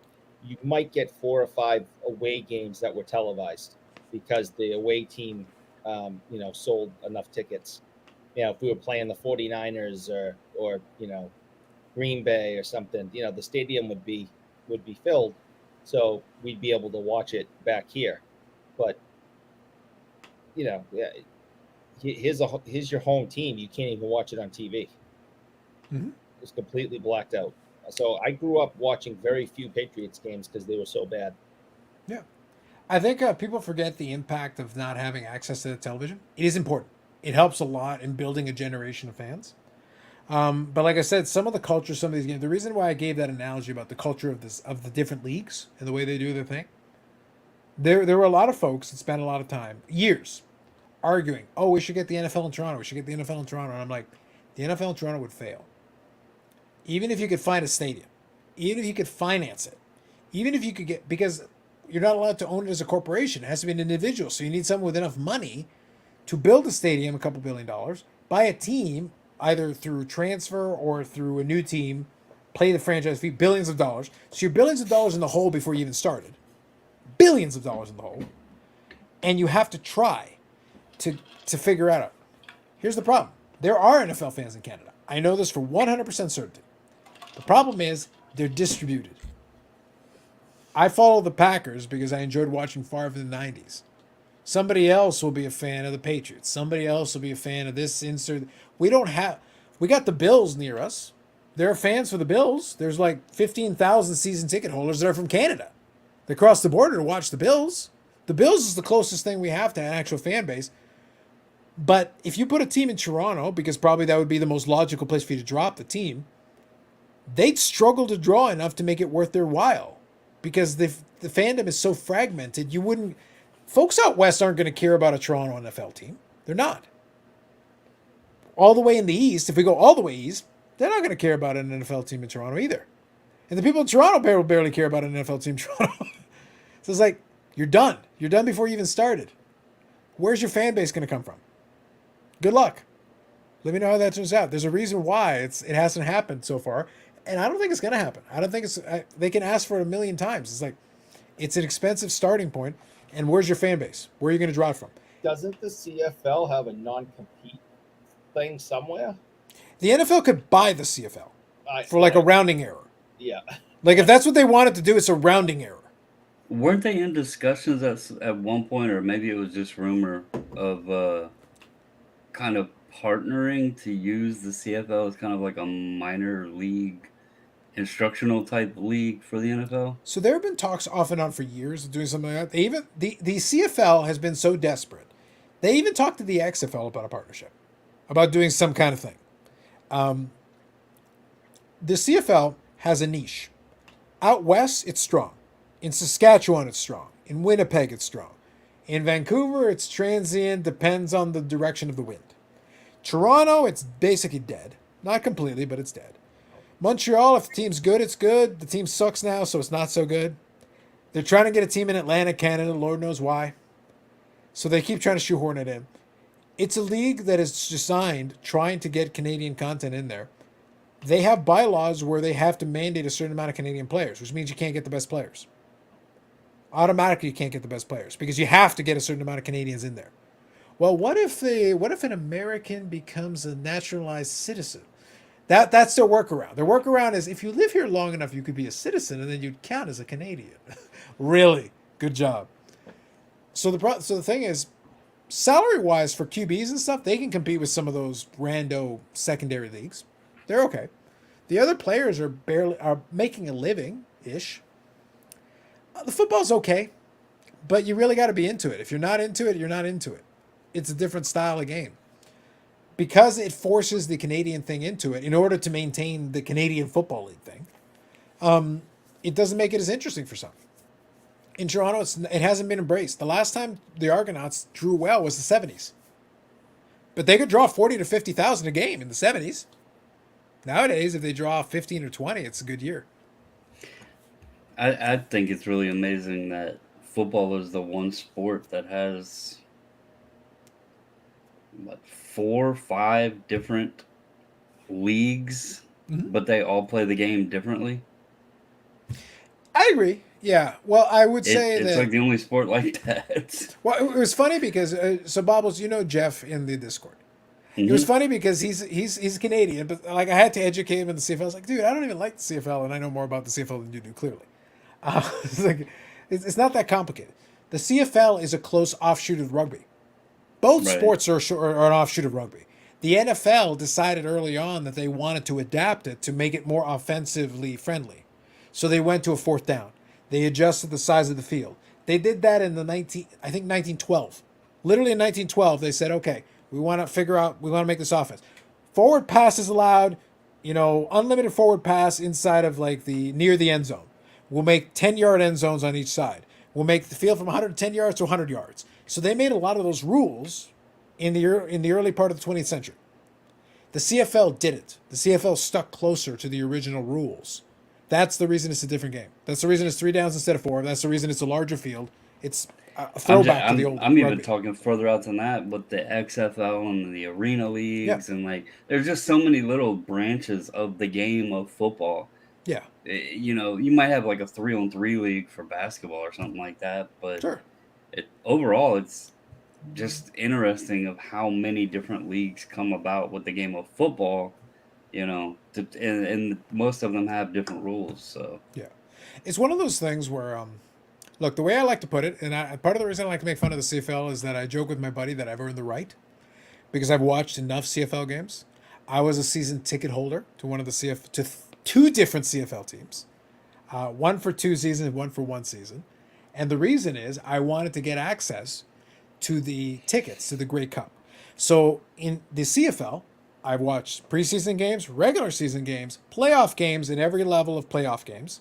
I've been to the Grey Cup. I was at the 100th Grey Cup, the Centennial Grey Cup. I was there, so I've attended. He's denouncing his NFL fandom, and now he's bringing out his CFL. We're learning a lot about you guys tonight. Yeah. Oh, you are. But here's the thing, though. I've been to all those things. I don't enjoy watching the CFL. I'll watch it, but part of the reason that I did all that is I said, okay, I'm going to give it a legitimate chance. I'm going to do all these things. I'm going to fully expose myself. I've been to games in Toronto. I've been to games in multiple locations in Toronto because they did one at Varsity Field, which was a throwback to the ancient days of the Argonauts. The original Varsity Field is long gone, but the Toronto University team still plays in a field near the old area called Varsity Field. So the Argonauts did an exhibition game at Varsity Field. I watched that game. I was there for one of those games. I've been to games in Guelph when one of the teams had to fix up their stadium, and I went to a Guelph game, a CFL regular season game and CFL playoff games in Guelph. I went to a game in Guelph. I went to a game in Toronto. I've been to multiple locations in Toronto. I've been to a game in Ottawa. So I've been to games in multiple locations, season ticket holder for 2 different teams. I can make fun of it as much as I want. I've earned the right. If you don't watch the league, you don't observe the league, you don't know the league, you're just talking out of your ass. I know enough about the league. I can make fun of it to my heart's content because I have earned the privilege of making fun of it. I've seen enough that I've chosen that I was like, it's not for me. I won't watch it. I'm going to tell you how much I know. I didn't even know there was a place called Guelph. Oh, yeah. Unfortunately, there is. Yeah, there's a college. I got you. Don't worry. And some people went to it. Look, if you keep this up, Eric, I'm going to come on one of these weeks with all Guelph swag. Because I got plenty of Guelph swag, bro. I'll come in with the hat. I'll come in with the... When it gets colder, I got a fleece jacket in there. Oh, bro. Probably got the scarf. I do have a scarf. And I got the fitted New Era cap. Don't worry, I got that. Listen, Bubbles. Fandom for your alma mater is not a thing here. It barely is. I'm actually an outlier in the sense that I'll even rep my university. Most people don't. I have one baseball hat from college. That's it. So where did you go to college? I went to Becker College in Worcester, Massachusetts. Oh, speaking of made-up places. Back in this, that's a sauce, Eric. You're confused. That's a sauce. Back in the day, the El Paso, we were watching TV with the Giants in town. Ninth home game of the G-Men. There you go. Nothing natural about hockey. You weren't holding where you can score. I know they were arguing about the LeBron and the McDavid thing. I'll leave you guys to that. Play football on soccer fields. Carlos talking about the stuff he is from the Gulf. He made up. Dude, the con is deep. Yeah. I've even made up merch for this university. It's ridiculous. It's deep. It's deep, bro. It's deep, bro. You got to go to the next level, man. Commit to the bit. Commit to it. So McDavid is mastered a gimmick sport. There you go. Perfect. Why is Eric so saucy? He went to a sauce college. Facts. Facts, Bob. Facts. I But didn't yeah, go to Worcestershire. it's fun. It's fun for me because my buddies that I went to university with there. It's the alma mater thing isn't as big a thing here. This always been kind of interesting. The U.S. like if you a lot of the alma maters there, especially if you got like a football program or whatever, like they're hardcore. and Mm-hmm. I laugh because I actually enjoyed going to football games in Guelph in Alumni Stadium, but it's not a thing. Like not nearly to the same degree. So, but yeah, no, I got Guelph swag, bro. I got Guelph swag. I might have to. I might have to break out some of the Guelph swag here. I only have the hat, so. I actually enjoyed my time in university, so I think back on those with fond memories. I had a good time there. I kind of wish I had made more of it, but it was still fun for me. I had a good time. You had The school I went to had a boring name, so colleges. But where'd you go? Go ahead. Washington Business School. That is a boring name. Yeah, Boring, That's, yeah. that's very unfortunate. Did they have like a team or anything?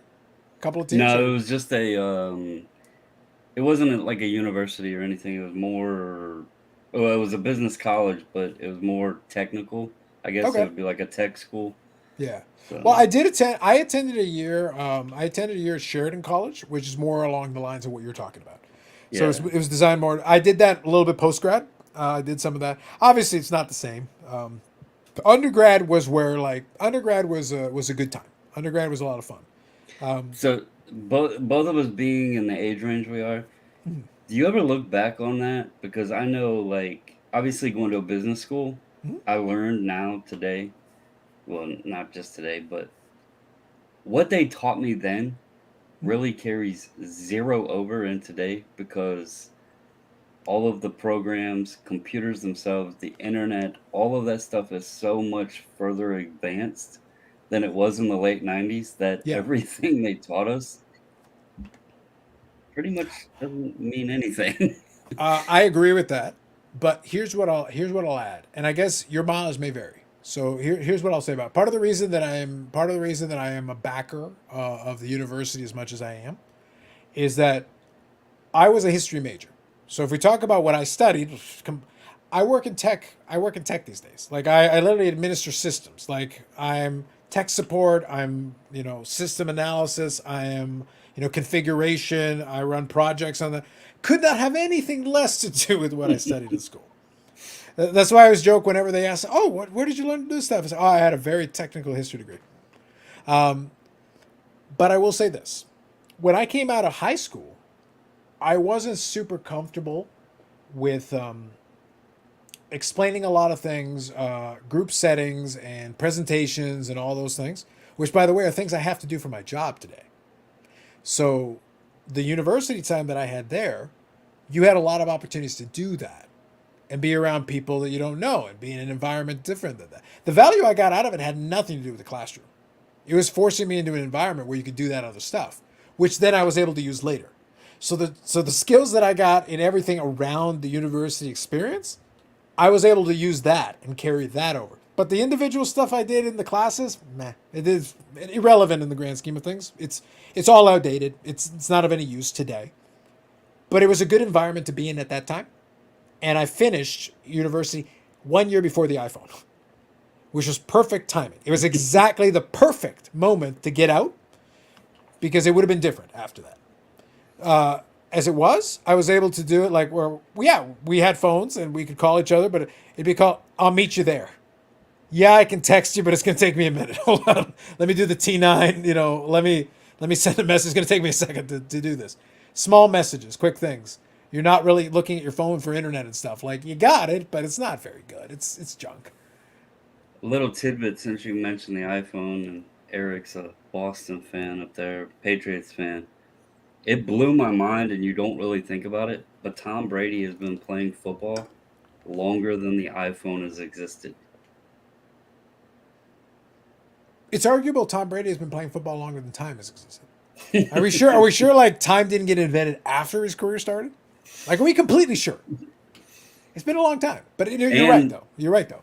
He's, I think, if I remember correctly, because I looked it up, he's been in Madden on every PlayStation console and every Xbox console It's like something crazy. He's been playing so long, he's like outdated. A ton of stuff that's just like mainstream today. Yeah, Yeah, he's 20 years. it's You one of know? those things that basically Um, but that's basically it. It's that it was the right time, right place. So for me, I get the appreciation comes from it was the place I needed to be. I chose that school over the closer one because I wanted to be away from here. So I said, let me go over there. I'm a little bit further away. Not like ridiculously. It's like a 45, 50-minute car ride from where I am.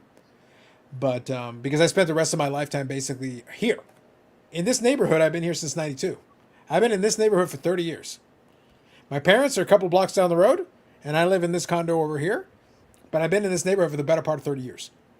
So that time when I was in university was when I was doing my thing over there. It was a good time. And after I got more comfortable with some of those things I was talking about, then it transferred in my career. Then I was able to use it. It built off of itself, and it got me to where I am now, where I can do my thing that I do. So, like, there's value to me there. Let me grab some of these here. If you commit enough to something, you might end up committed. Be careful. Facts. Eric was your school founded by Liam Perkins. Liam Perrin, sorry. It's not Worcestershire. Just saying. Eric to BU, Bougie University. Bougie U. Eric. I don't know, man. Did Like, the not people go. know, man. No, but we used to joke that we went to BC, and it obviously was not Boston College, but we would joke, oh, we go to BC, but that's not where we went. Fair enough. Class of 1894, wonderful. Well, yeah, basically, yeah. Yeah, Well, I think you went to class with Willie McKinley, didn't you? I did, I did. That sounds about right. Did you go to Coney Island hot dog place in Worcestershire while there? The one with the big neon sign. They got references, man. I like it. I don't recall doing that, but I may have. Yeah, Brady wasn't even good about it even my second year in the league. He jokes about it. There you go. So it was the first couple of games. I'm trying to think. The PlayStation 1 had a decent shelf life. But I don't know, like, when the last Madden on PS1 would have been. Brady definitely was in the thing by PS2. For sure. 100%. Well, remember, he didn't play, like, I don't think he even played a game his rookie year. No, it's true. But some of those systems actually had decent shelf lives. I'm just wondering how many Maddens were in PS1. I mean, nobody knew who this kid was. Nobody collected his cards. If you got a Brady card, you threw it in the trash. Oh, you're good. No, they're good. Because they kept doing Maddens on PlayStation, it looks like, into the 2000s. So the PS1, I guess the lifespan was until 2006. Yeah, so definitely. Yeah, he would have been in. So he would have been in PS1, PS2, PS3, 4, and 5. Right. That and the Xbox was the same way. I was looking at it up one day and I was like, I mean, obviously, he's on his 22nd season now. So it's, it just puts into perspective because you don't really think about it. And the first thing that shocked me is when I realized he had played longer than the iPhone is because, Yeah. has been in existence. And it was like, damn, that's a long time. Because when you think back, even though we're older, think about some of these kids out here today. They've never lived life without an iPhone. Well, And Brady's been playing football longer, so. So that, but that kind of plays into my point that I was saying, Bobbles, is that I'm actually appreciative of the time that I came up in university. I felt like it was the perfect time. I wouldn't necessarily have wanted to be doing university earlier, too many years earlier, because then I miss out on certain. I feel like, and like I said, you're in the same time frame as I am, so we're in the same ballpark. But I feel like I'm very happy and comfortable with the era in which I grew up and with the era in which I was born. I feel like I got the opportunity to see pre-internet life. I got a chance to see that. I got a chance to see early commercial internet life. We're talking commercial internet. Obviously, internet existed earlier, so that's fine. But I'm talking about commercial, available, whatever. We got the internet in my house in 94. We had broadband by 99. So I experienced all of that into today. And today, obviously, Bougie internet is a lot. University over here. Bougie University, yeah, no doubt. He saw the turn of the century in the U.S. getting the 1900s. Only 30 years past the Civil War. Like, it's been a long time. It's like Has been. it's been a while. But the point is that, But my hip is new. well, at least that something's new. That's good. That's a good thing. The rest of me is really, really old, but I got a brand new hip. Yeah, there you go. So that's good. But I got a chance to experience and also remember the 90s, like as a whole, all of it. You know, the cultural aspects of it, the card aspects of everything. And I still have a fondness for that. In the early 2000s, there's a lot of good stuff in there that I remember fondly. And then by the time I get to university, I finished university in 2006. iPhone comes out in 2007. Like, I feel like it was beautiful time. I was in the right time at the right place. I feel good about it. That's why it's like, it's funny because I enjoy when they make fun of it. It's like, you know what? Here's the thing. I'll be the only Canadian around here who's actually proud of my university who enjoyed my time there. I'm cool with that. That's okay. Because I actually had a good time there. I do kind of regret being away from it. And I still visit the city every now and then. Obviously, since COVID, I haven't had the chance. But I used to go every year once to go down. And I would really just hang out because it was a university town. And it has a certain vibe that you can't match somewhere else. It's got a certain vibe to the city when it's there. When the students are in town and when the students are out of town, you can feel it. You can't match it. And I still felt it when I would go there, and it's like that's why I enjoyed it. That's the only bit of sentimentality that I give myself. Almost everything else, like you're all sentimental. But that one, I'll give myself the sentimentality. Yeah, me and my wife actually, we've had the conversation several times. Just like you were talking about how the timeline of things, and it's very weird having two kids. And I put into perspective. Just we're sitting there saying that Brady's played 22 years. My son will be 22 years old this year. So that tells I know how long 22 years has been. But it's also difficult, like sometimes raising kids today from our, like being a parent in our age group, because we lived pre-wireless phones, we lived pre-internet, and then we moved into we got beepers and cell phones, then we moved into the internet, and now we're raising kids in a social media era.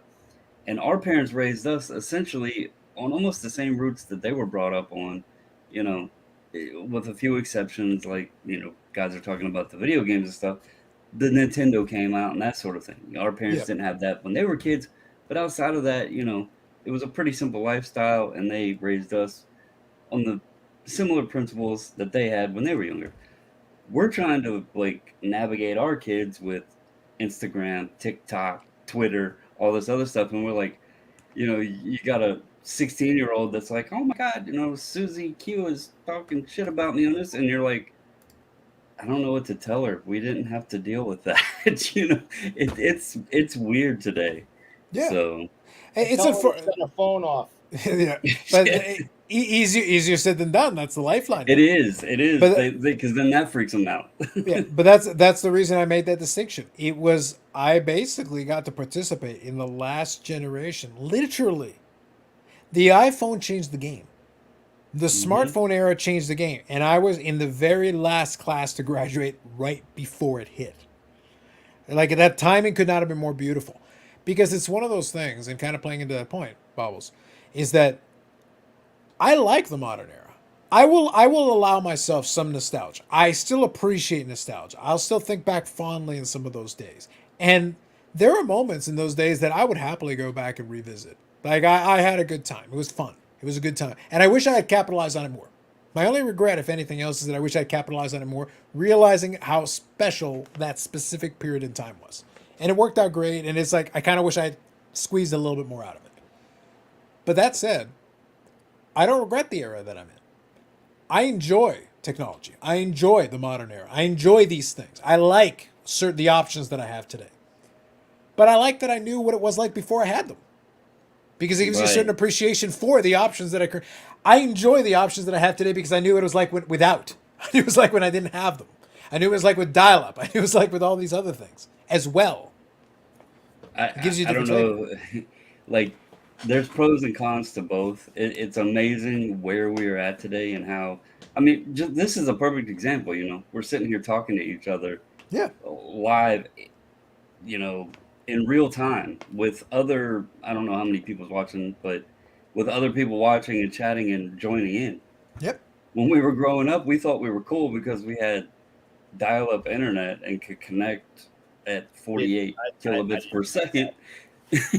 And come on, who doesn't love the 2400 baud modem, Bobbles? Who doesn't love the 2400 baud modem? one character at a time, chatting. Did you ever play, like, since we were on the topic of video game, did you ever play any of the online, like, RPG games, like the I MMOs? tasted it a little bit. It wasn't my scene, but I definitely touched on it a little bit. I played a little bit of it. So No, like I had it before. EverQuest on Wednesdays when the update came out, and you were just every week there was an update, but it would, kids today don't realize that an update then it sometimes took you 48 hours to download it, and you had to pray that nobody needed the phone during that time The because the thing innovation, Bobbles, was crazy. the software that would let you resume download.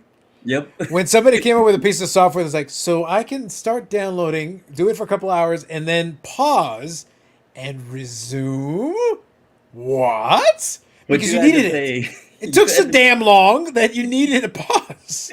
you had to pay a monthly fee to play like a game like EverQuest. I Yeah. don't even remember what it was, $15 a month or something. Yeah. You had to pay this monthly fee, but then you knew about 8 days a month you weren't even going to get to play it because you had to download updates. It was just like looking at it today, it's like instant. You download the games on your phone that are realistic. So I think though, I think that was funny I've laughed about it at different times. I remember. Oh, by the way, folks, we're just chatting and hanging out. So if y'all want to put stuff in the chat, go for it. Like I'll read it as like we go along. Like feel free. And we're gonna wind it down a little bit. We actually even have like I'm just having fun conversing right now. We're just chatting. Like normally I'd shut it off and we'd probably still be chatting for a bit. Right now we're just chatting. You're getting to hear it. So normally I would have shut it off by now, and you're just hearing the post show basically. Anyway, bottom line was part of the fun for a lot of that stuff is that as that technology kept advancing, I do feel like I had more patience back then, just because of the nature of it. Like you had no choice. Like it doesn't matter today, where I am, I like where my condo is. I don't necessarily love this condo all the time, but you know what I like about it? In the condo fee, we negotiated a rate with the local cable company. I have gigabit internet. My internet's fast, man, and it's consistently fast most of the time. So like when I want to download something, it's quick, like super quick. So, but then I think back like to the mid '90s, early '90s. Like I'm like, duck, duck. I'm like, Oh, I just oh man, it's like 4%. We're getting there, man. We're getting there.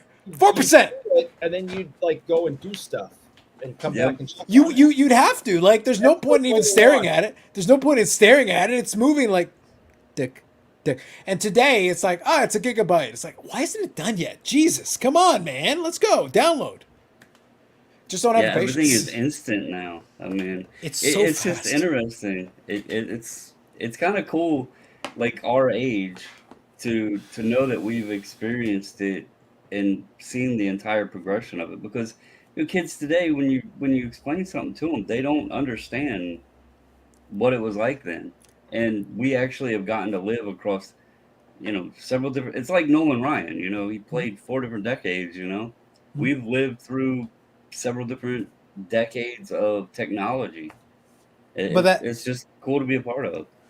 that is exactly the point that I make. Is that that's the reason why I'm so happy with. I feel like I was born in the right time to get Hmm. to enjoy the build up, the current, and then hopefully the future. I love technology. I'm here. I'm here for it. I'm interested. I'm interested in seeing where it goes. But I appreciate being able to see what came before, and being able to like. I literally lived it. I know it, and I actually enjoyed some of the older technology as well. I got to play with it. So when I used to back in my old job, I used to chat with one of the guys who was in his 60s. He was right about retirement age. I used a TRS 80 Tandy computer. I had one because Carlos Sr. bought one because he thought it'd be kind of fun to play around with. He likes tinkering with stuff, and I like tinkering with stuff. So I would play around with it. That predates me by years. If you go back and look at what a TRS 80 Tandy, the era that was in, that predates my life. But the thing is, I played around with it, so I could speak to it because I actually experienced it. So I even experienced a little bit before my era, and then obviously the current era, the era that passed, and then the era that came in between. So I got this exposure to all this stuff. I ran a computer program off a cassette tape player. I did that. I ran it off the big floppies, the small floppies, CD-ROMs, streaming. all the pieces. You can't buy that experience. You have to be there. You have to be there and actually do it. To your point, your kids are never going to see that. They understand the streaming era. They understand the full internet era. They understand it's like, and I don't blame them. It is what it is. But you missed out. Like there's something to be said for knowing what it was like before and actually knowing, not just being told after the fact and reading about it or whatever. First computer I ever saw was in 5th grade, and I think that was in 1984. And it was made of slate. And yeah. Well, if you remember the Bougie U class of 1894, so Eric's first computer was the Univac. It took up the whole room. It was literally just took up the whole room. My first computer was an Abacus. Yeah, that's exactly right. That sounds about Hey, right. we had those in our day too. Yeah. So it was like, Now, if you say that word to a kid today, they are going to look at you like you were speaking a foreign language. They're not going to have a clue what you're talking about. well, they used to have on YouTube the React channel before the Fine brothers who owned it screwed up that whole business. But they used to show these kids old technology. One of my favorite things in the world was watching them try to figure out a VCR. It was glorious. Yeah. It was glorious. It was so good. And the thing is, I understood why they struggled with it. But at the same time, I'm like, but the thing is, at one point, I didn't know what a VCR was either, and I was a kid. And I figured it out just looking at the damn thing. It's like, I just think you're stupid. Like, it's not like it's impossible to figure out. Like, no, just look at it and look at what it is. At probably, before I knew how to work a VCR, I had to experience and see a VCR. So you got to like start somewhere, look at it, and figure it out from there. One of the worst, the best worst inventions was the Discman. Yes. You had that big ass thing, and then you would go to try like run or something like that, and the CD would just keep skipping. It was like the greatest because it was portable. Yes. But if you made any kind of movement that it did not like, it did not work. Well, what was funny was when they came up with the version of it that had anti-skip technology. It didn't work. I had ones where it buffered like 30 seconds. Yeah. It would actually give you like a 30-second buffer window, unless you kept shaking the thing violently. So be it, then live with it, deal with it. But it would give you a little bit of grace on that one. Best was trying to play an online game with a friend and a parent, and see if we would pick up the phone with the modem called. Yes, that's right. I have my niece and my nephew experience old technology as well. Pretty amusing at times watching them try to figure things out. Yes, I do think though there's value in experiencing that technology. I got value out of playing with the TRS-80, even though it was before my time by a couple of years. It was still good to experience it and tinker with it. Carlos Sr., I inherited certain traits from Carlos Sr. Carlos Sr. is very street smart, very savvy. That's kind of his deal. I'm a very technology guy, so I got a little bit more of that from my mom. But at the same time, Carlos Sr. and I have one thing very much in common. We like to tinker. Carlos Sr. likes to tinker with engines and certain specific things. I like to tinker with technology. So that was always my deal. So the reason I ended up in technology is because I would like to tinker with technology. But he understood that. That was the same way he approached a car engine or a motorcycle engine. He would be like, I'll take it apart and put it back together. I'll figure it out. That's how he liked to do things. I like to do things like that with technology. It's funny sometimes when you say things, because I look back and I'm like, I remember the same thing. Like, I can't remember. I think it was a Hewlett-Packard was one of the first computers I bought that only had a 5 1/4 inch drive on it. And you used to go, like, younger folks won't know this, but you'd go into the DOS prompt, and that's where you could do a lot of your, commands and all that. And I remember just trying to figure out how the hard drive and everything else worked in these computers, and I erased the entire hard drive. I don't even think it had Windows 3.1 back then. No. I can't remember which Windows program it had on it, but yeah. Depends on what year was it? It would have been probably 94-ish. So they had a 3.0, they had a 3.1, then a 3.11. Yeah. And they had a couple of versions just before that. But once I erased the hard drive and everything, and I couldn't get it, loaded back on unless I spent whatever the hell it cost to buy the program, I started tinkering. And that's why when you say that kind of thing, I'm like laughing because that was my first computer, and when I basically erased everything that it was supposed to, basically wiped its memory, did the Men in Black thing and wiped its memory. I started tearing the computer apart to see what the inside looked like because Yeah. that's what you did. You tried to learn. And now it's Google, and you can just pull up drawings. You don't have to do that. But back then it was fun, tearing stuff apart and trying to learn about it. So I think you learn more. I think you learn more by tearing stuff apart. yeah, I've always believed that's the reason why I said like I wouldn't have the job that I have today if I hadn't been interested in doing that in the first place. Because I never took the courses. I don't have the certifications to do my job. I always joke, it's like I got hired this past time. I'm working a year and a half at the bank. This one. I've worked at a couple different banks, but this one in particular. And I got hired very quickly off the interviews and stuff, but just from the experience that I had. I already had experience. I had already been doing that for a long time. But all my experience was like, yeah, I just tinker and I fix it. It's like, I'm the guy who was like, Carlos, we don't know. It's broken. Figure it out. All right, give it to me. I'll figure it out. And that's all I would do. And then afterwards, the guys that were trained, certified in this, that, or the other thing, they'd be like, how did you come up with that solution? And I go, because I never took a class on it. I wasn't told how you're supposed to do it. So I just look at it, figure out the logic behind it. problem solving. This is how we fix it. Just figure it out. Yep, And make it work. solving. And make it work. And that was the job. Because I wasn't burdened with a procedure or process that I was taught by somebody else, I was like, all right, well, let's figure it out then. How do we make it work? What do we need to do to make it work? So it left me open. It was an open canvas. It was untouched. I could just figure it out myself. And you do that long enough, after a while, they just give you credit for your experience. After a while, they're like, well, you've been around the block 5 times or 17, so I guess you know what you're doing. You're good. And that's just how it is. But you don't get that by you have to do the thing. Do the thing long enough and you'll get credit for it at that point. All right, guys. So it's been a fun conversation. We've been having some fun. Any last comments, throw them in the chat. It's been great. And by the way, thank you for those of you who've been hanging out, and appreciate you who have been hanging around in the chat. And also those of you who hit the like button. It's been good. Eric's getting banged for his buck today. And by the way, I don't know the answer to this, but I'm curious. I actually am curious. For those of you who are listening, I'm kind of curious who gets the closest. How many of you know how many names did I give Eric tonight? I actually don't know the answer to that. I'm gonna have to figure that out. I'm actually kind of curious. How many names did I give him tonight? I gave him a lot of names. I'm gonna go with 12. All right, 12. 12 is my favorite number, so that's solid. I'm actually curious. Those of you who are hanging out, Bob or the other guys, how many names do you think I gave Eric tonight? I'm kind of curious who gets the closest. And if you check it out, by the way, if you check it out on the replay, take a guess. I'm going to figure it out, and I'll let you know next week.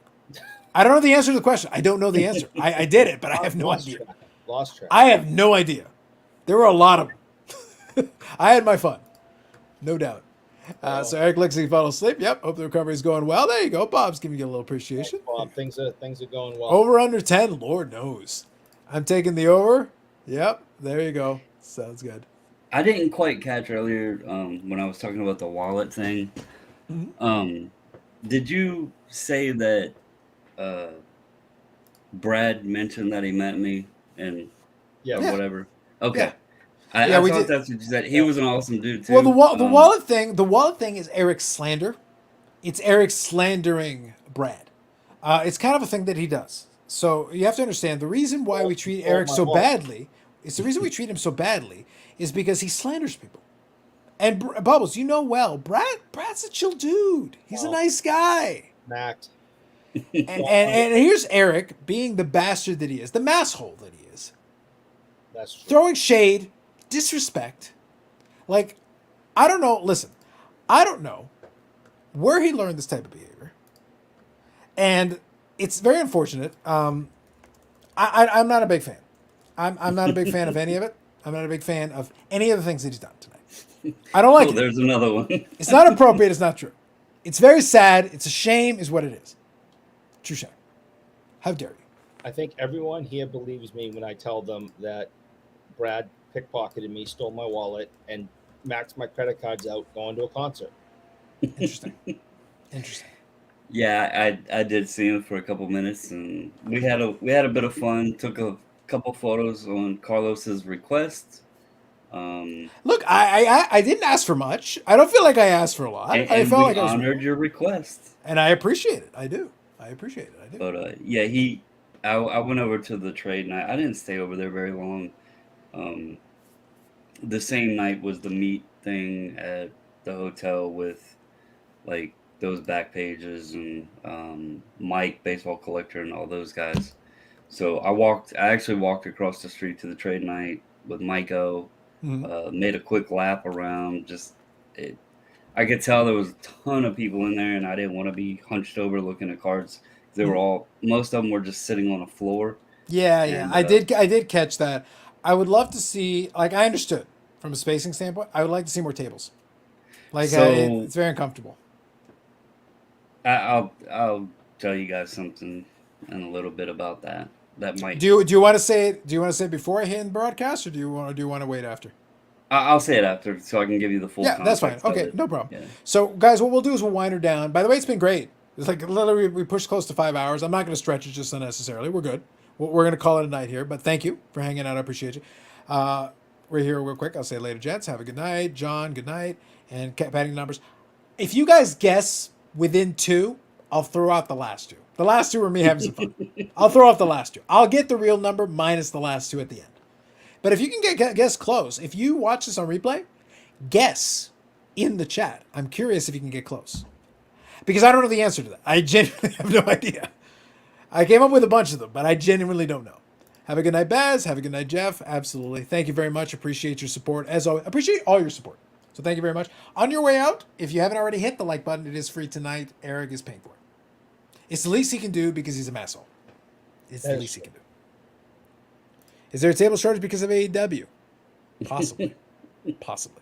All right, guys. Have yourselves a good night. Enjoy the rest of your weekend. So it is already, right now, on the East Coast, it is Saturday. On the West Coast, it's still Friday. So enjoy a drink.